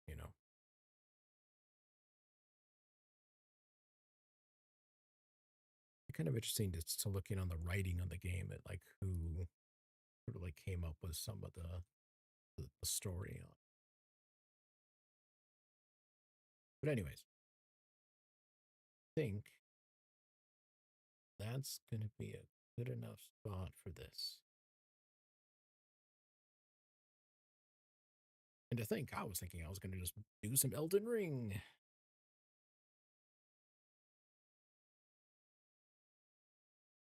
All right, let's see. Schedule. All right. My next scheduled day will be scheduled day is going to be Friday with some more Darksiders War Master Edition. Oh, and we're currently in the Dark Tower. I might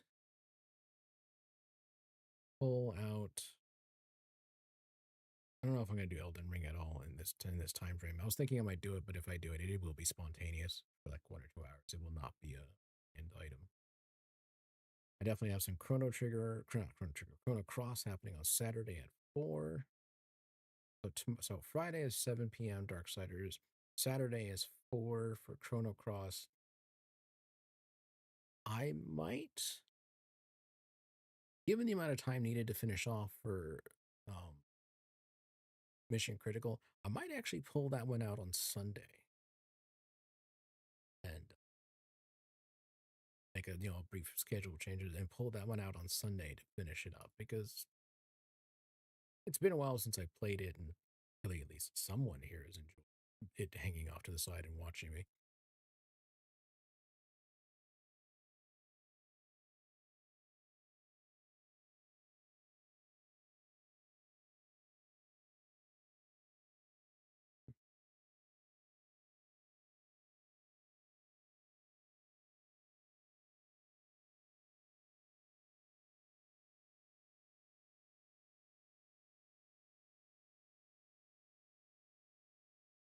Uh,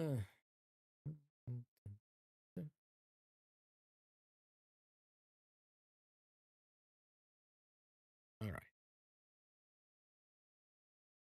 That's kind of it for the night then. Unless somebody wants to, Serafina, if you wanted to say something, or if the other people watching who might be watching the stream, but Twitch isn't counting it because you guys haven't said anything in chat. If you want to speak up and say something.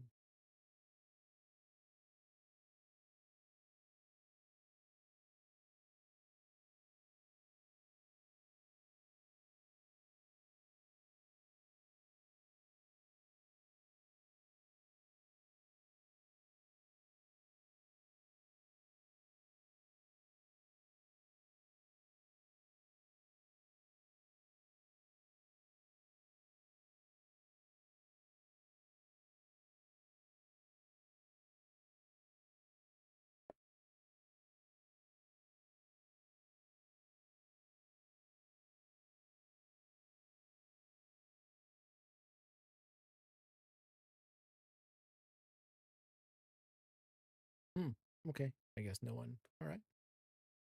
So then I guess at this point we will close it for the night. I guess I'll pause the So for everybody who came by, thank you for watching. Thank you, Serafina, for the Prime sub. Thank you for anybody who may have followed me and Twitch didn't send me notifications. I apologize if that happens. It does happen on occasion.